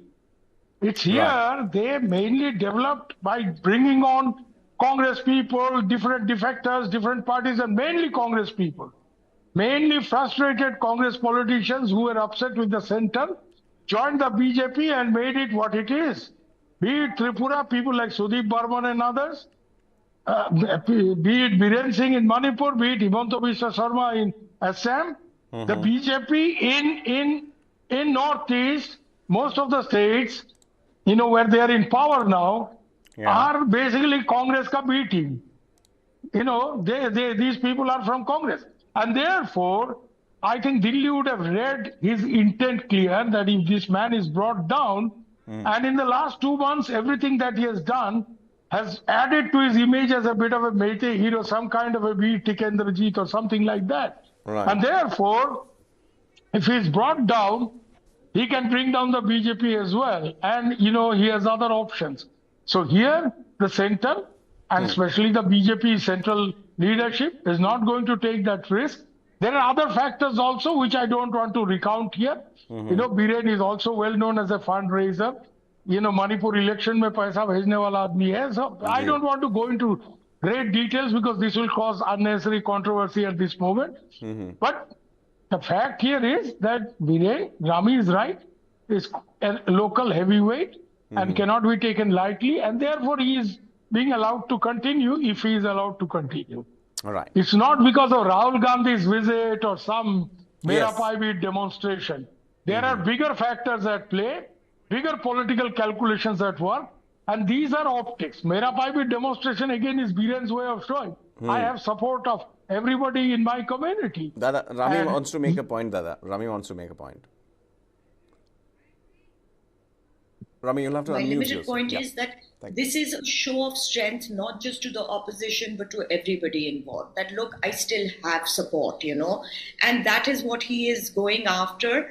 And, you know, that is what is going to delay things, at least, you know. So we'll have to wait and see how this develops. And I think this is what everybody had speculated, that, you know, Biren, being an old hand, has the ability to do any of this. So yeah, I think the messaging here is very clear that irrespective of what has happened in the last 2 months, I still have a lot of support. Right. And before moving any further, let's quickly play out that soundbite that Rahul Gandhi gave and spoke to the media right after meeting the governor, pictures of which we are flanking on the screens. I came here because I wanted to share the pain of the people of Manipur. It is a horrible tragedy that has taken place, very extremely sad and painful for all the people of Manipur and all the people of India as well. I went to the camps, met people from all communities, one of the things I would say to the government is that the basic amenities in the camps, they need to be improved. Food needs to be improved. Medicines need to be supplied. That complaint has come from the camps. And I would appeal to everybody in Manipur that we need peace. Peace is the most important thing. And my strong appeal to everybody that violence will not get anything for anybody. Peace is the way forward, and everybody should now talk about peace and start moving towards peace. Thank you. Please don't interrupt me. I'm here to help in any way I can to bring peace to the state. I love all the people of Manipur. And once again, this is a terrible tragedy. And we need to bring peace here. देखिए यहाँ मैं शांति की appeal कर रहा हूँ. मणिपुर को शांति की ज़रूरत है. हिंसा से कुछ नहीं होने वाला है. रिलीफ कैंप्स में मैं गया. हर कम्युनिटी से मैंने बात की. रिलीफ कैंप्स में थोड़ी कमियां हैं. दवाई की कमी है. खाने की थोड़ी कमी है. तो सरकार को इन चीज़ों के बारे में एक्शन लेना चाहिए. मगर मेरी अपील है हर व्यक्ति से, मणिपुर के हर व्यक्ति से, कि मणिपुर को शांति की ज़रूरत है. मैं यहाँ हाजिर हूँ. जो भी मैं कर सकता हूँ, जो भी मदद मैं कर सकता हूँ शांति के लिए, मैं करने के लिए तैयार हूँ. धन्यवाद. प्रधानमंत्री की चुप्पी, सर पीएम की चुप्पी पे क्या कहेंगे? राहुल जी, पीएम की चुप्पी पे आप क्या कहेंगे? देखिए, पीएम ने एक शब्द नहीं बोला है सर, क्या कहेंगे आप? देखिए ये यहाँ मैं कोई राजनीतिक स्टेटमेंट करने नहीं आया हूँ. मैं इन चीज़ों पे कमेंट नहीं करूँगा. मैं सिर्फ चाहता हूँ कि यहाँ पे जल्दी से जल्दी शांति आए. धन्यवाद. There we saw Rahul Gandhi obviously interacting with the media, choosing not to politicize the matter in his own words, and also expressing concern and underlining some of the drawbacks that he saw in the relief camps. There, we are joined by MP Nathaniel. He is IGP, retired from CRPF. Mr. Nathaniel, thank you so much. I hope I am pronouncing your name correctly, and pardon me if I am not. And in such high-intensity situations, CRPF, Central Reserve Police Force, obviously, a lot of responsibility you and your team has shouldered in the past, and now the battalion is still, functioning and is working on. How critical is, or as a challenge it is for CRPF, or for that matter, any security apparatus to handle when it comes to placating the nerves when the emotions are high? What role and what approach do you guys have while tackling such situation like one in Manipur? The most important thing, in fact, initially I should thank you for having me on your show. Mm-hmm. And my name is pronounced as MP Nathaniel. Nathaniel. And I suppose, yeah. And as far as the deployment of forces are concerned, I feel neutrality is the most important factor here. Mm-hmm. If the security forces are taken to be siding on a particular group or something, then it's very difficult for the security forces to continue. Mm-hmm. Fortunately enough, the forces so far have shown a lot of restraint, and they have shown utmost neutrality also in tackling the situation, whether they be Meitei or the Kuki. Wherever the situation is getting out of hand, the security forces are tackling the situation in the way it should be. Mm-hmm. And of course, they can't be present at every nook and corner. And when a situation arises where there is a requirement of security forces, they are rushed there immediately. And of course, as we have seen during the last few weeks, things have improved whenever the security forces have reached the spot in time. It's only when the security forces are not there, then the militants take advantage of the situation. Right. So neutrality is the most important factor, and I think the security forces are doing an excellent job by projecting themselves as a neutral force and not inclined towards either Kukis or the Meitei. Right. And your opinion, sir, on yes, the role that you have mentioned is pretty clear. What is your take on the situation as of now unfolding in Manipur?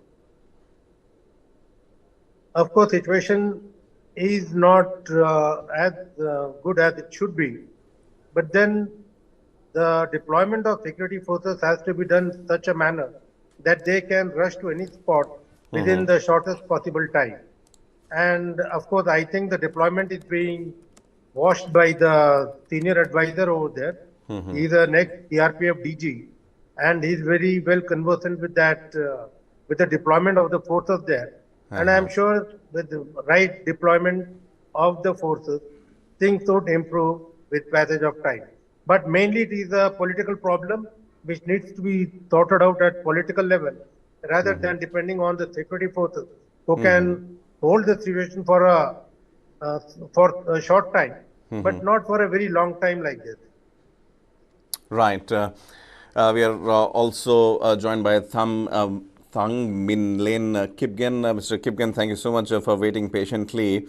Now, as this situation, both politically and strategically, and is developing in Manipur, in your view, obviously, the way ahead that Rami and Subir had mentioned, barring we know that your demand and your request for removal of the Chief Minister and President's rule, that is one aspect that needs to be taken into consideration.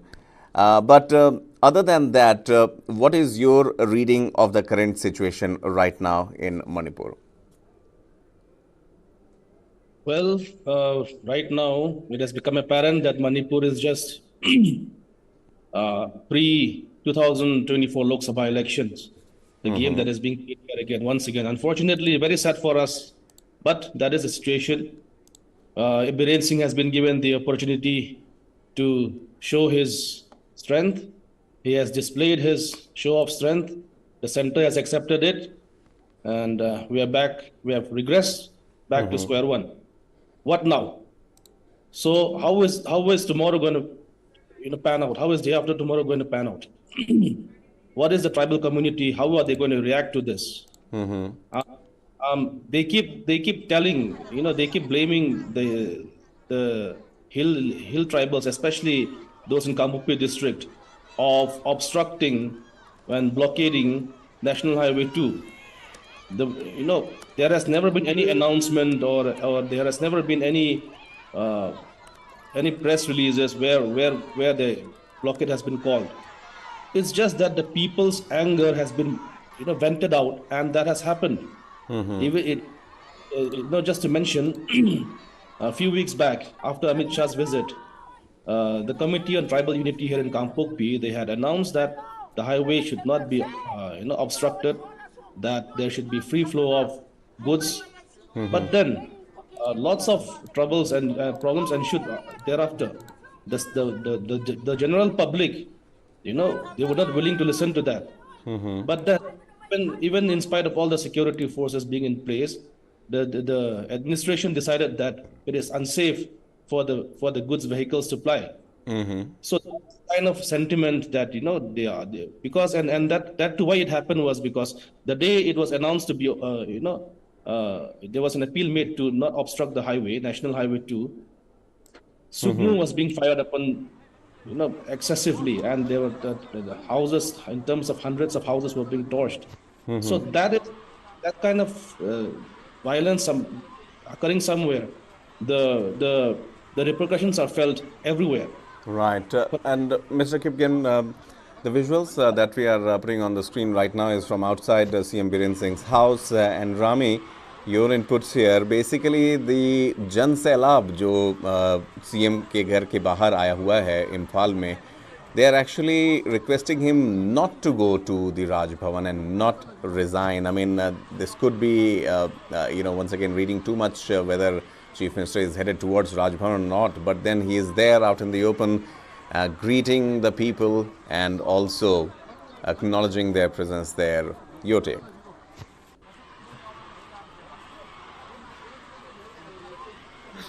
And I think what has conspired here is Rahul Gandhi's visit. Yesterday I was on a debate where they said, well, it's not political, he's coming to show solidarity. That's a very naive way of looking at it, because eventually any political person's visit in a state and while it's in a situation as it is, which is very delicate, will have political repercussions. Of course, his statement may be seemingly not political and measured, surprisingly, but the fact is that his visit has had political ramifications, and this is one of the ramifications, is that, what could have been a resignation that we would have been seeing today, instead what we are seeing is somebody who has come out with a renewed show of strength.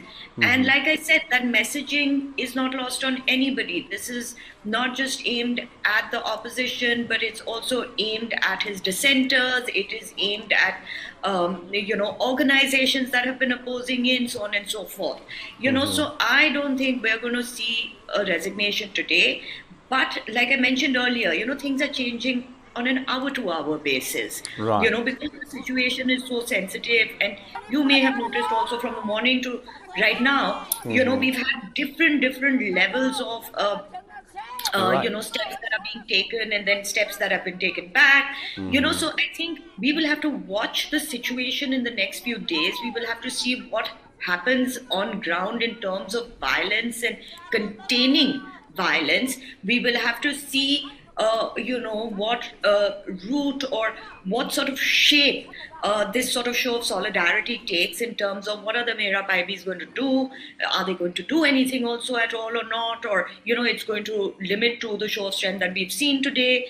What sort of repercussion is this news that he's not resigning going to have? Is there going to be a backlash? Is there, is he going to be able to contain the violence? Of course, it's tapering down the violence. There's no doubt about that. But, it hasn't ceased completely. So all of this we will have to wait and watch. And I think responses and even his future is dependent on the situations that take place. Right. Subir Dada, your take, the kind of, as I mentioned, sea of people who have come outside, gathered outside CM Biren Singh's house, requesting him, as the reports say, not to head to Raj Bhavan to resign. What does it show? Rami talked of naivety. I'm not naive to believe that this has happened suddenly. People coming and requesting the chief minister, and these dramas we have seen before. Aap resign mat kijiye. This is set up by the person concerned himself. We are not fools. We understand this as long-time journalists. So this whole thing is actually a very solid show of strength by Biren, that I am terribly popular with my community. And my community is 53% of the state's population and account for these many seats out of the assembly. So yaar mujhse chhedkhani kiya to iska anjam acha nahi hoga. And this is not just opposition. He's definitely sending a message to his old mentor, the Congress former chief minister, present boss, Okram Ivobi Singh. But my own take is that Biren is a much more clever person than Ivobi. I know both very well. The thing is, he is, this Rahul Gandhi's visit and all, I don't want to read too much into it. Biren, in any case, would not like to give up on chief ministership. And he has, in the 2 months of this unrest, in his own way, built up his own constituency, which, in his own calculation, is that Delhi, even if they want to get rid of him, can't really get rid of him. Here is a situation where the Badshah cannot handle his Subedar properly, bringing historical times. Is that very often during Mughal age or previous to that, you have had these revolting Badshahs, Subedars, or difficult Subedars who cannot be managed by the Badshah.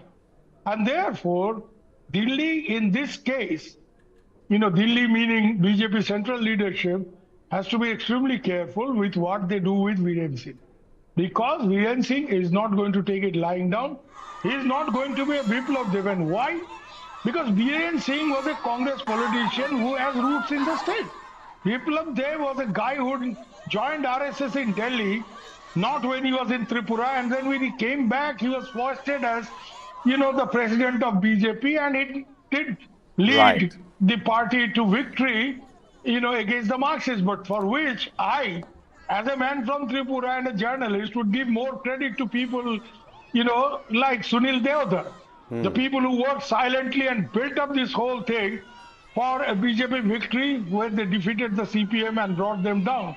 And the calculations, they were made by Sunil Deodhar. I know him and how he operated in Tripura. Not so much Biplab Dev. But Biplab Dev was an RSS guy parachuted into Tripura, and therefore when he was brought down and he was removed as chief minister, he could do nothing.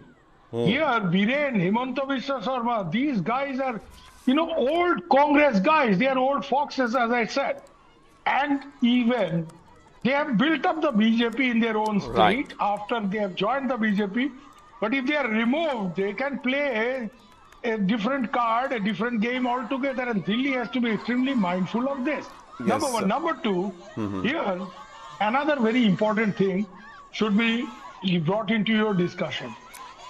Yes, Swami, Which we are is, coming to you just now. if president's rule does not happen, if nothing happens, will the center at least go in for a unified command and make some sense to security management by effectively coming up with a proper command and control system? Because this is something that worries me more. I never joined the army or any forces, but I'm a Rimkoli, an RIMC, okay? Aadha Fauji hai. I am extremely worried about this whole thing.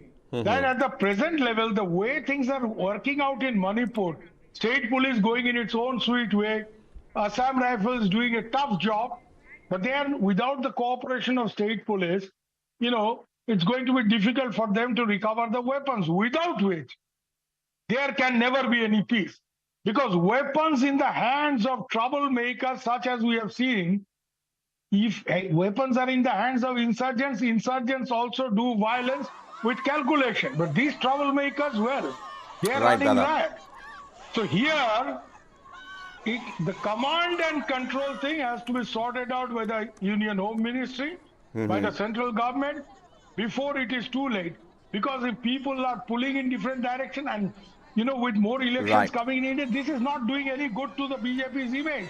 Double engine Sarkar, all those, very fancy sort of expressions, double engine Sarkar, 56 inches, this is not going to work, you see.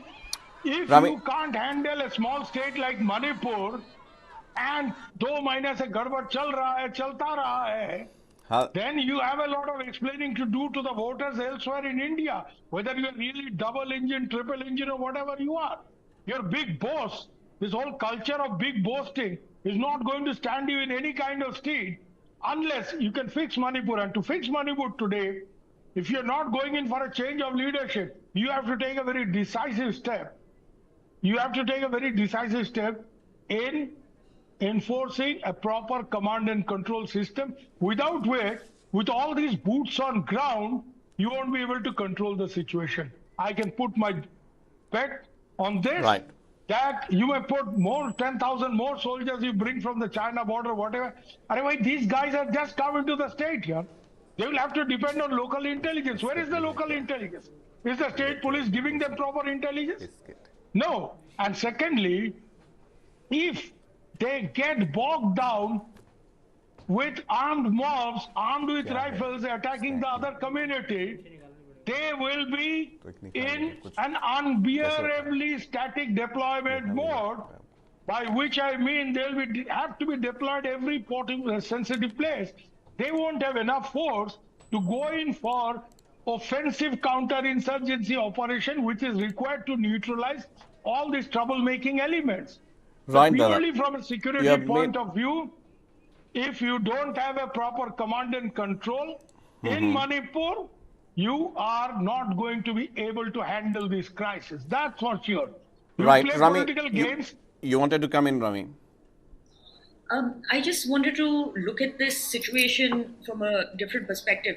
We saw the protests against the CM yesterday, which were instigated by the Congress and the CPI. And these protests were very, very large, and they went on till beyond midnight. So maybe this movement of I am going to resign was just so that he could show this public strength of support, and maybe the intention really was never there. So there are multiple ways of looking at this, but the fact that he is an old hand in Manipur, the fact that he knows the lay of the land, he knows the other side also, he knows how to play this game, and I think that's what he's done this time round.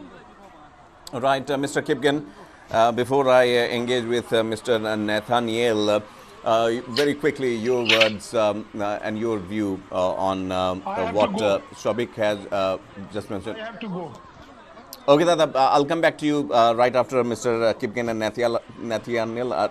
Nathaniel are done. For one quick word, yes, Mr. Kipgen, go ahead.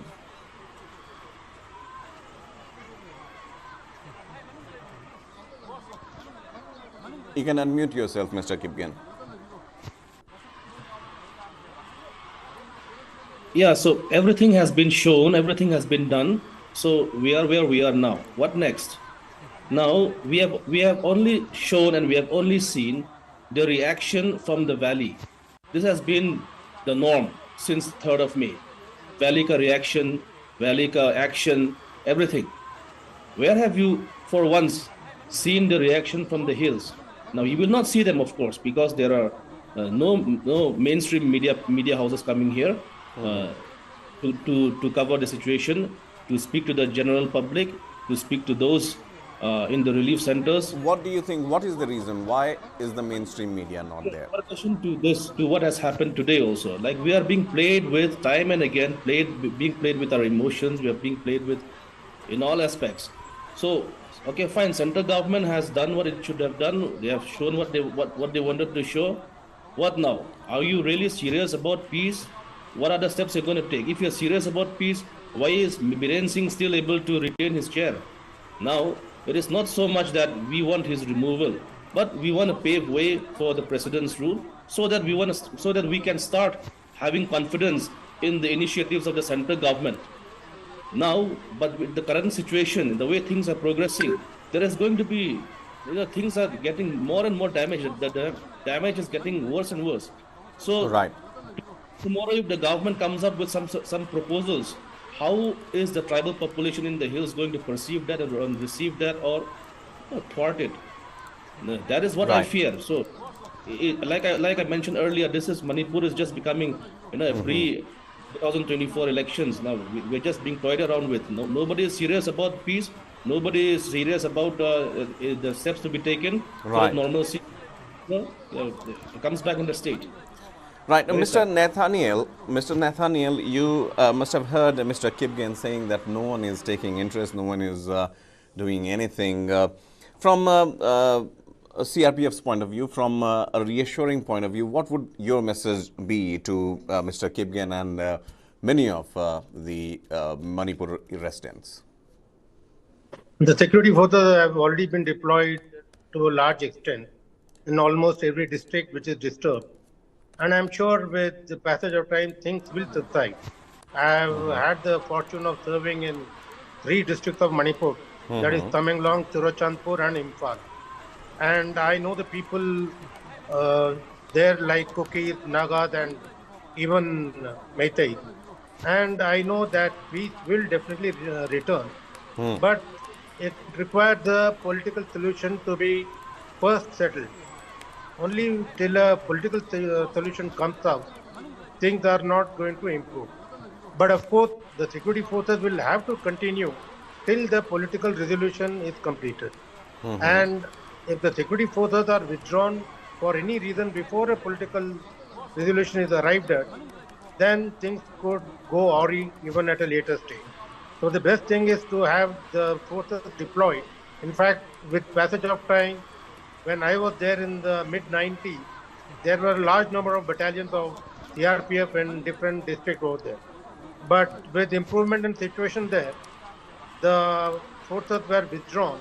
And now, because of the situation that has cropped up now, the forces have again to be brought in.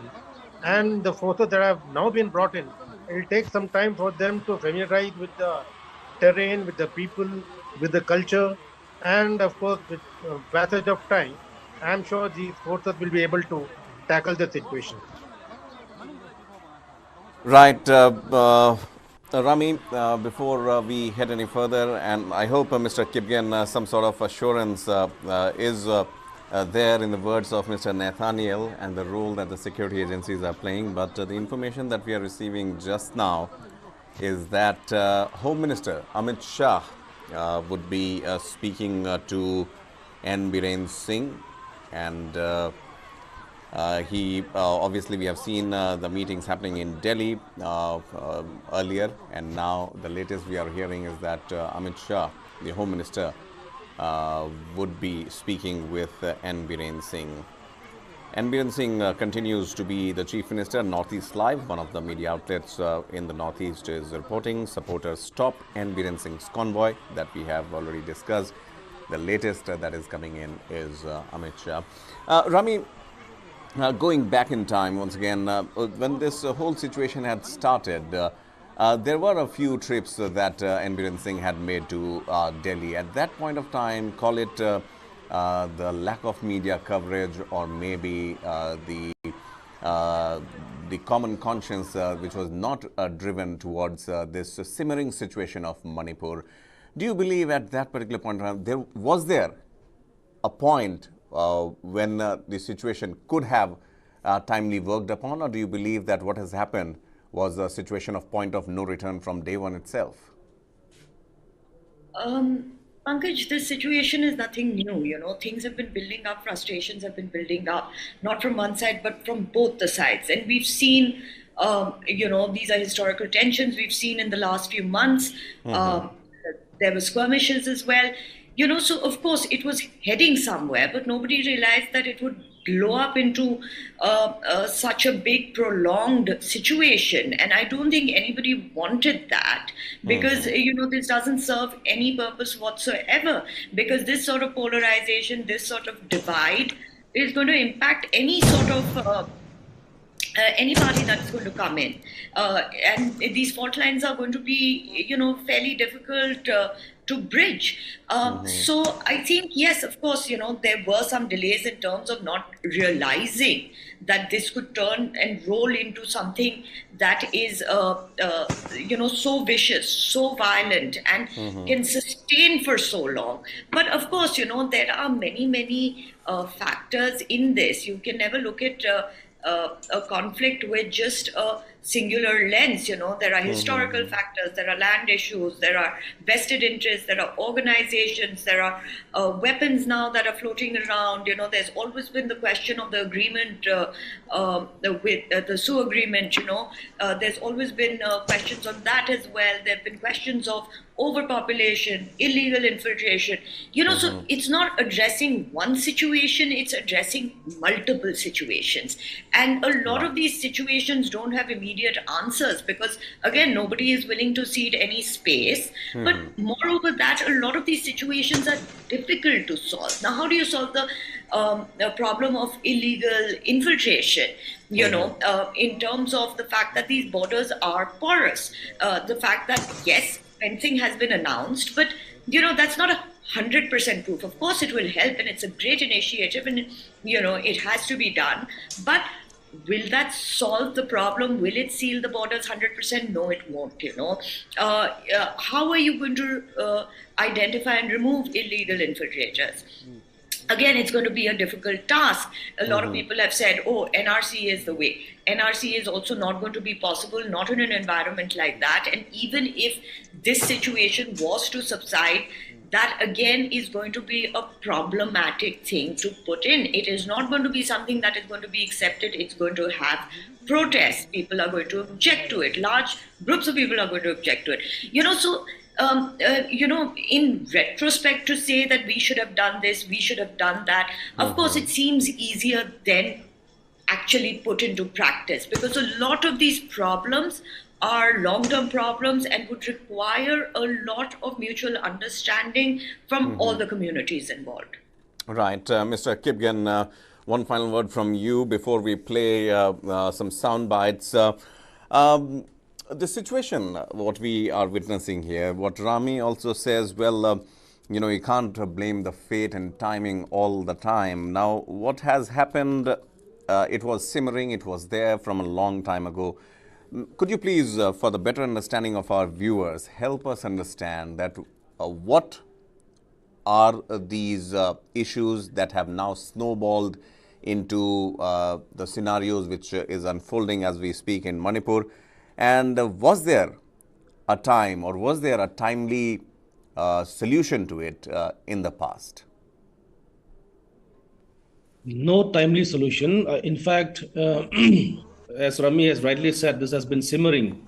And the breaking point was that the Chief Minister of Manipur, N. Biren Singh, for the past 3 years, to be more specific, for the past 3 years has been campaigning hate messages particularly against the Kuki community, by terming them as illegal immigrants, by terming the entire population community as foreigners, by terming them as refugees, as poppy cultivators, as illegal encroachers into the forests, and militants and narco terrorists.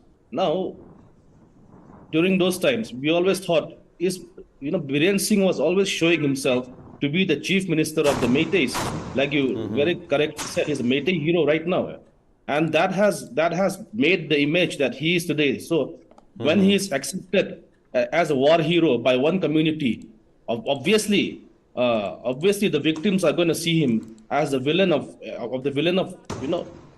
all these, so the situation. So this is what has been culminating, and today what we are seeing is the result of the past 3-4 years of Biren's policy, his way of ruling.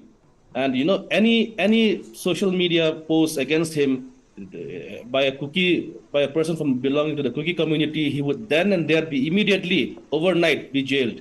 He would be taken to the police station in Imphal West district, and he would be jailed and sent to Sajiwa jail.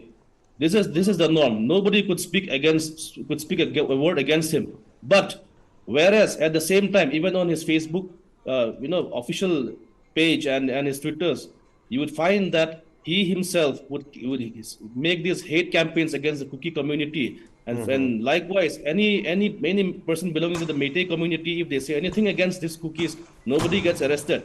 So the kind of policy that he has been showing to these people is that as long as you consider the Kukis as your enemies, I will be a protector. That is the kind of image he has been pushing forward all these years, and now we have seen the result.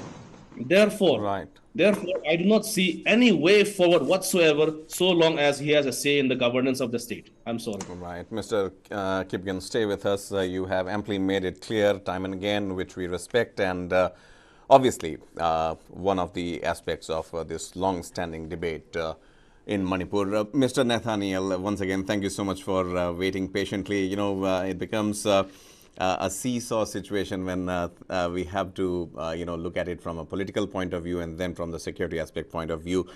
In your opinion, the role of CRPF there, what kind of support do you get from the local police administration in situations like this? And how best do you think that the local police is engaged or can be engaged into a situation which is very, very close and dear to lots of policemen also there? And definitely there would be some black sheep even among the policemen who may be playing a partisan role. But then the fact remains majority of them would not be siding any particular group. And recently you must have noticed that the DG has been changed. He was earlier Mr. Dongal, who was a local.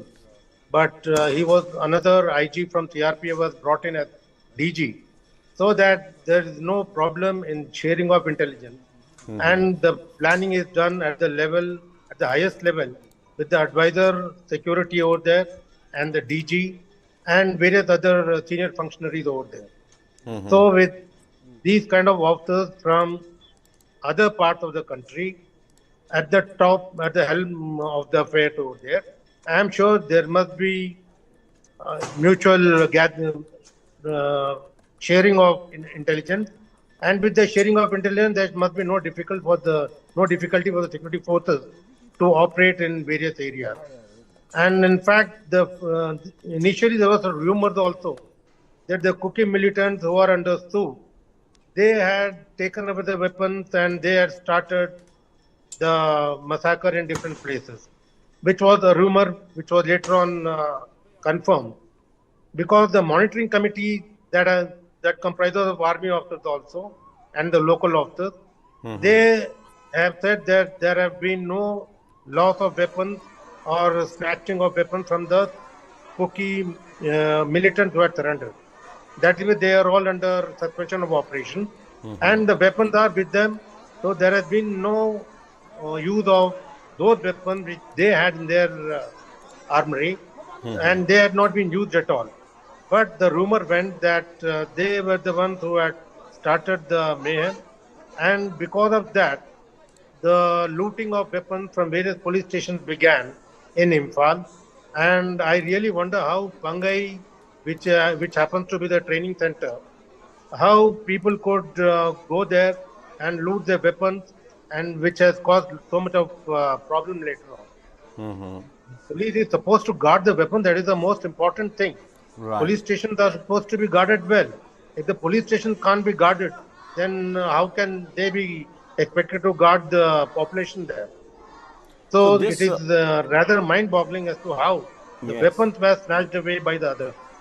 Well, this, Mr. Nathaniel, actually opened up a political debate also, that the ease with which, I would quote it here, it's not my personal view, the ease with which the weapons were stolen from these police stations and the recovery now, which the CBI is also looking into, gives in to the fact whether one side was actually helping the protesters in order to take on the other side. So that way, this became a political debate. How do security, forces, how do paramilitary, how do you tackle with situations like this?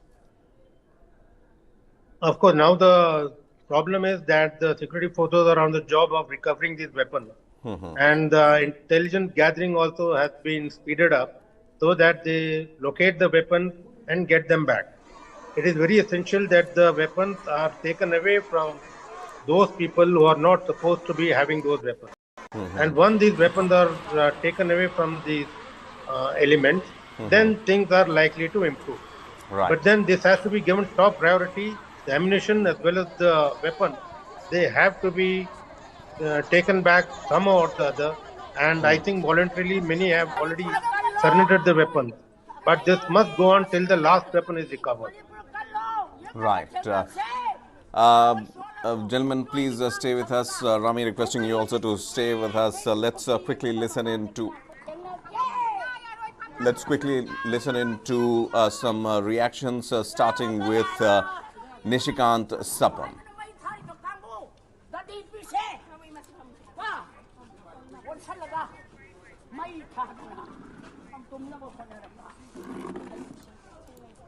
You confirming, Nishikant ji, that the Chief Minister has been asked to resign? No, that is what I am told, I said. I am not sure. I am told that he has been asked to resign or whatever, but he's definitely said he's going to resign, and he has got an appointment with the governor at 1 p.m. So as we speak. You confirming, Nishikant ji, that the Chief Minister has been asked to resign? No, that is what I am told, I said. I am not sure. I am told that he has been asked to resign or whatever, but he's definitely said he's going to resign, and he has got an appointment with the governor at 1 p.m. So as we speak. I came here because I wanted to share the pain of the people of Manipur. It is a horrible tragedy that has taken place, very extremely sad and painful for all the people of Manipur and all the people of India as well.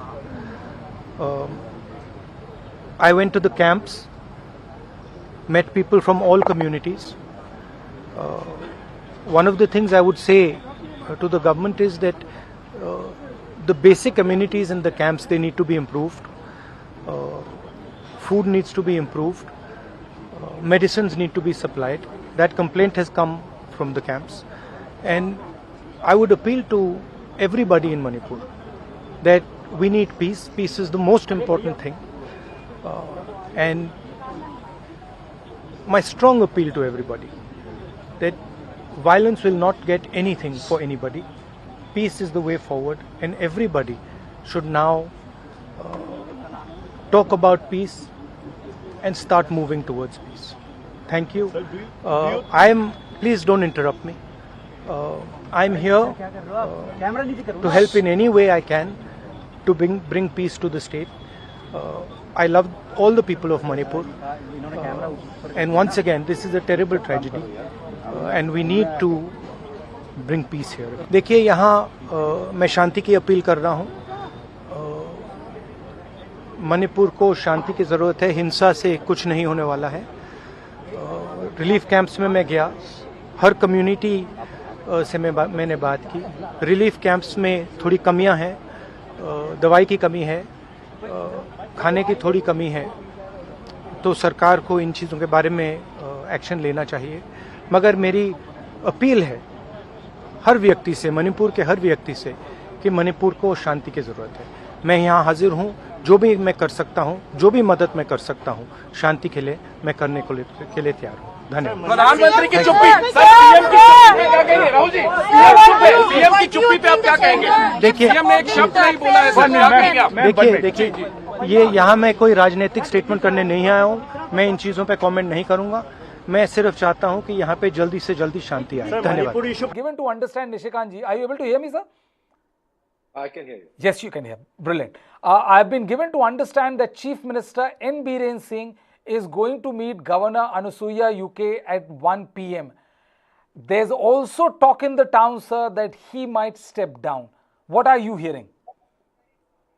First of all, I want to correct myself. Yesterday, as I'm staying in Delhi, there was a miscommunication about Rahul Gandhi's arrival, and he was stopped by the police because they feared some kind of security reasons and not because of anything else. Anyway, so now I think the Honorable Chief Minister has taken an appointment with the Honorable Governor at 1 p.m. today to give in his resignation.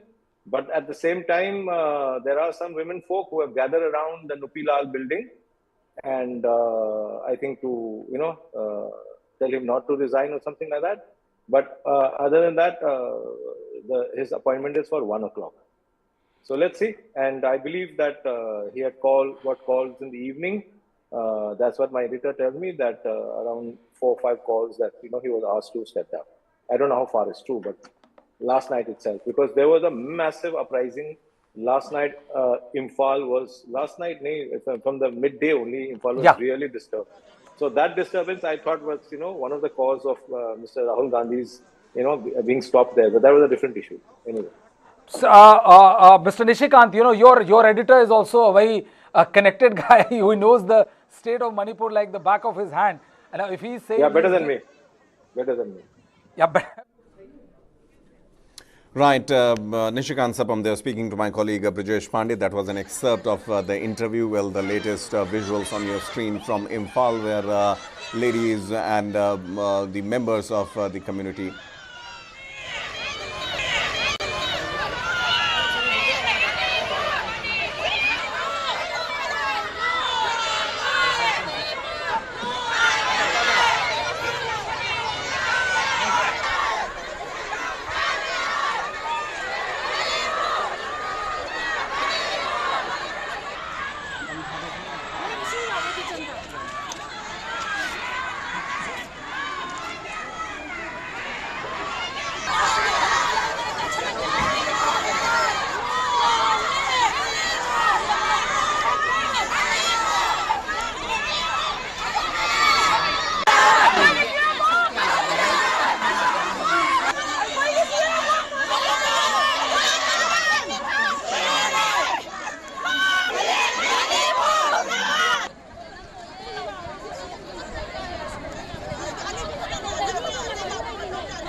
Biren Singh's residence in Imphal, where the women folk have gathered to request the Chief Minister not to go to Rajbhavan and not to resign. This is the the gathering all about? And as we understand, there are sources telling us that Biren Singh is not going to resign, as completely based on the sources here and based on the public demand, the kind of support that is being demonstrated, obviously. Home Minister Amit Shah is also slated to speak to N. Biren Singh. That's what we are learning from our sources. And the media outlets in Northeast also are reporting on similar lines. This is the latest we are picking up. Visuals from outside the residence of Biren Singh, N. Biren Singh, Chief Minister of Manipur. And as several reports mentioned that Biren Singh might be heading to the Raj Bhavan to meet the governor and possibly tender his resignation. But as of now, there have been changes in the kind of information we have been receiving, and the latest being Biren Singh will not be resigning as per the sources. Thang Min Len Kipgen is there with us. Mr. Kipgen, obviously, the scenario is changing thick and fast, and knowing for a fact that N. Biren Singh is weighing on the options, is also looking at the possibilities, various possibilities, not just alone but the center as well. What do you think is best as of now in Manipur's interest from your point of view? To be very blunt, as of now, I don't see anything concrete, anything approachable, anything doable. In fact, it's going to irk. Today's development is going to really irk the tribal community, because we thought 30 days would have been enough. Thereafter, Amit Shah, Honorable Home Minister, requested that for 15 days, kindly ensure, be patient, wait for 15 days, thereafter 5 days. And we had some glimmer of hope that CM would step down and then it could pave the way for President's rule. But things are moving. It seems, to repeat myself once again, that things seem very bleak for us right now. So what now? What should be done? I would still not like to lose hope yet, but something by tomorrow, we have to have a development again. Some new development should take place. If not Biren's resignation, then what? Because it's not possible to think of any other step so long as he is in his chair. Right. Mr. Kipgen, sorry I'm stopping you here, but the visuals here once again are from outside Chief Minister Biren Singh's house. Let's listen in.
So these are the visuals from outside N. Biren Singh's residence, and on the left-hand side of the screen is purportedly a letter, a torn letter by the Chief Minister of Manipur, N. Biren Singh, a letter written to the Honorable Governor there. Kartikeya Sharma is there with us in the studio. Kartikeya, how do you read this?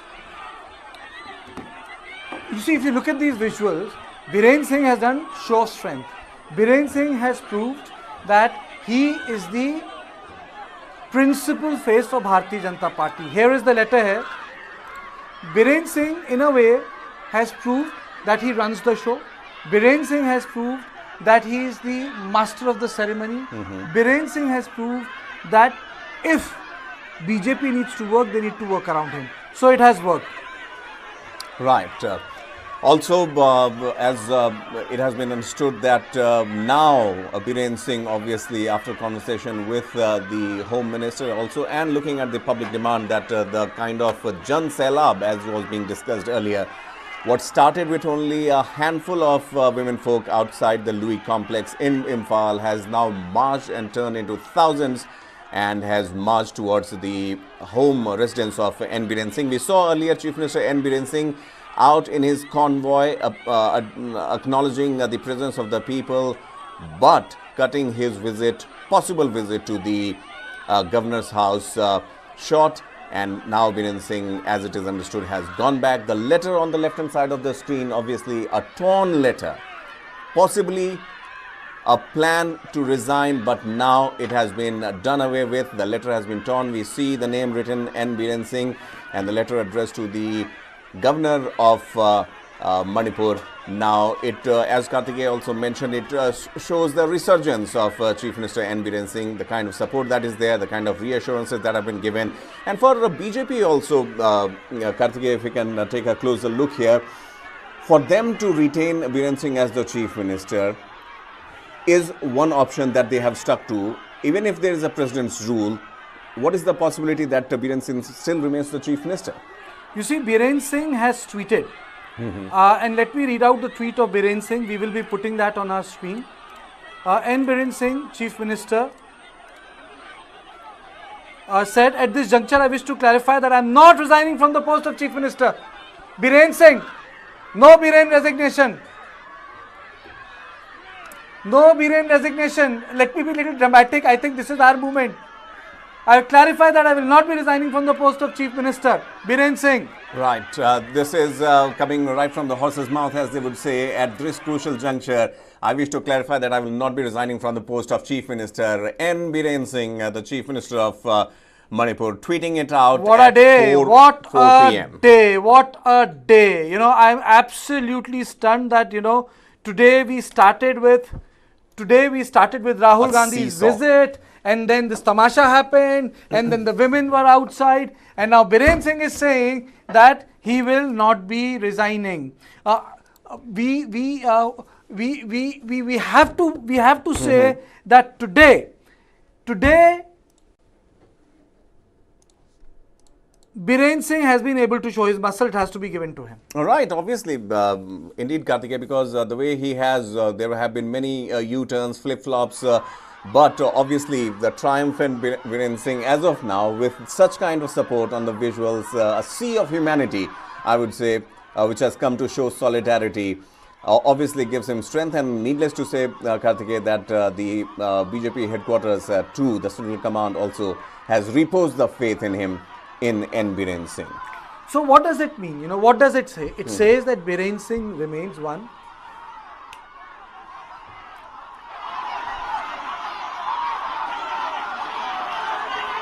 Second, Pankaj,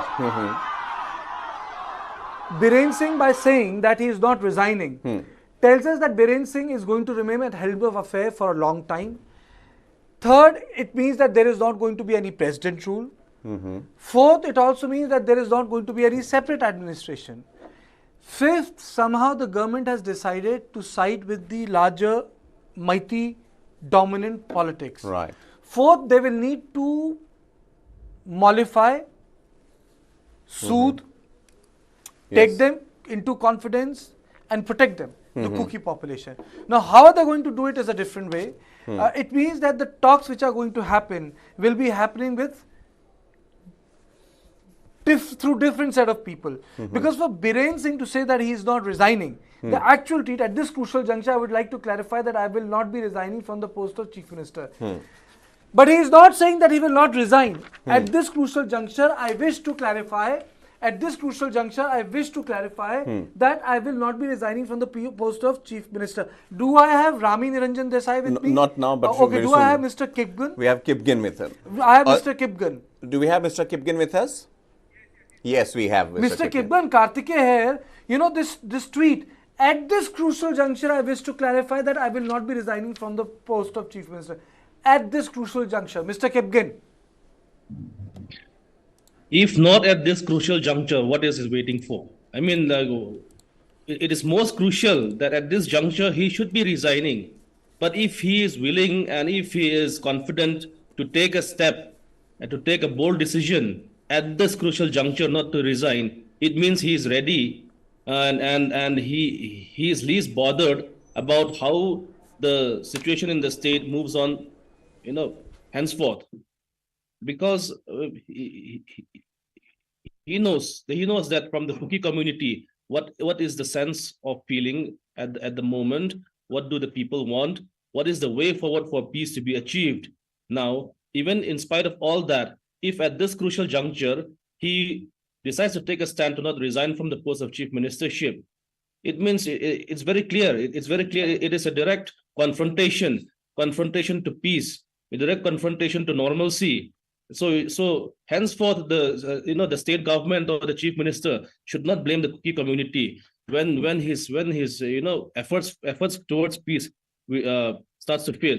So from now it will only be very correct to say that what happens in the future, the state government in collusion with the central government will only be have themselves to blame for what ensues further, because this developments today. It will not be taken very positively or very lightly by the tribal community at large.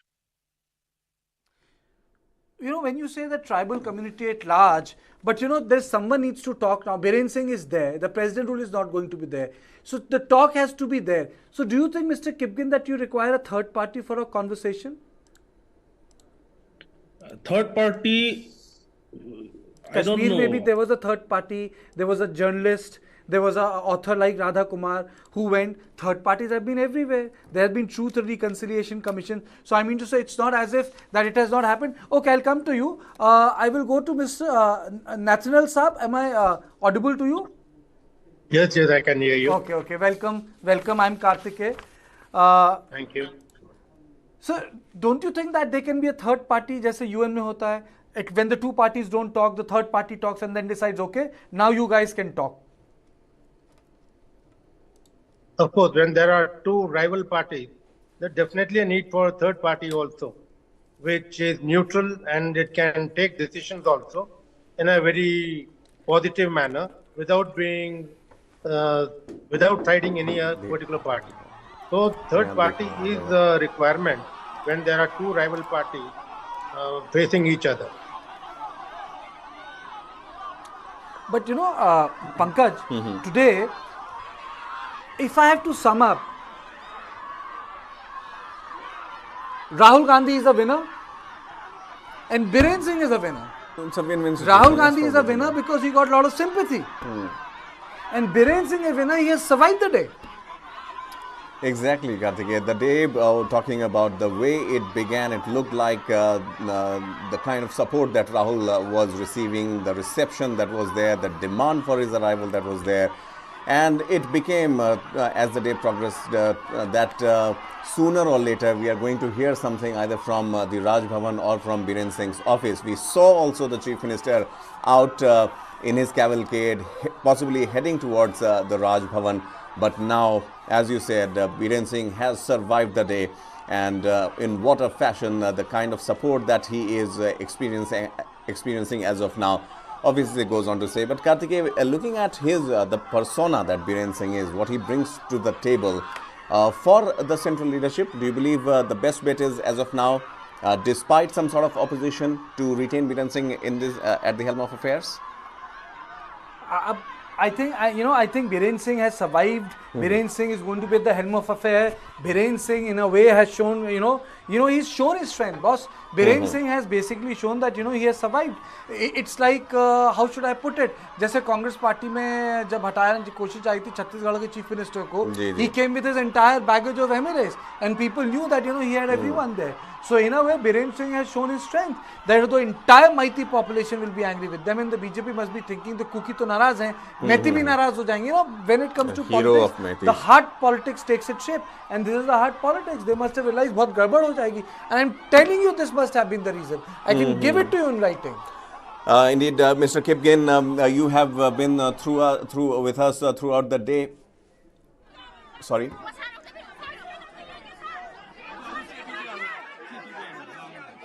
Listening to the supporters of the Biren Singhs first. And these are the supporters, Karthikeya, who actually torn that letter, that resignation letter, who tore the resignation letter and who threw them where we saw Can we play up the nat? Can we play up the nat?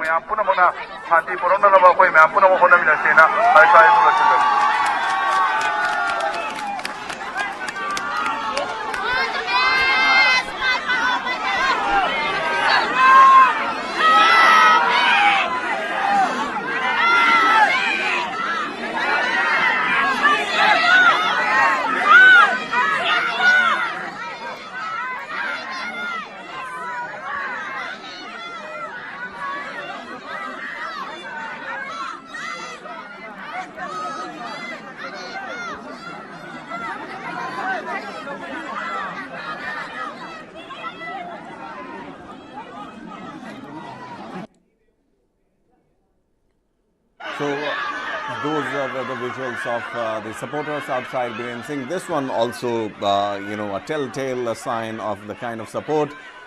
Shortly we saw the bunch of supporters who were there at the entrance of Biren Singh's residence, Chief Minister of Manipur, who survives the day obviously, and the announcement was that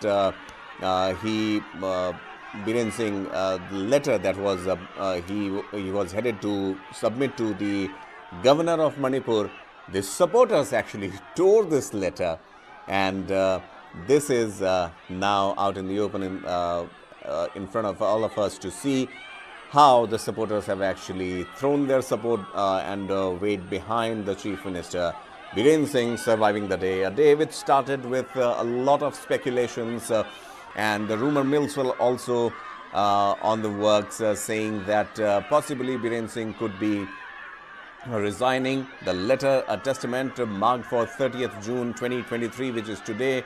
Obviously, it was the case that Biren Singh was headed to the governor's residence, Governor Raj Bhavan, and but as the changes happened thick and fast, Biren Singh chose not to resign, and he has survived obviously with the backing of the people, and obviously of the tacit support of the BJP High Command. Mr.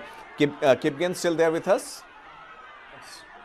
Mr. Kipgen, how do you see this turn of events? Obviously, as my colleague Karthikeya also put it, that Biren Singh has survived the day and this crucial juncture.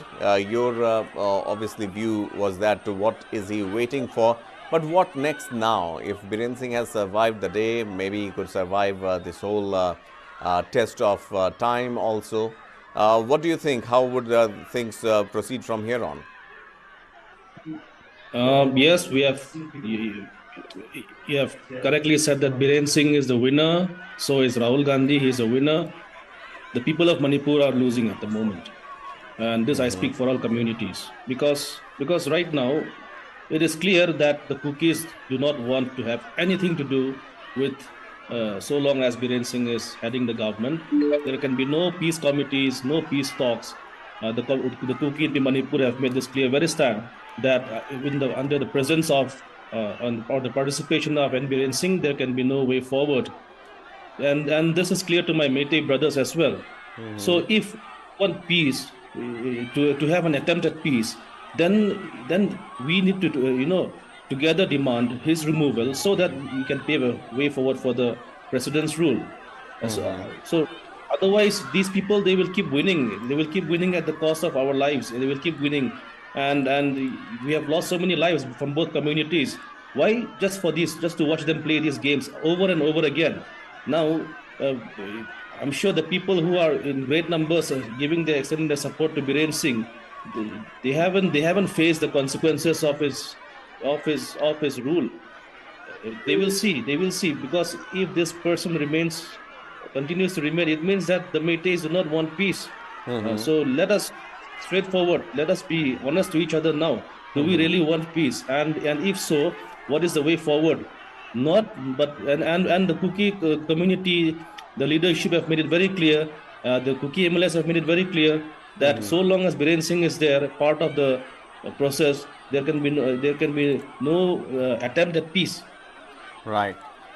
So no attempt at peace. This is obviously something that the people of Manipur would be looking at very closely. The developments coming in from the state is that the Chief Minister has finally decided not to resign. Earlier we saw a letter which he was carrying to the Raj Bhavan, to the governor, to resign, but the supporters, as it being reported, tore this letter, threw it down, and we saw a barrage of supporters at the gate of the residence of N. Biren Singh. Mr. Nathaniel, thank you so much for staying with us. Obviously, a lot of political developments here. From your point of view, what possible developments could, in a way, help to actually bring, the situation under control as of now? Right now, the people of the hill, that is the Kuki, they particularly want that the CM should resign. Of course, it's a political decision, nothing can be done about it. But as far as security forces are concerned, they need to be alert and they have to be on the lookout for elements who may want to foment trouble in areas which are comparatively peaceful. And more attention needs to be placed on the displaced people who have been shifted to different camps. Because any anger emanating from these camps also can spread to other places and can create problems. So best thing is that the security forces remain deployed till a peaceful solution is found out. And definitely a peaceful solution can be found in case both the parties come together and they have mediation in between. In fact, I would always say that the post of governor in Manipur, it's a very sensitive post. In the past, we have had lieutenant generals and police officers, IPS officers retired, who were the governors of Manipur. And it is better to have in such states governors who are either former IPS officers or former generals of the army, because they have the sound knowledge of those particular states, having served there previously. And a person who has served there and has the military background or the police background, he can really give good advice to the CM and others so that such situations do not arise in future. I would say that the governor should either be an IPS officer retired or a lieutenant general. I know of certain people like General Nair was there at one time. He had been physically present. He has been physically present in several operations also, in which I too was there as the company commander, and he had the ground situation on his hands, on his palms. So it was easy for him to give proper advice also to the CM and other functionaries. Confidence building measures within the communities. Do you believe that it is also going to be an uphill task, an uphill challenge for the government and for the forces alike? Of course, it is going to be an uphill task for the security forces there, because they have to tackle with people who are already irritated by the political developments, and to tackle people who have certain mindset. It's quite a difficult thing. The forces can only operate when the people there have a mindset looking for peace to prevail there. And until the people themselves want peace and go ahead, it is difficult for peace to be brought over there by the security forces alone. A political solution alone can bring peace to that land, and the forces can only help in controlling the situation from going out of hand and curbing the killings of various communities there. Right, Mr. Kipgen, obviously.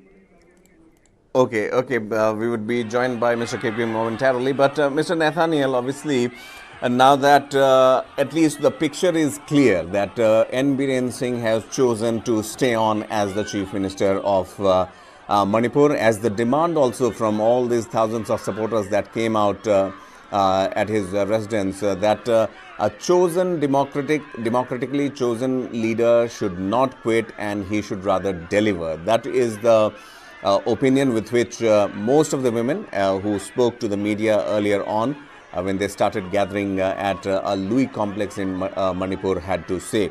Now, from the political point of view, the kind of upheavals that a state goes through in situations especially like this, what is the SOP, what is the primary responsibilities that the forces do it on a daily basis? Irrespective of the political leaning and political problem there, the security forces have a clear-cut SOP that they have to maintain peace at every cost. And they are not supposed to be siding any particular community. They are supposed to be neutral, and that is what they are.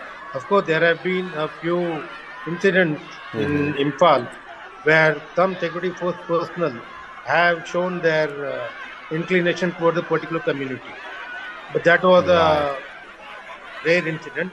But usually the security forces are expected to be neutral and fair, and they need to be winning over the confidence of the people now in this particular situation by looking after them in the camp, securing the camps in a way that no attacks take place, and also that they intensify patrolling so that miscreants who may venture out to create problems, they can be handled immediately. So constant patrolling is a requirement of the day, and they have to control the situation by only constant patrolling and apprehending miscreants who may be moving around with weapons. Right, and the criticality of the situation here, Mr. Nathaniel, obviously for the security forces, where we see mostly women folk coming out protesting. We saw earlier also video footages where mobs had stopped the army. Then we had women asking the forces to go back. There was a particular video which was doing rounds. In that situation, the humane aspect of the armed forces, that also comes to the fore, and we have seen time and again, right from helping the displaced to find a shelter on their head in the relief camps, to maintaining law and order and keeping restraint on any antisocial element. How difficult does it become to make a balancing act between the humane face also and a deterrent force also? Of course, the human face has to be seen.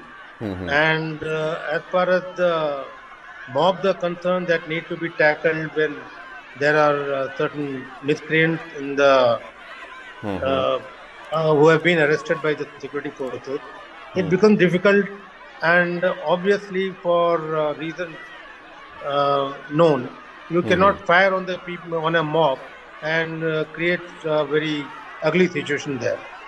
So such things then call for some political solution also, and of course the orders come from the top also as to what is to be done in such situation when the mob have surrounded the security forces and they want to get their comrades released from the clutches of security forces. And some exceptional circumstances you have to abide by the law, but at the same time you have to ensure that no more damage is done, which can further aggravate the situation. So in such situation, wisdom has to prevail so that no more damage is done and the situation does not get aggravated by the action of the security force. Right. There we see the kind of support that Biren Singh has received this evening particularly, and obviously emerging victorious, surviving the day, and Biren Singh choosing not to resign as the Chief Minister. MP Nathaniel, IGP retired CRPF, was speaking to us, and obviously News9 Plus is getting you all the latest updates from Manipur as far as the turmoil in the state is concerned, both from the security point of view and also the political point of view. Rahul Gandhi also in Manipur, and he also was welcomed, met the displaced people in some of the relief camps, and on the other side, N. Biren Singh surviving the day, not resigning as the Chief Minister of Manipur.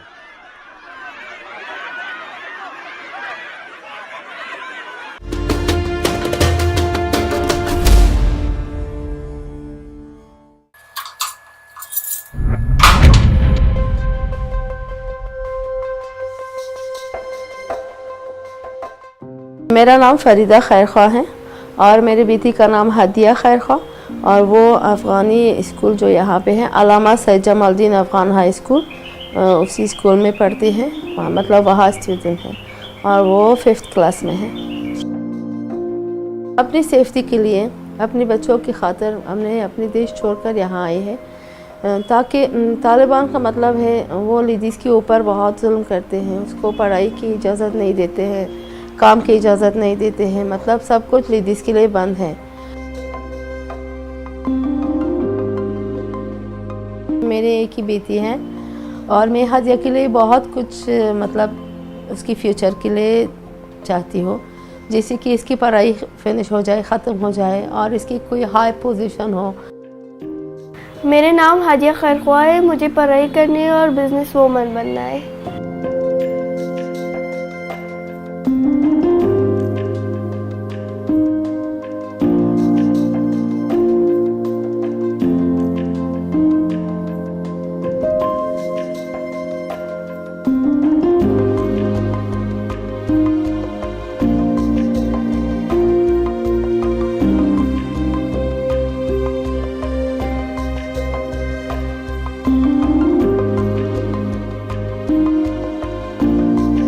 My name is Kainat, my last name is Umari. I'm in 11th class in Sayyid Jamaluddin Afghan High School. My name is Humayra Nadiri and I am 18 years old and I'm studying in Sayyid Jamaluddin Afghan School and I'm in 12th grade. Of course, everyone has a dream and goal to achieve. Even I have. We just got informed that an Afghan school is in India and it is coming in Bhugal. My dream is to become a doctor or a lawyer. I want to make like new stuff, like the world is changing day by day and I want to make like a change in this world.